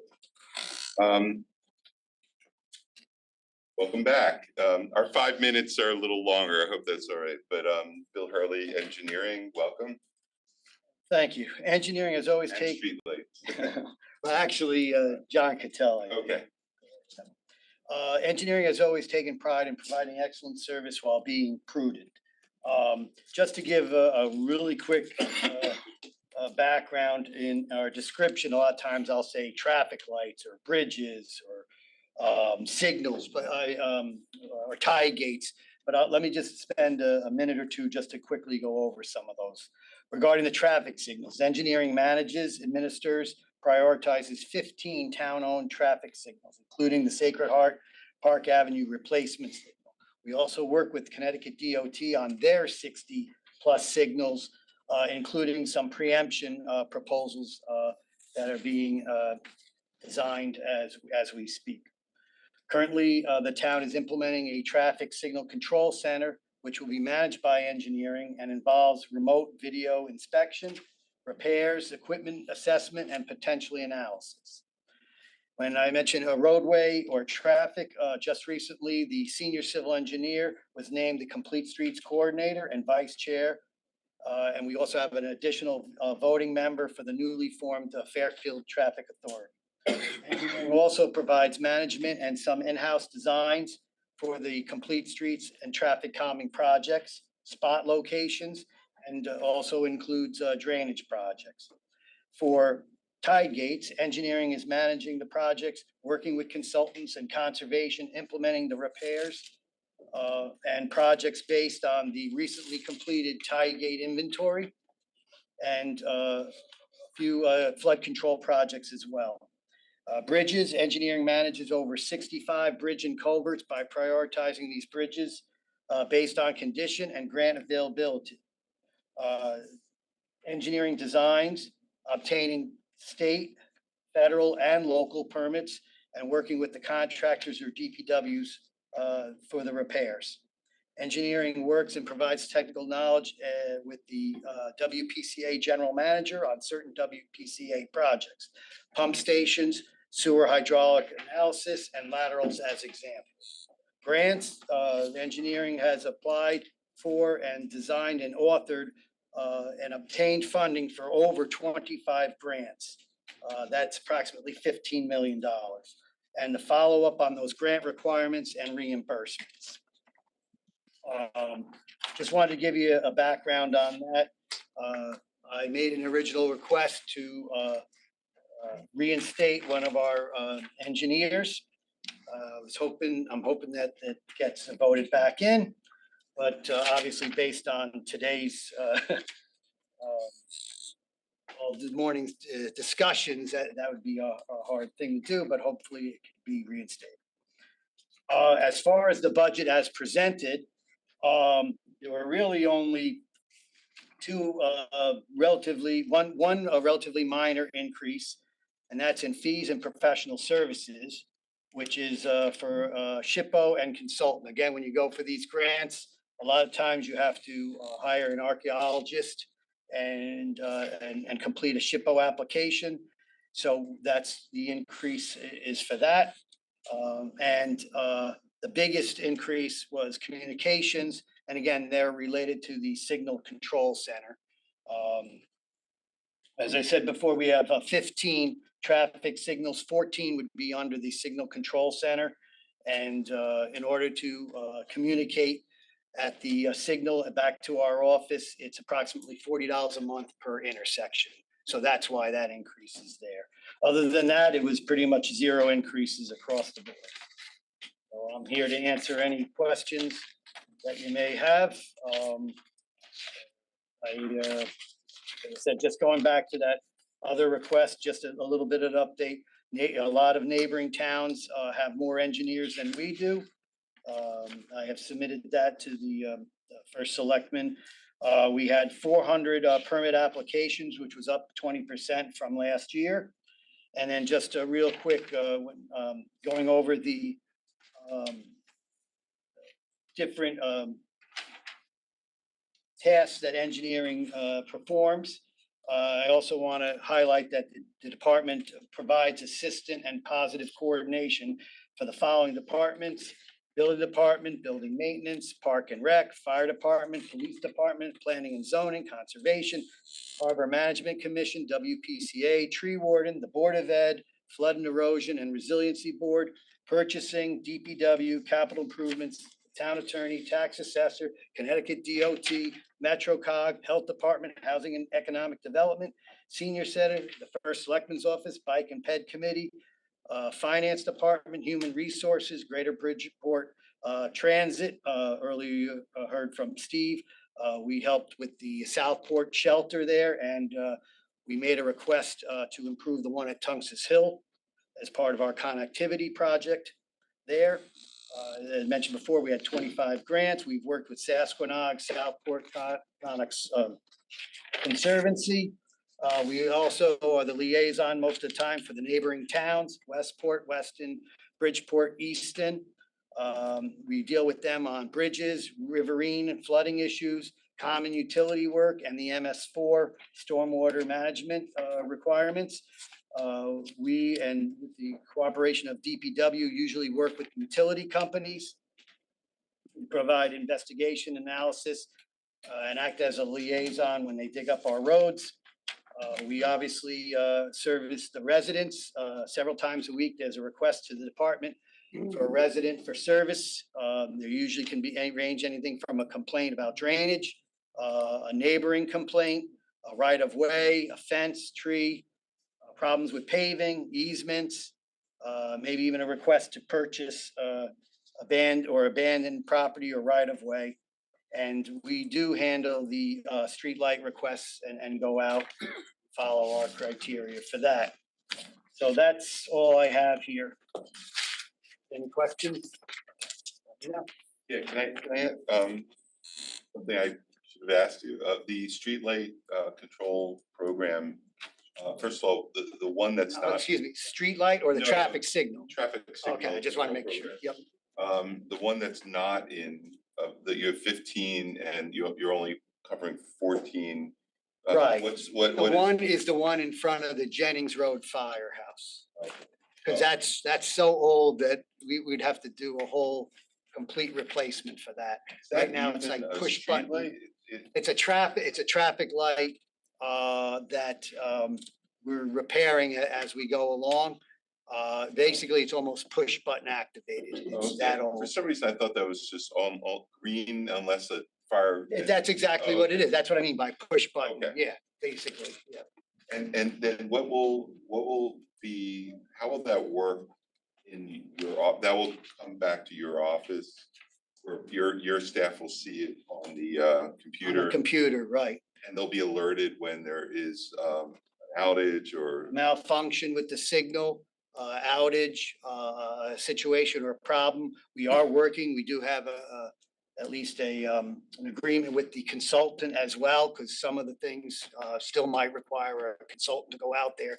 But if it's a flashing or the PED button is stuck or something like that, it's something we might be able to do right there remotely. And if not, we might be able to send somebody out rather than, a contractor to do that work. And will you have the ability to change timing from your office? Well, typically, if there's a small scale of timing that's allowed by OSTA, the State Traffic Administration, Office of State Traffic Administration. So like, for instance, they may allow us to change a green time from 34 to 38 seconds. So we might be able to tweak it a little bit, but if you wanted to significantly change, you have to go back to the state for those. Okay. Because it's still under OSTA jurisdiction, all signals are. And do you, aren't we're installing sort of sensors or that allow the lights to change based on if no one's coming in one direction? Yeah, it's mainly camera detection. Matter of fact, we bought 4 of them and they've been installed. But that's only part of it. The other part is you have to have the controllers, you have to have new cabinets, new computer equipment for it.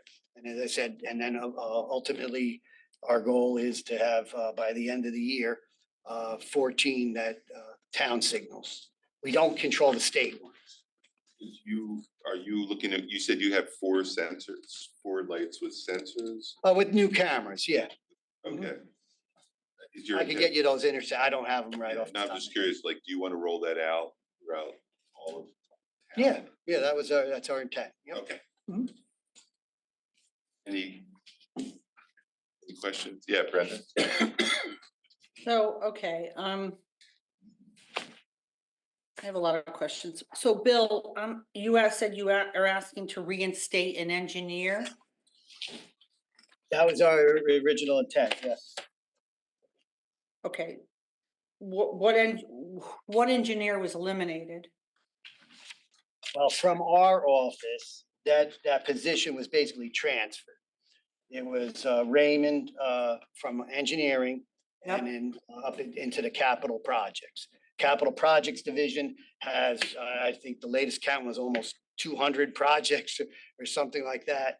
So they basically transferred Raymond's position into the capital projects, which could be a division. And I don't want to, I should probably defer to you guys on that. No, thank you. Did you, so Bill, I mean, I know for engineering's under DPW and now this project department, which isn't a department, but it is a department, is, I would imagine, under DPW as well. So I'm confused because, listen, when I came in there, you know that your department needed a real lot of help and we made significant changes because you just listed off, 100 different things you guys have to do. And you're down a person. So if we could just go to the page 149. Who is the assistant survey crew? Because that's why an org chart would really be helpful, especially in this area. Who is that person? That's John Chismadia. Oh, okay. He's one of the surveyors, yep. And an engineering manager? That's me. Yeah, it's you. And who is the senior civil engineer? Who would be more senior than you? Well, that was a position that has been established for quite some while, a couple of decades. The senior civil engineer right now is Anthony Santiago, and currently it's also Mega Jane. So is that Anthony and Mega, or is that just Anthony? That's a budget book cleanup item. Yep. That's been incorrect, actually, and I'm noticing. Who is? There's 2 senior civil engineers. That's Megan and. Okay, so there's 219,000. Who is the Bill? Who is the assistant engineering manager then? That's the budget cleanup, David. Yeah, there's an item and this has been kind of lagging around. I think it looks like for a couple of years incorrectly. And I thought we would clean that up, but looking at this. So this budget will actually take the assistant engineering manager, which there is none and has been none. And we'll ask Board of Selectmen to clean up items to change this to the 2 civil engineers. Because that's what's actually in that department and has been done. I can't hear. I'm confused. Is this budget page not correct? Is page 149 not correct? Yeah, there's an error in page 149, as in previous books. It looks like that we had found that there was an error. There is actually not an assistant engineering manager. There hasn't been an assistant. So that head count should be listed under senior civil engineer, of which in the previous year it was budgeted for 3 and now is down to 2. And that's where we lost the engineer. Correct. Who's the project manager on page 149?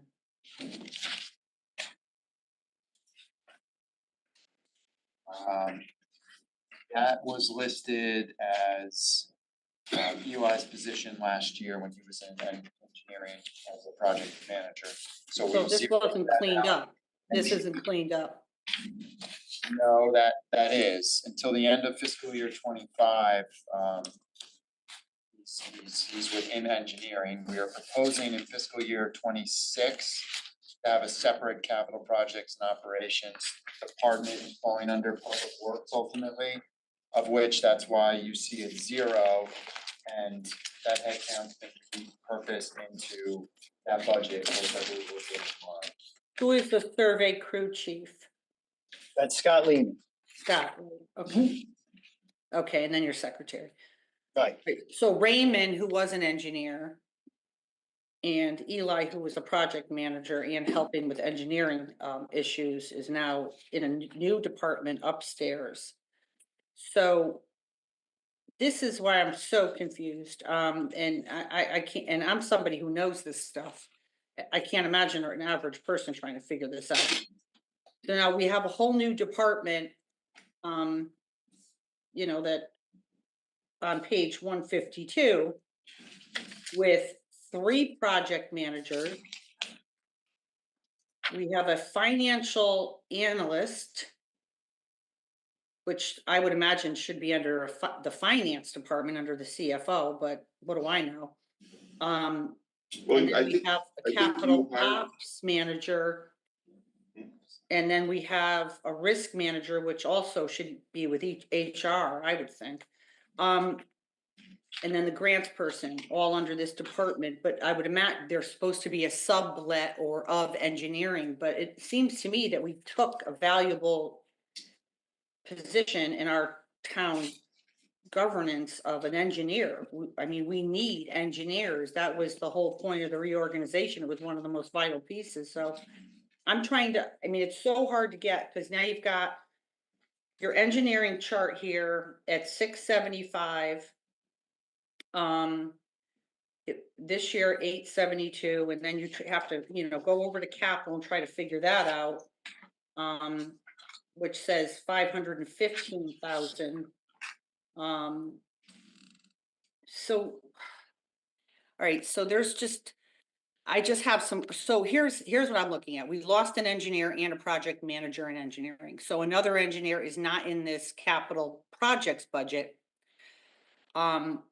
But then in the capital projects, you got 7 people. And that's why those org charts are important, because it appears that it's a net 2 head count, but I guess the elimination of the park superintendent, which we've always had, is going to offset it, so we're up 1. But you got a project manager, a transfer from engineering, who's Eli, who's now a department head. We have a project manager who it looks like it got transferred from WPCA. So is that position now in the town operating budget? Or is it not, is it still in the WPCA self-sustaining fund? Tom, can you tell me? This is Eli, this is Sabrina. This is the WPCA project manager. The answer on that is that the town is putting it within this department and then charging back to the WPCA the 1 full head count worth.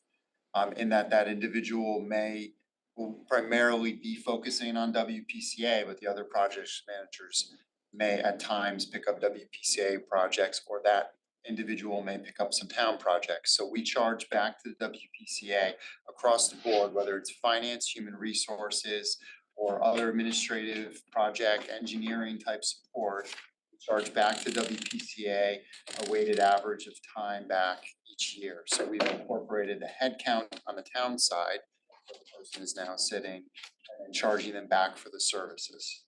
So the WPCA project manager is being paid by who? That's on the town side. WPCA will be charged back the time. I mean, housing it there. You want me to take a crack at this, Brenda? Hmm. You want me to take a crack at this? Yeah, I mean, yeah. Okay, so you and people, you know, prior to you, I believe, I'm not sure when it started, had a engineer under WPCA who was sitting in an office out at the Water Pollution Control Authority, you know, plant at the WPCF, being paid directly by WPCA. that, you know, that's what they did, but they weren't integrated. That engineer was not integrated in with the rest of the engineering department. So what we've done is we want to move, and we have moved that person to head office to here, and they work on WPCF projects and will be charged back to WPCA. So much of it's mainly Beata. Much of her work, much of her time will be charged to the WPCA. But what makes this more efficient is that under the old scheme, if there was not a project for that person to do, they weren't generally pulled into other projects. So if WPCF didn't have a project going on, I'm not even really sure what that engineer or that employee was doing. Now, this engineer is part of a group. To the extent that work is needed by the WPCF, it's done and charged to the WPCF or WPCA. To the extent there's anything else they can pick up, they'll do it here. So, you know, it's mainly funded by the WPCA, but it's just more efficient and better for that person. So why don't we do net- it the other way? Why don't we have WPCA, like it always was, pay them, and then we pay, charge back whatever town project? Because we have so many WPCA projects. Because, you know, it's part of it is just a management issue. We had an engineer that wasn't really being managed. Like there was no one there with the, no one there day to day overseeing that person and managing them.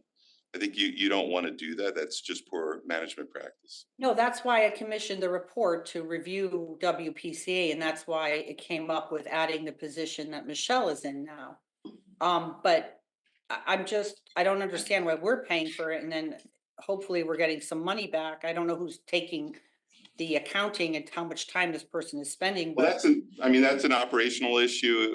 We are, you know, that is how it's going to work. Yes, Christine, go ahead. So for the revenue coming back, is that part of the WPCA in-kind services under revenue on page 5?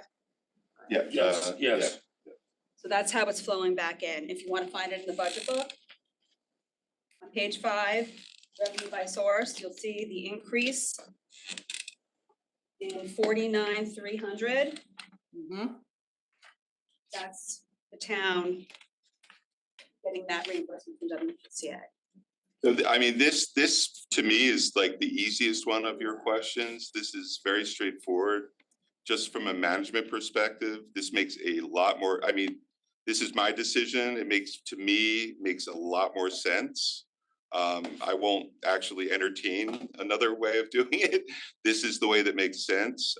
The old system that we had led to inefficiencies and people being underutilized and not having a career path. This allows for us to have an engineer with a career path and get, you know, really high quality person who will do the work for WPCF, but also be part of a larger team. Bill, I wasn't questioning your organizational chart. No. I know you're not, but I'm just explaining to you this. I'm just of all trying your to questions. understand, and I think that, you know, our taxpayers want to know too, but it's hard for anybody to understand how much more money are we spending between now these two departments that are under the umbrella of DPW and are lacking a civil engineer, which is required for the, you know, 50 things that Bill just mentioned, that we all know that engineering is extraordinarily involved in. So how much more money, let's just go. Well, first of all, in terms How much of, more money, how Well, much you- more you- money is being spent? I can answer that. Because, and we had DPW and engineering, right? From before, from that budget, how much more is being spent now with two departments under? It's because engineering and capital projects are basically all together. So The only new headcount there is the risk manager. yeah, so in terms of headcount, you know, as you know, I think you know, we've shifted people around. So to the extent of the exact dollar increase, it's either, it's not a lot because there are some people who, for example, Doug Novak was the supervisor for Parks and Rec, and we don't, you know, that's a position that you filled with a reorganization. DPW, that aspect of Parks is going back to DPW, and that Doug Novak position is being filled by a construction expert, so which is part of this project management group. We've shifted people around, but I just want to touch on something that you just said about civil engineers. I mean, I know you're aware of this. There are different levels of accreditation. Bill Hurley is a PE, right? He's our chief engineer. Ray was not a PE. Bill was the only PE in that department. So, you know, Eli went to engineering school. Michelle Gore went to, you know, school for engineering. She has a master's in engineering. So I think you need to, at least when you talk about people being a civil engineer or something else, we should be clear that, like, we have people that are engineers that don't have PEs. It just so happens that Baada is a PE, but you know that, and is working, you know, in the capital projects management group. So we haven't lost expertise. I wouldn't frame it that way if I were you, because that's just I didn't say not that. the case. I Yeah, we didn't say haven't that. lost civil engineering expertise. Ray was he an engineer bachelor's or? Yeah, he had an engineering degree. He had an engineering degree undergrad, which he wasn't a PE. You know, Baada is a PE, has an engineering degree. Michelle Gore has a master's in engineering. Well, is FADA helping Bill with any engineering projects? Because to me, that would be the most efficient thing. I think she is, right, Attorney Creed? So I think the reality when you look at the grants manager role and also the project manager role, and what we're trying to do from a workload standpoint is take things off the engineering department in general. One of the problems has been that the engineers have actually been tasked with a lot of project management type skills, a lot of grant skills. Bill's done an amazing job in those areas. We talked about, you know, the grants and those things, and as subject matter experts, the important, you know, need of continued, obviously, involvement very closely with those. But the more of that workload that can be shifted to people who specifically do those types of tasks, which is the point of this overall group, the more that they can get back to doing the true engineering work of the town and working at that level. And until you have that clear snapshot, it's difficult to simply go out and add overall headcount. We're really trying to focus on keeping the overall headcount maintained, but reworking whose function areas everybody is in there for the optimal efficiency for the town and the overall departments. But I would say, and Bill's argument is not wrong, we have how many projects, Bill? 200, you know? But the caveat. We have a couple hundred projects. We've gained, you know, people to manage those projects by actually taking someone who is purely focused on WPCA and now is dedicating some time to some of the projects that Bill's worked on. So that's helped a bit, but we probably could increase that group because they are going to hit their capacity. But we haven't lost anything, but we would probably at some point want to consider adding to that capability. And, you know, whether or not Bill's group and the capital projects group really need to be separate, definitely up for debate. They could probably be collapsed into one organization, but we wanted to create some separation between them and have Bill and Mega concentrate more on, you know, like design work, but they are still doing a fair amount of project management work.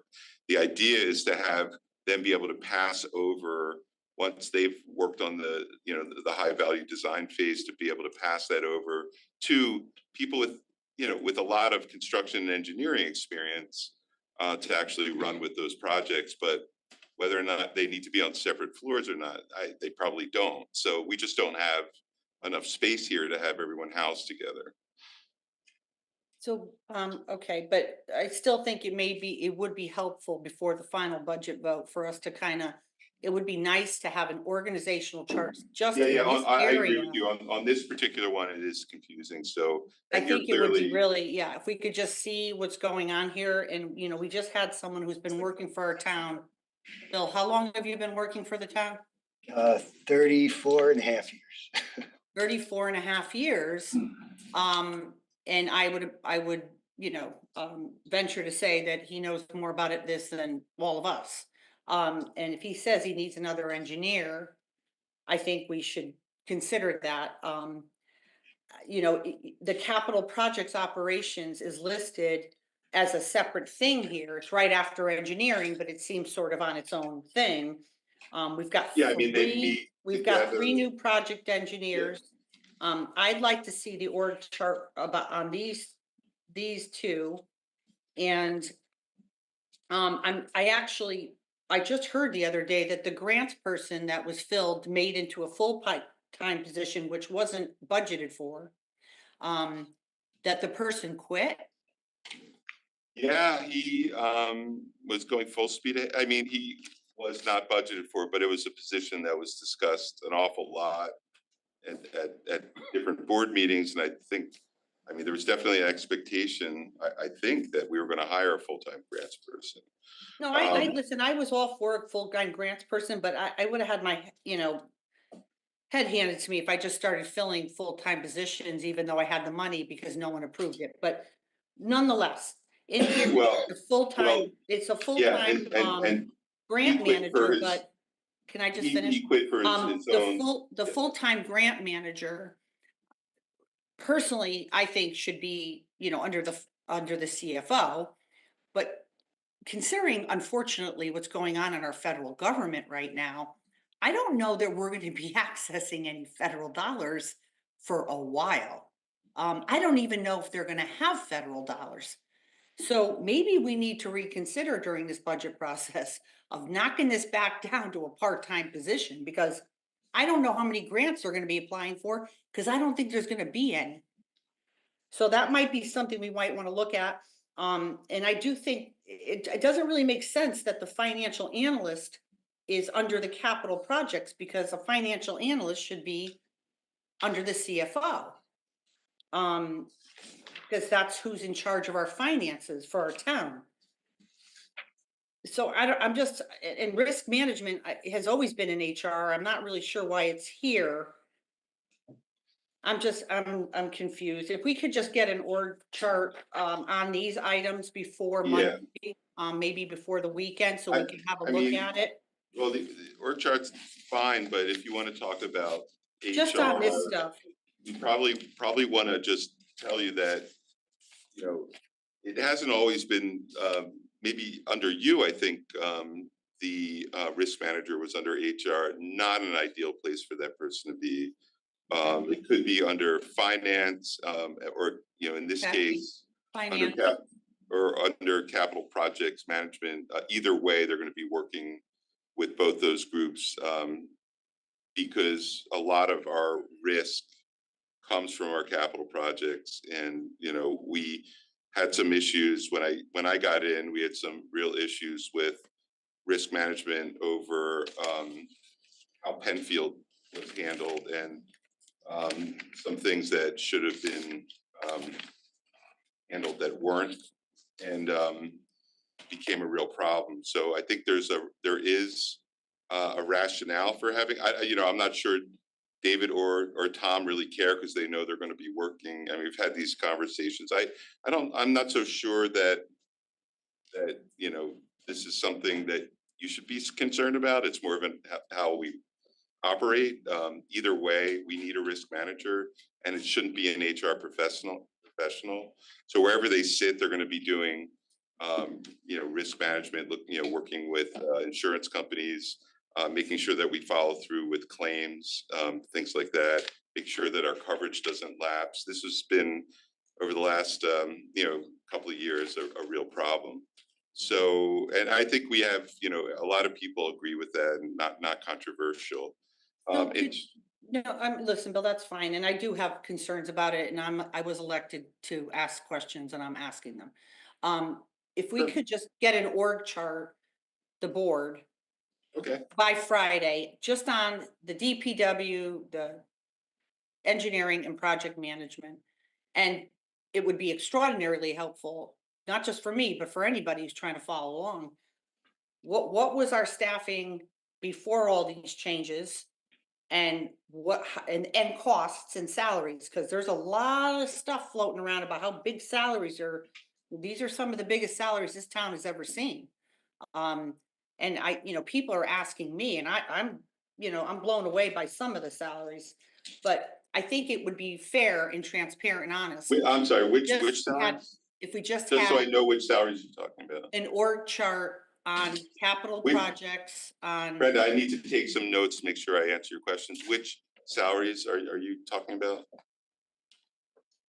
I'm talking about these three: engineering and project management and DPW. If we could get an org chart. But which salaries are you concerned about? No, I'm saying I'm hearing that there's a lot of big salaries, and if you go through here, but it's hard to disseminate. If we Oh, could- you're not talking about a specific thing that you're looking at? No, from what the budget was before this new department was created. What was the budget lines? What were the salaries for our before? And now how does it work now with this new engineering layout, capital projects and DPW? Just to see org chart, org chart, org chart. Okay, yeah, Christine. Just to follow up on that, I think not even waiting until Friday, not looking for the org chart, but being that we're with the capital projects working group is on tomorrow's agenda. Maybe just having a spreadsheet of just following the money a little bit of where, just to show that the head count is where it's coming from, where the dollars are coming from, how WPCA is covering the cost. That might just be helpful. Yep. For the Okay. public and for everybody, and Yeah, yeah. hopefully pretty easy to put together. Yeah, that makes sense. Okay.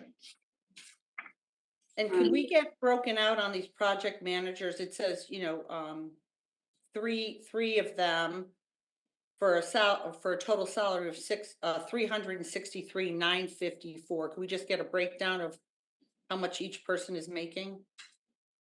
Sure. Aren't they all, okay, yeah. Just the salary, which would be captured. I'm not sure we would, I mean, can we give that to you offline? That's not. You have it in the other pages. If you Yeah, look but at it's engineering, fine. you have, the assistant survey crew, 85,000, the engineering manager, 151. I mean, it's not like it's a big secret. Right, but so what are you looking for again? Well, Wait, you don't break down the three project managers, you just have it clumped into a big, three people making okay, 363,954. Just do it one, Give you two, three. breakouts. Mine is a few weeks between each of them on their start dates. They all started around the same time, so they follow the same union contract on their grade and their steps, and this does forecast their step adjustment for next year, which is done contractually. So, okay, so we'll just get it. We'll just get It it. looks like one of these was added outside of the budget and was used with transfer funds that were available from people leaving. Which, I don't think is right, because you should always ask for the elected boards before you implement new staff. And we had this discussion before, and you were like, well, we could fire them, and that's obviously not a good answer. I mean, we're. I don't remember that. I don't remember talking about firing somebody. No, we were talking about creating, hiring new people, like, for example, the budget said we had a part-time grants manager. That's what it said. That's what we voted on. That's what everybody voted on. And that's like me, when I was in office, I said, oh, thanks for the part-time person in my office, but I'm just gonna hire a full-time person and pay him out of the money that's left over in the thing, or take money. And then I'm gonna come back and say, oh, I have this full-time person now. It's just not transparent. It's not honest.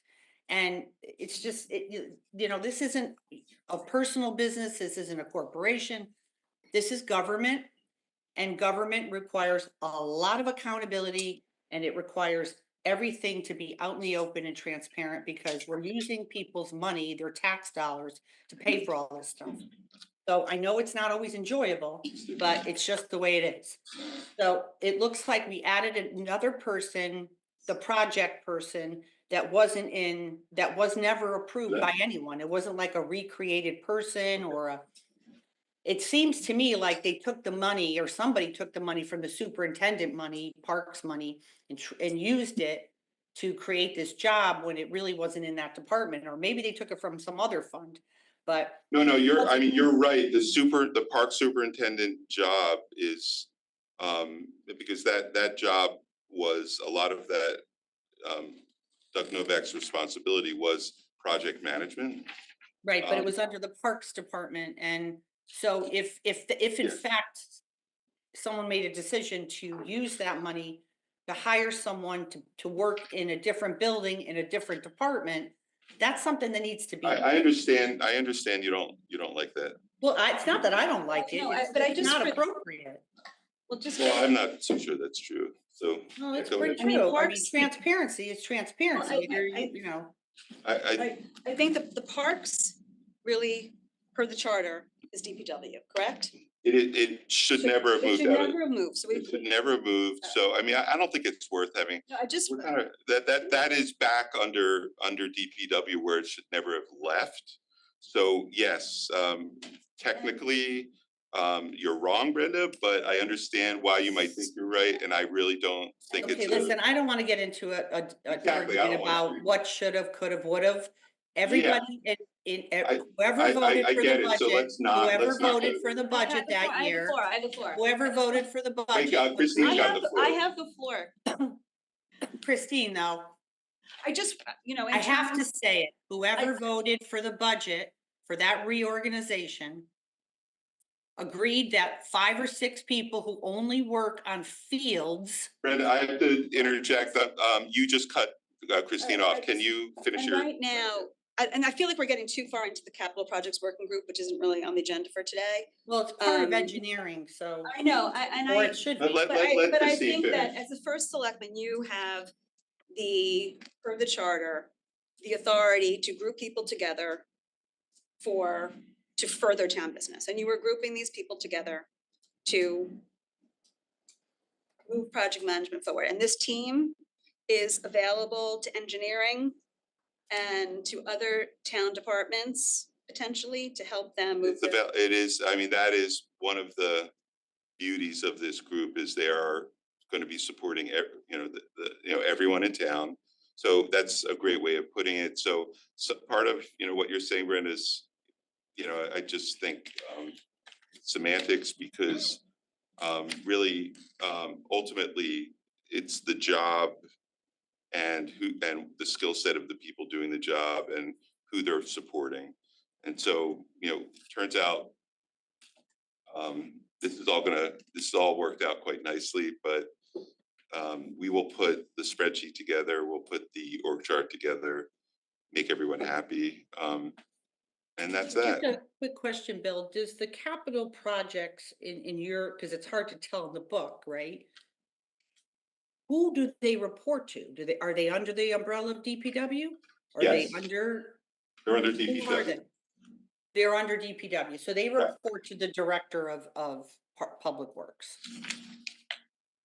Well, they report to they're under DPW, but whether or not Eli Gazal is, I think you're meeting with them weekly, and to the extent that I'm not sure in this day and age whether reporting can be many things. He's a very independent guy, and I think he goes to Bucky for advice quite often. So, But I mean, in the org chart, right? he's under DPW. Right, so like, you have a staff, they report to you, department heads report to you, department head staff report to them. I mean, this is, the chain of command. This is who reports to who. So does the project group report to the Public Works Director? He does, but he also reports to the Public Works Director's chain of command, which is the Chief Operating Officer. So the Chief Operating Officer sits above DPW. And so, I may have someone between myself and someone, someone in HR head reports to me. It's not unusual that I can go and run a project and have someone who works for the head of HR reporting directly to me. So, I really do think this is the way the world actually works in reality. So, I'm not sure why you would want to get hung up on, on this kind of stuff. Is this a financial thing? You worried about the way I'm? No, I'm not hung up, Bill. I'm just trying to understand how it works. Listen, as the leader of a town, everyone will come to you if you have an open door policy. Right. And you're a collaborator and you listen to your departments and you take their advice. Of course, that's what you're supposed to do. Right, but you're concerned about that, or? But sometimes people will come in your office who may be under your department head and want to tell you about something or share something with you. That's fine. Yeah, let me give you an example of what happened under your administration, and maybe it as an analogy. Were you there? Well, I work with Eli Gazal, and Eli Gazal reported to Tom Bremer. No, he only reported to Tom Bremer on Penfield. We pulled Eli in. Right. Because Penfield was an anomaly. And that was Penfield was a giant problem. So. And we asked Eli to assist with Penfield only because of the Right, but the he enormity reported of to it. Tom, he spent much of his working day reporting to Tom Bremer, right? I'm just saying, on Penfield, just on Penfield. Right, so I'm not sure why we're going down this rabbit hole. I'm sorry, I just brought it up. yeah, I don't want to go back. I think that's just focus on, I agree. yeah. Yeah, and we've got Just for- legal just for- opinions on this, so I'd yeah, prefer just not so to We could rehash. just get an org chart Just for on time. these three departments and just a sense of how things have changed financially, because this is a budget Yeah, hearing. yeah. And the money pieces are important, right? Yeah. Okay. All right. All right, All right. Bill, that had nothing to do with you, but thank you. So where are we now? Streetlights. I'll hang out here for 1 minute. Well, it kind of did have something to do with Bill because he did ask for another engineer, and I think we should note that down. Yes. I think you should actually make a motion to add, I would add another engineer if we had the money for that. Well, we can make make modifications other But places. that would be adding headcount and, We could change the head count. exactly. I just wanted to make the point that we haven't lost anything by putting what Ray did under a project Ray did a lot of project management, and now he's doing project management. So the town hasn't lost anything. Bill did lose a direct report. If we were to add another engineer or another project manager, we'd be net increasing for the town, which I am not opposed to, except that we are in a austerity situation and. Yeah. Thanks, Becky. Good afternoon, members of the Board of Selectmen. I am John Marsilio, and for 4.5 years now, I've been the interim director of Public Works. Not in my mind. I would like to deliver the DPW administration budget, DPW operations. I would like to take the streetlight budget and add it under the solid waste and recycling, which John Cotel will deliver to you, both streetlights and if that pleases the board. That pleases me. Okay, good. And then I can, Fine with that. is that all right with you, Madam Selectwoman? It's fine, Mr. Bucky. Okay, so the first item is the DPW administration, very similar to last year with one exception. We eliminated from the budget a part-time clerk, and we made that into a full-time secretary.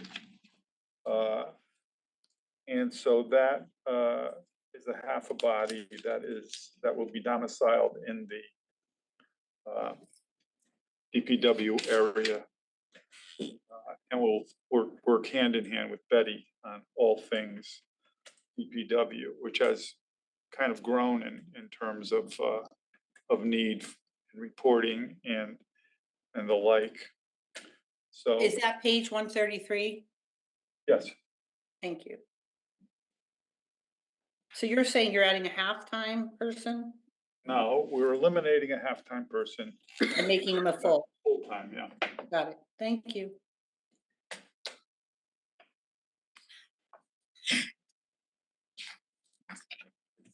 Good. Excellent. Okay, so we'll go now to Public Works Operations.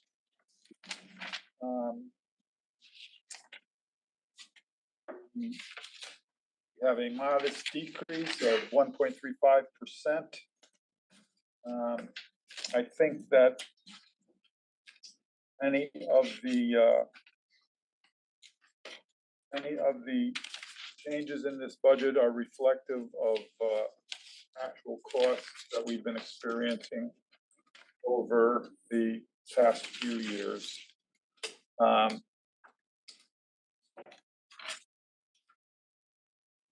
Vehicle maintenance and repair, for instance, and maintenance and of automotive maintenance. I think everyone's familiar with the fact that we've made a big investment in equipment replacement. And, the fleet has benefited from that, and so items like that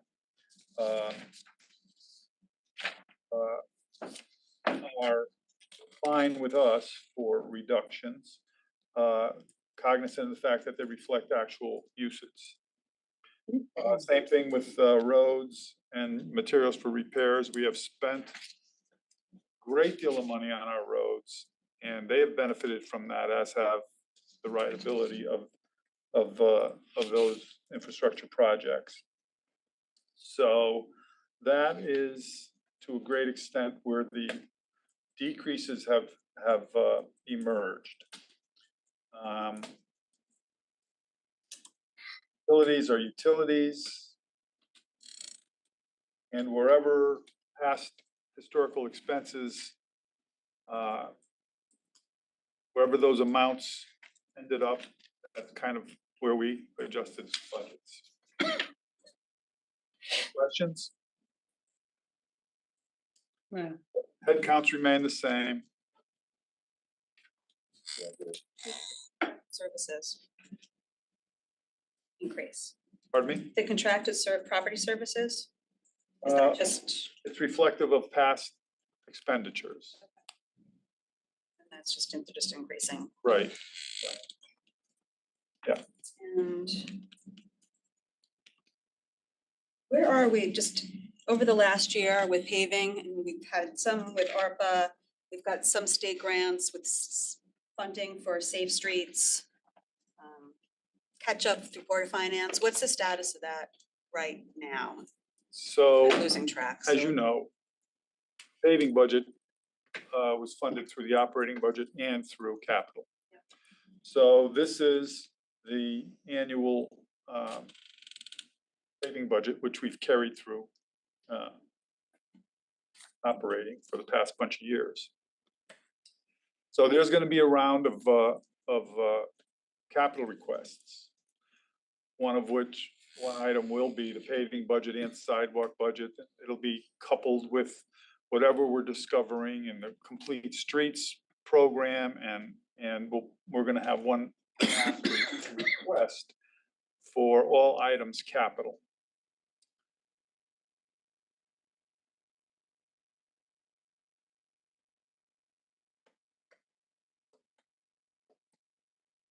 To follow up on that, Buck, we're at the end of our catch up, right? With paving? We are close to the end, yes. I think this year we'll do it. We have the money to, for this springtime program, which gets us to July. This 2 million would get us through next fall and possibly into the following spring. So we're almost caught up. We're almost to the point where $2 million a year is a maintenance budget annually. Well, kudos to you for pointing it out and for making the town do the evaluation of all the roads, which never happened. And it's awesome. I mean, to have all the roads up to date and paved is a huge accomplishment, so thank you. You're welcome. Thank you for your support, all of you. So if there are no further questions, I'll have John Cotel speak to his favorite topic, and I know the topic that's nearest and dearest to everyone here. Solid waste. Solid waste Well, recycling. before you go, Jen, utilities, there's no end in sight I mean, are we locked in for this or? So, look, the only relief you're gonna get from utilities is our consolidated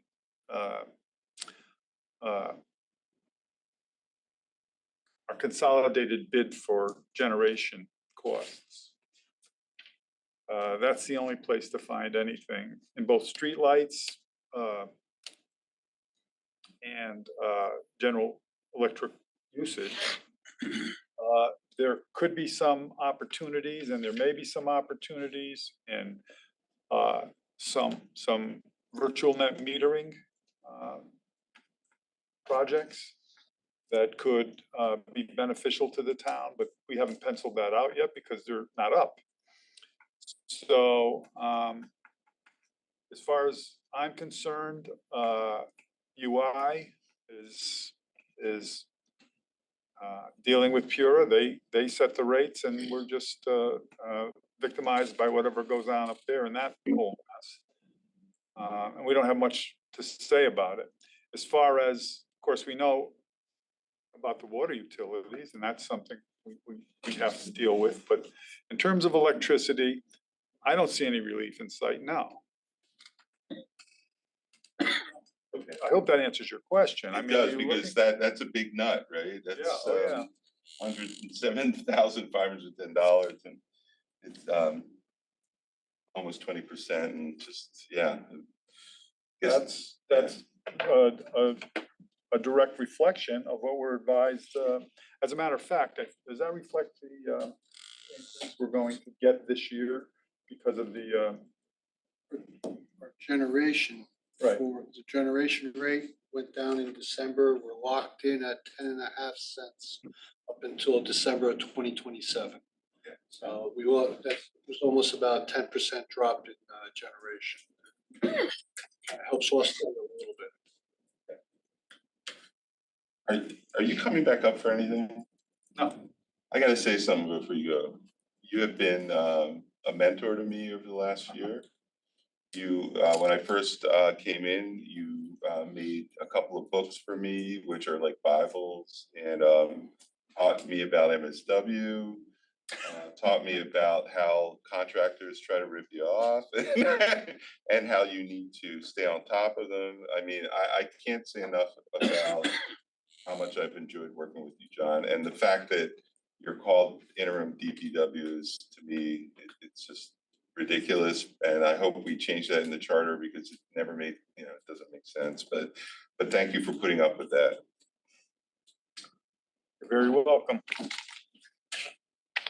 My pleasure. So I'll turn this over to John Cotel now, and I'll hang around in case there's something he can't answer, which I doubt.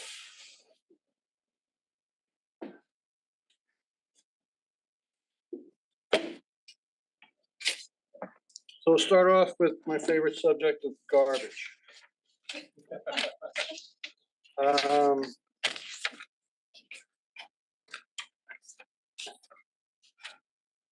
Two big items really in garbage that changed is your fees and professional services and your contracted property services. And they basically both revolve around contracts that we have with the tip fee for MSW, which goes up a minimum of 4% to between 6%. And that's the contracted that the multiple towns have entered into. This is the first year of it, and we got 4 more years to go. The other portion of it is your hauling. We went out for a new bid that started this July. So there are increases with that also that went up from our previous hauling contracts. The vendor himself is the same vendor, we're Enviro. The operational fee of the transfer station increased as part of that cost. The rest of the budget is basically the same.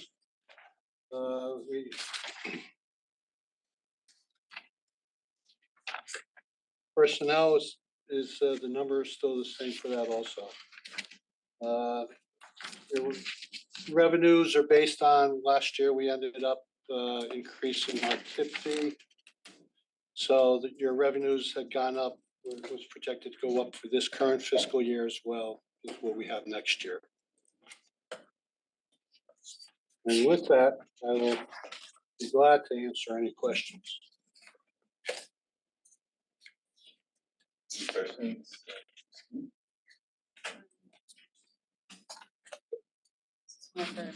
David or Tom, just in terms of revenue for current fiscal, are we tracking? Tracking, you said Well, just in- revenue or looking at, expense? No, just for the revenue. Are you talking about the current year? Current year, Yeah, I mean, we just did the quarterly review, so basically we're on track for. in terms of not over, I'm just, because I know some of the revenue terms of lines that we're doing better than budget. An outlook for the rest of the year, we expect to be on budget. And I know last year we did the larger adjustment, but we had talked that we wouldn't come, you know, they hadn't raised fees in 10 years, which probably shouldn't be the case moving forward, but we also had committed last year not to do an immediate the next year because that was a catch up, and then we started to work with the commission on doing something at a more regular interval. So that's, even though you see it going up, one of the reasons why we chose, you know, not to recommend it is the, you know, the fees, we had a big jump last year. Yeah, I'm not, and I wasn't recommending raising the fees. Oh, yeah, no, I was really just trying to have an idea of if current year was Outlook for the tracking year, we to expect to be budgeting, on. and we did raise the fees, and it's kind of a question of whether or not that would change use. And I didn't get a chance, sorry, to go back to look at the thing. Any questions, Brenda? I think I've talked about garbage with John for more hours than I'd like to say, and I think I'm good. The other one, last item would be the streetlights. Again, that's an item that is a couple of different types of streetlights. Your regular streetlights we have out there, they're owned by UI. If we pay a maintenance fee for them. So the impact increase of the electrical charge that UI charges isn't as impactful to that because the biggest cost is the maintenance agreement you have with them. We have over 4,000 streetlights. Streetlights out there. The other portion you have is the decorative lights. Some of them are the UI decorative lights, the different type of pole that they're on. And then we have our streetscape decorative lights that are on meters, most of them, that we maintain in-house. And we've gone through and did the LEDs on them.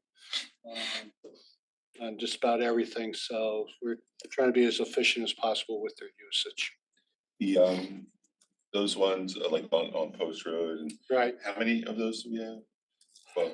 Well, there's strings. I think we have over 250 of them plus when you go all the way Post Road.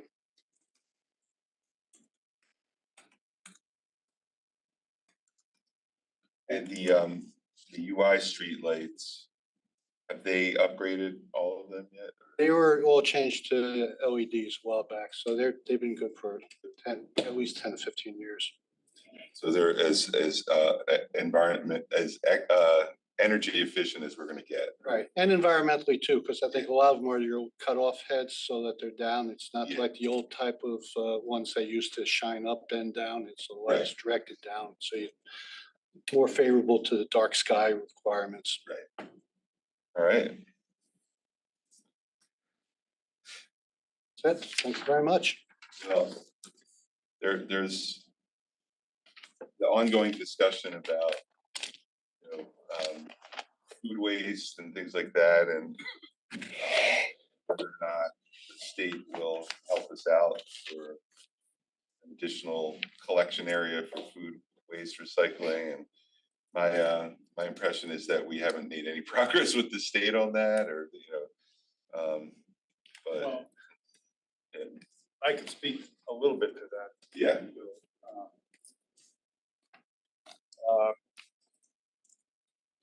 It's a complex issue when you want to talk about food waste, because there is no place to dispose of it. It would go to composting sites, of which there are 7 or 8 or 9 approved in the state. Now, you have to remember something, that the knock against hauling waste out to Pennsylvania and Ohio really is concerned with the methane gas that comes out of those landfills. So what do you think happens when you put organic material at a location and wait for it to decompose? What do you think it generates? I'm guessing methane. Methane gases. So there's, it's a double-edged sword, so to speak. There's only one plant in the state that processes organic waste into something beneficial other than compost. So that's an important concept.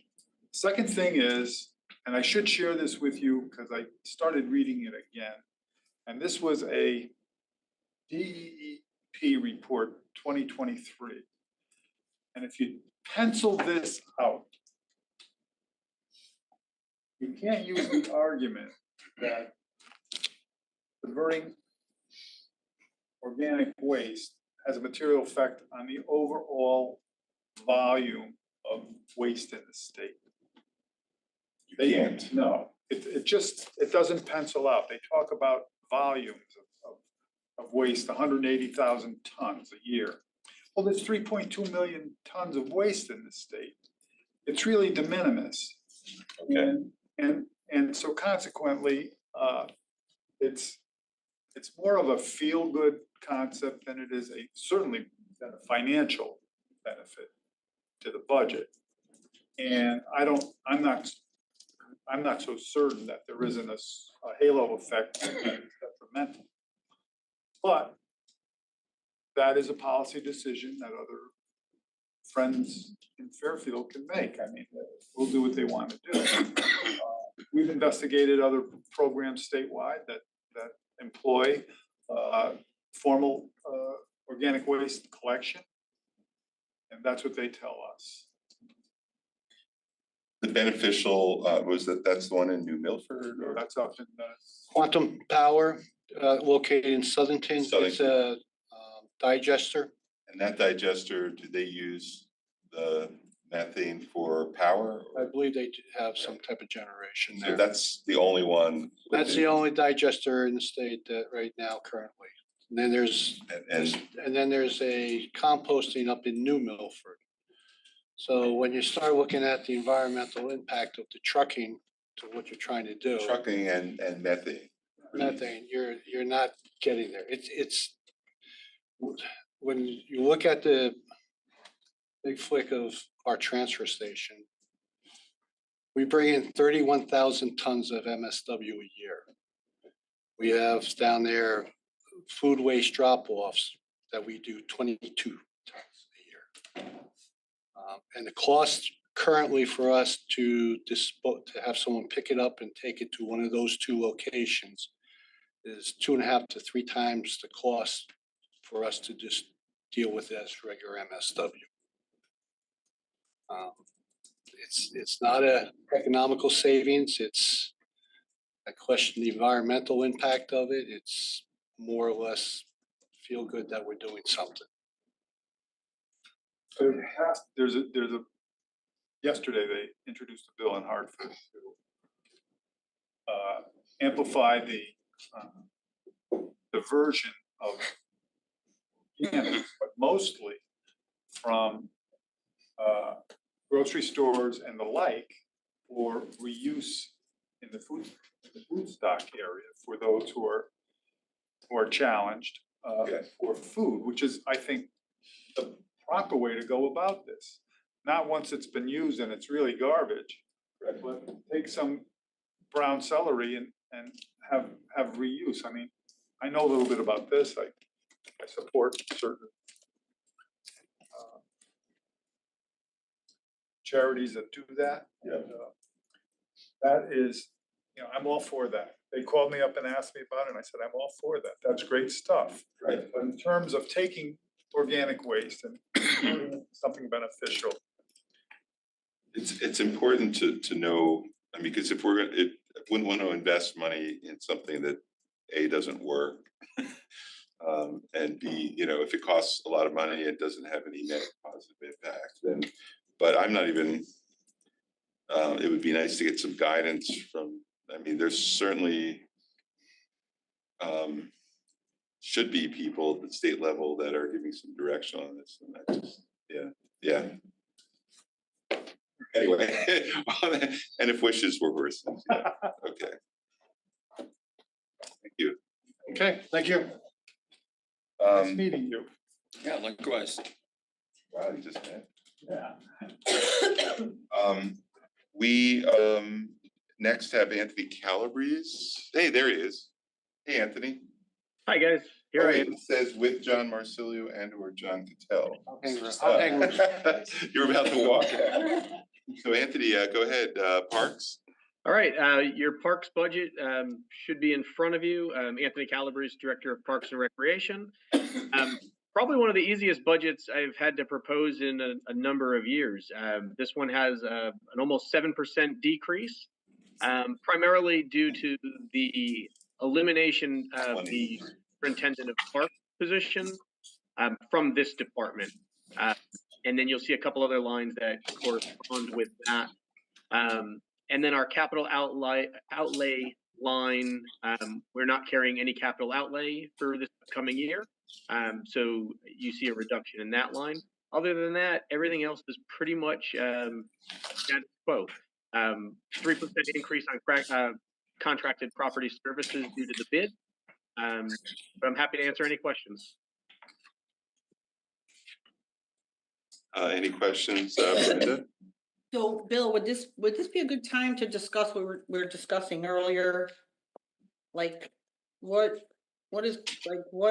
is going on? You made you said something, I think it was a Board of Finance about Anthony getting a new position and it was gonna be somewhere.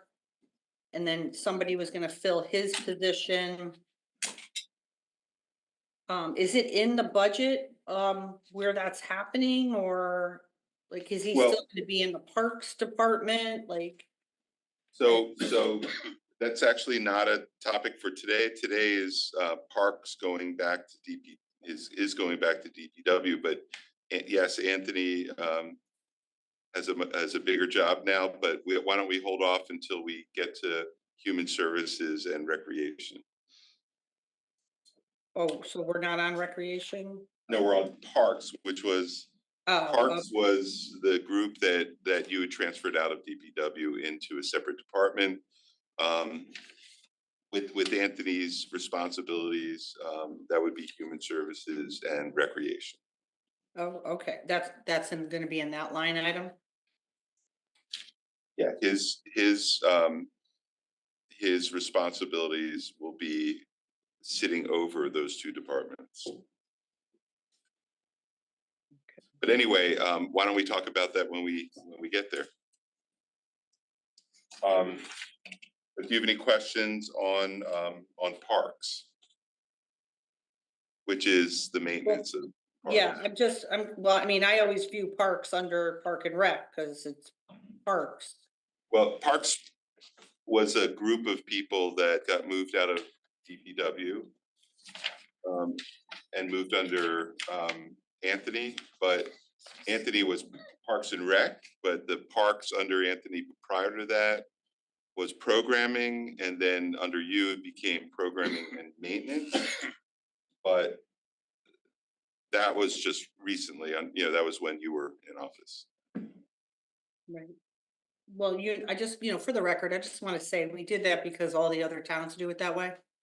And they have the person who's in charge of the fields be able to tell the people who are working on them what to do, because they're the ones that catch the grief when they're not right or there's a problem with a field. They're the direct person, but regardless, it doesn't matter. Okay. Yeah, let's. So but we have it here listed as parks, so wouldn't that, if you put it back to the DPW, wouldn't it just be under DPW I mean. in the budget? DPW is similar to other department, even under Parks and Recreation, Marina, waterfront. But I mean, is the Parks Department functional. now like this? Oh, wait. To whatever this, this budget line, page 191, this entire thing, is it already in the DPW budget piece in this book, or I'm confused? Can I answer? Go ahead. Go ahead. Okay. So. But speak loud. So the Parks Department here is the functional piece of it.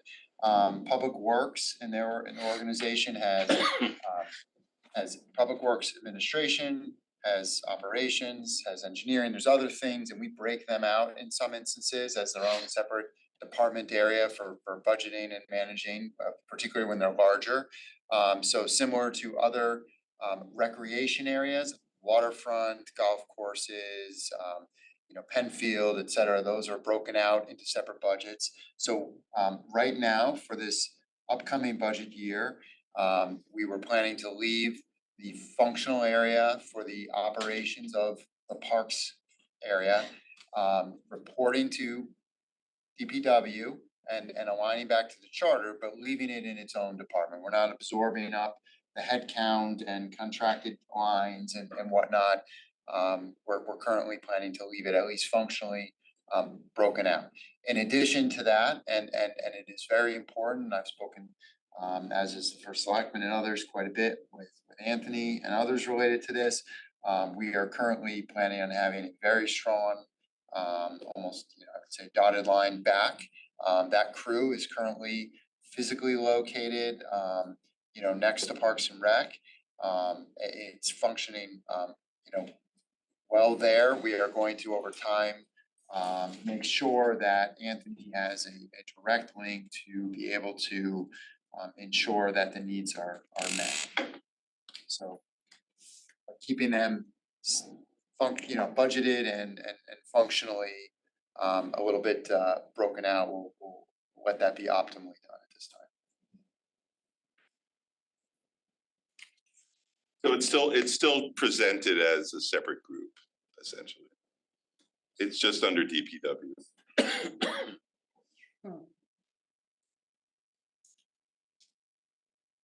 Okay.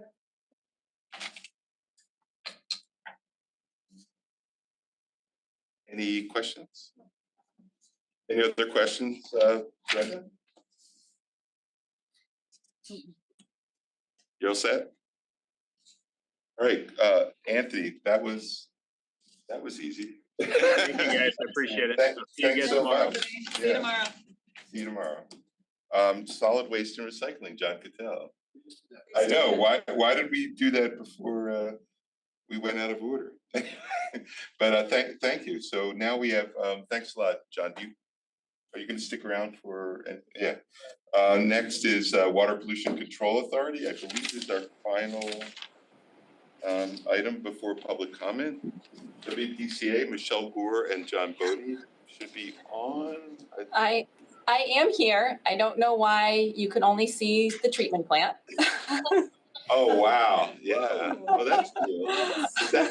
Is that your That is my background, and I did test it earlier, and I did appear on the video feed. So I am not certain why I'm not appearing now. I think it's kind of cool though. If it's acceptable, without actually seeing my face, I'd like to just continue as is. Oh yeah, keep going. But I got to say, this shows true commitment on your part. Enjoy the view while I speak then. So good afternoon. My name's Michelle Gore. I am the General Manager of Water Pollution Control. Thank you for hearing today's presentation of the WPCA's proposed budget for fiscal year 26. WPCA is comprised of both the Water Pollution Control Facility and the Sewer Department, and this proposed budget encompasses both arms of that utility.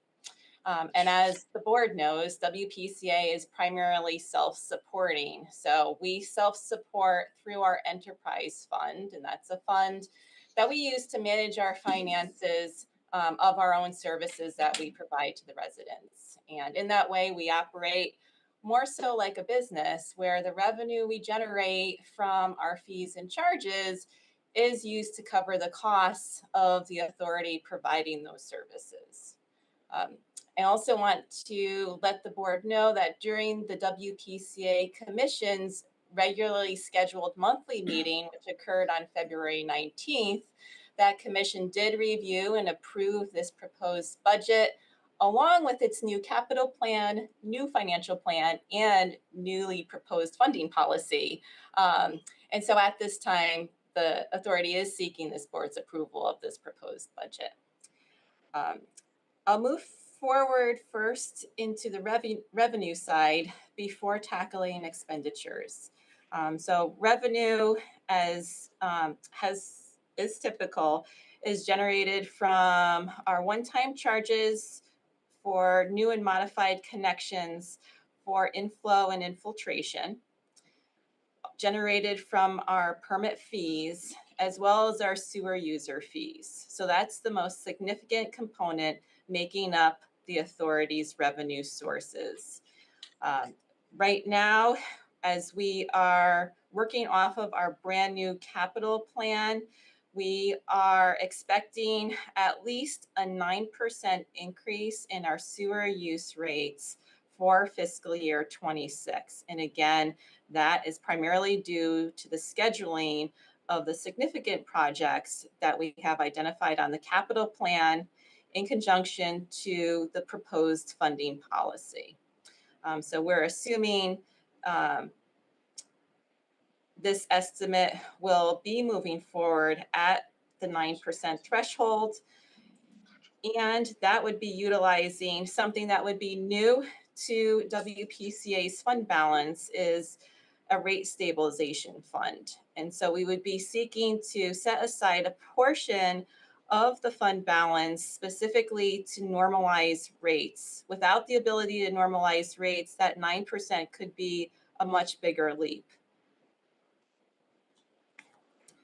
One thing that's missing from the revenue side for the coming year is a modest income from marketing the WPCF's composted sludge. This is an activity that WPCF is discontinuing due to fairly new state legislation. I do want to let the board know that the commission and the authority, the utility part of the authority, is currently engaging with professional services to perform a cost of service study. And what this study will do, it will assist us in evaluating and coming up with recommendations to changes for our permit fees, our current I&I rate structure, and to assist us in establishing that rate stabilization fund. And so those are discussions that are currently ongoing right now. My expectation is to have those services engaged in working on that evaluation towards the latter quarter of fiscal year 25, and that will inform our revenue sources better as we move into fiscal year 26. Are there any questions on the revenue side of the budget before I move on to the expense side? Yeah, where was the sludge in the revenue? What line was that? It's under composted topsoil. Oh, okay, great. Yeah. And it was very modest income. Yeah. It's so it's the issue here is less the income. That's right. It was very modest income, but now we don't know exactly what we're gonna have to do, but there's a chance we may have to either ship it out of state or burn it, right? Correct, and it's likely we're going to move forward with shipping the material out of state for disposal in a landfill. Because burn plants are at full capacity. Burn plants are at full capacity, not only in Connecticut, but outside of Connecticut as well. Correct. So I think it's worth saying just how important your leadership on this issue has been, Michelle. You identified the issue. Had you not, had we continued down a path of just doing what we were doing, you know, that would have been a risk. Once those laws were passed and you know, when it became clear that we were not doing something that was sanctioned by DEEP, that's just not a place we want to ever be in. And thank you for really taking the bull by the horns and making everyone aware of the issue, reaching out to all the right people, and whatever the implications are, that's the right way to run a government so that you don't end up with a scandal. So thank you. You're welcome, and thank you for the acknowledgement. I think my face probably did appear now on top of the treatment plant. We see you. But I'm a little concerned. Wait, you have a tower that you're in now? It's like it looks like you have some big glass tower that you're. I'm aerial here. Yeah. Yeah. All right. So moving over to the expense side, there's 4 items that I especially like to point out to the board. And one is that significant expenditure that we're now forecasting for sludge or biosolids disposal. And so I have verbal quotes that I expect to confirm within the coming week as solid written quotes from certain hauling and disposal services. What the holdup really is for that is not the haulers that we've been talking with, but it's receiving authorization from the states where the landfills are located that we're looking to dispose of within. So the paperwork has been filed, but we're waiting for that authorization to be executed. So the average of the verbal estimates that I'm receiving is at a cost of nearly $1 million per year. This is in line with what other WPCAs are spending for a similar amount of materials. This is an average of 4,000 tons of sludge or biosolids per year, maximum of 5,000 tons. So in this budget is baked in $950,000 specifically earmarked for sludge disposal. In addition to that expenditure, which is something brand new and unique moving forward, there is capital outlay expenditures identified in the fiscal year 26 budget. These expenditures come directly out of the 2024 equipment condition and assessment report that was prepared by Woodard and Curran.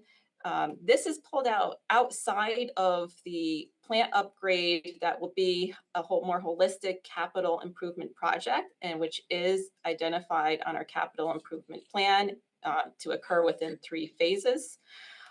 These are expenditures that we've pulled out into our operating budget specifically because we could actually save money by purchasing this equipment independently and installing it in-house. So that's why the capital outlay is at a higher level than it has been within past years. We are actually going to be saving some money by purchasing and installing independent outside of the formal project that we're pursuing. We're also requesting a new full-time position within the next budget cycle. That position is for a laborer, or what we will reclassify as a wastewater maintainer 1. We have significant vacancies here at the WPCF for operators, and we have 3 operator vacancies that we have been looking to fill for several months now. the best way we've found to be able to fill operator vacancies is from within. And it's really to grow those resources, that technical expertise, that tenure, that knowledge specific to our facility from within our own team. The addition of this will be a fourth laborer position, will assist us in doing so. Another benefit of adding an additional labor position to the water pollution control facilities operations will allow our current operators additional time to take on those operator responsibilities that are currently challenging to complete in a timely way because we have such significant vacancies here. And so right now we have operators who are spending time on maintenance activities that we really can't afford them to be spending time on. So again, that's the other reason why we're looking to add a fourth laborer position to our roster here at the facility. You'll also see an increase in fees and pros for fiscal year 26. This is primarily due to us being able to compensate and comply with new legislation, new regulatory requirements.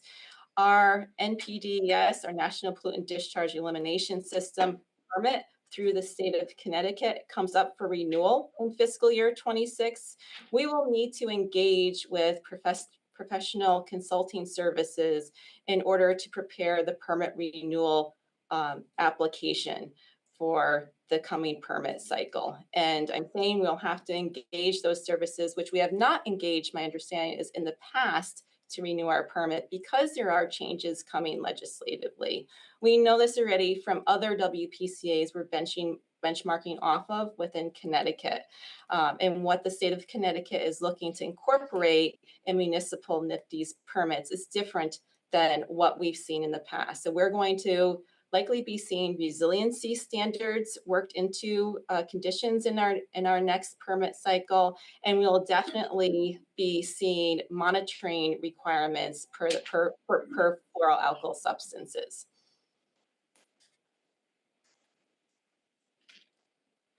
So in summary, those are the biggest highlights that I would like to point out to the board today when it comes to differences between what you are seeing in this projected budget and what WPCA's budget has looked like in the past.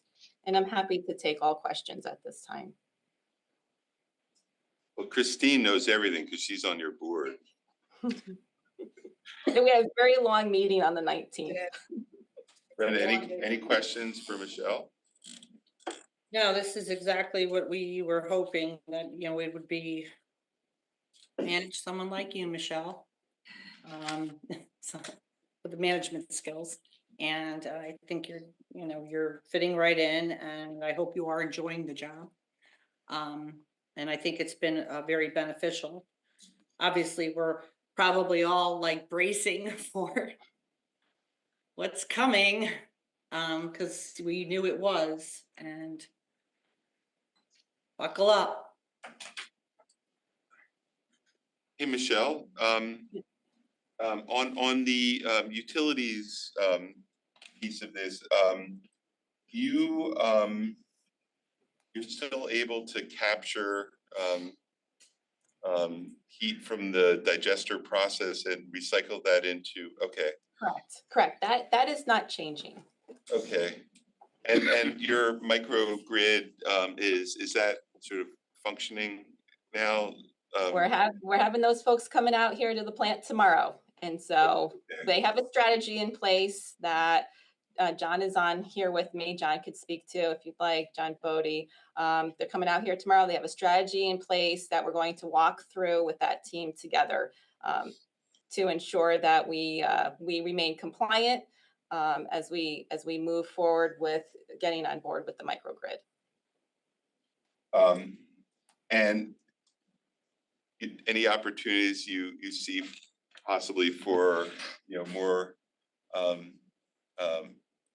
renewable energy that ultimately would cost less for you to run the plant, or are you pretty much at I mean, the plant's not like self powered, right? Like you still use clearly use a fair We amount. do. You'll see, yeah, I mean, Yeah. we do a lot here, in regards to sustainability when it comes to energy costs, energy consumption. And so I think we're doing more than many WPCAs are doing, in Connecticut.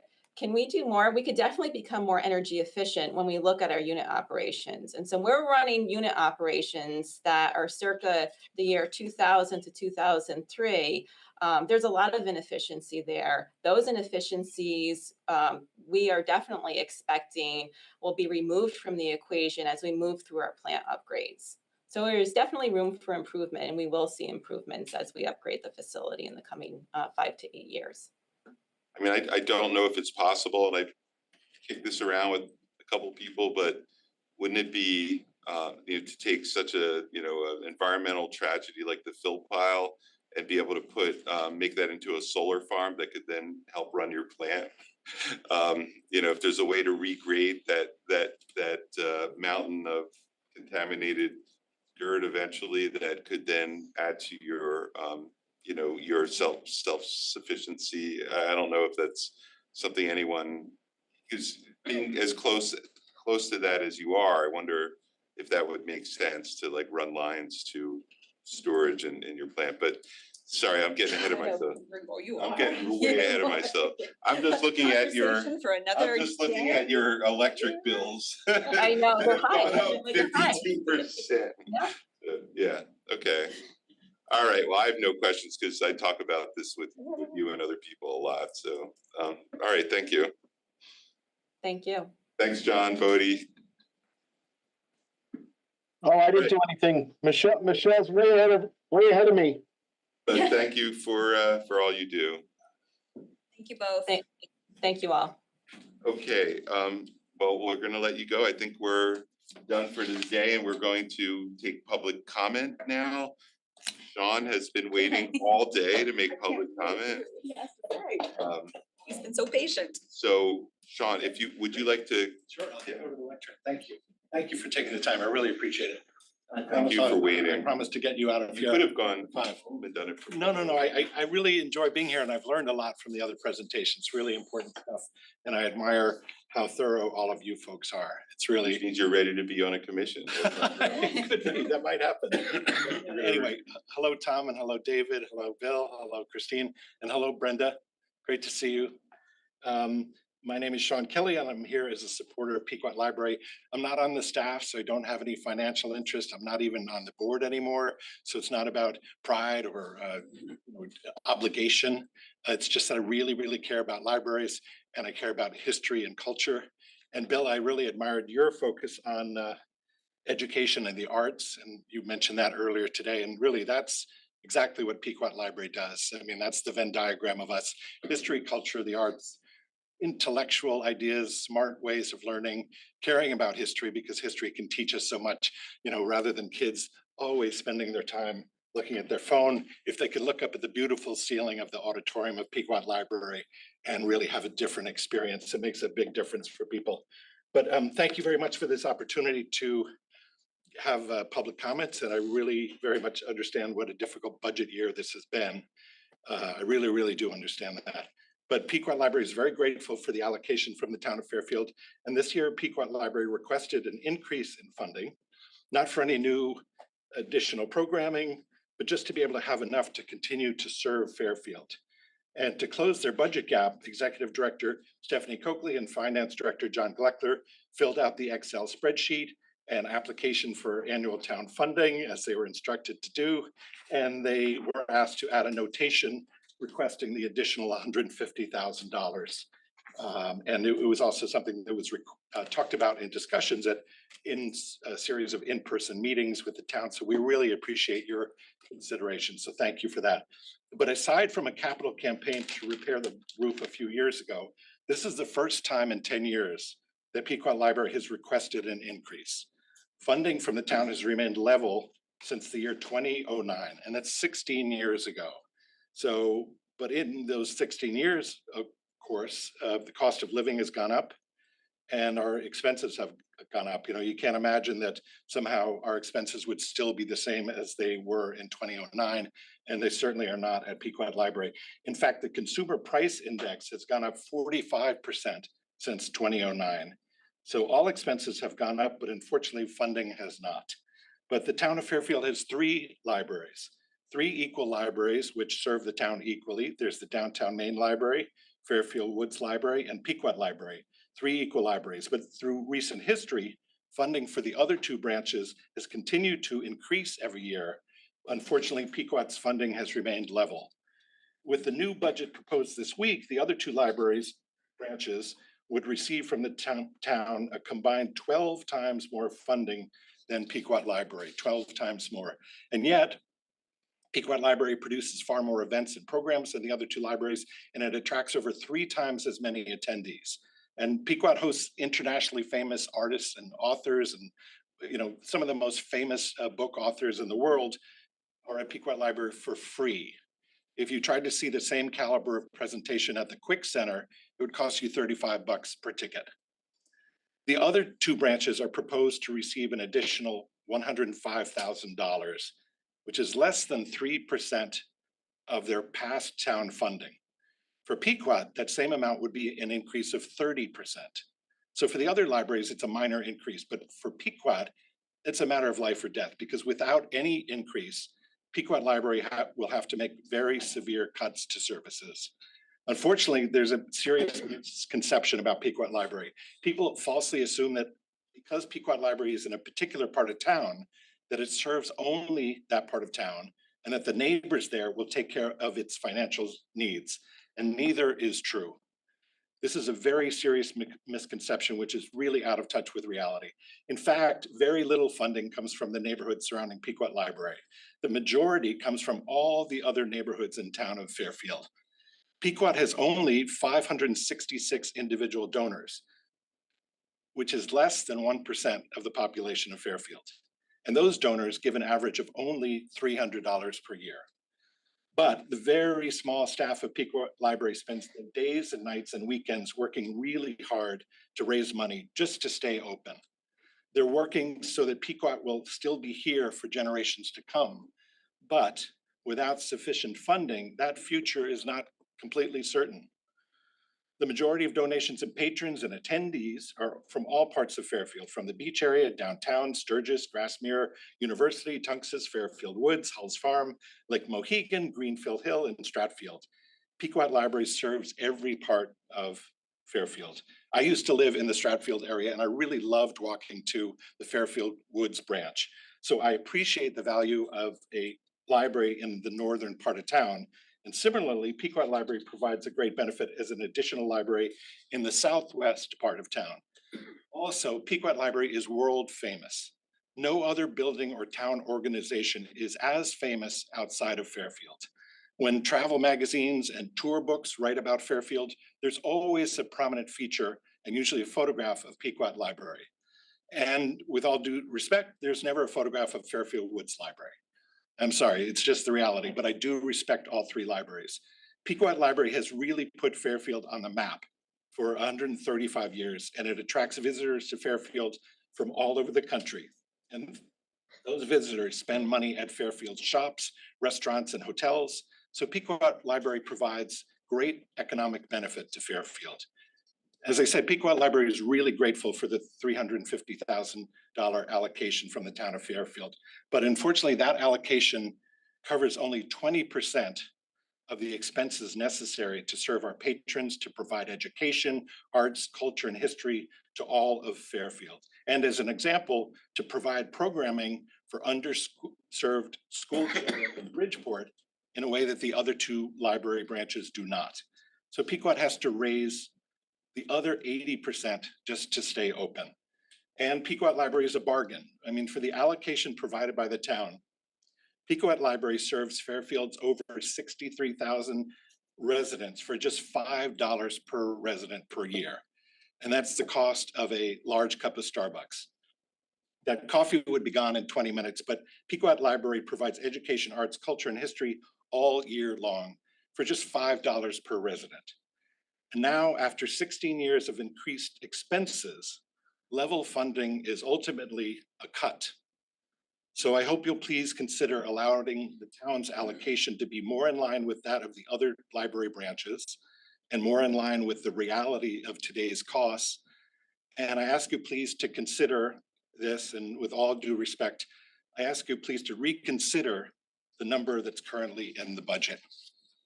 Thank you very much. Thank you, Sean. For those who don't know, Sean is a treasurer, a Fairfield treasurer as well. Thank you, Bill. I appreciate that. Well, I realize I'm not being as funny as I usually am in my cartoon presentations, but I take this matter seriously. And although I probably couldn't answer any detailed financial questions, if you have any thoughts that you'd like me to pass on to the directors or anything like that, or if you have any other questions of me, you know, either as a former board member or even just as an outsider, I'd be happy to answer any of those. Thank you, Sean. Appreciate it. Thank you. Okay, well, any other public comment? See Mark McDermott, wow, Liz Ezema, Bill Hurley. Good to see you, Sean. Thank you very much. For your advocacy. I appreciate it. Thank you very much, Brenda. Thanks, Sean. Have a good evening. Someone, Good night. Pequot Library is on as well. Yeah, I think it's just Stephanie listening in. Yeah. Thanks again. All right, take care, Sean, thanks. I see no one else who wants to make public comment, but if you do, let us know, because otherwise we're going to adjourn. Well, can I have a motion to adjourn? In a second? Second. All in favor, say aye. Aye. Thank you, Brenda. Thank you, Tomorrow, Brenda. Christine. Thank you, Chelsea. Thank you. Good night, Dave. everyone. Good night.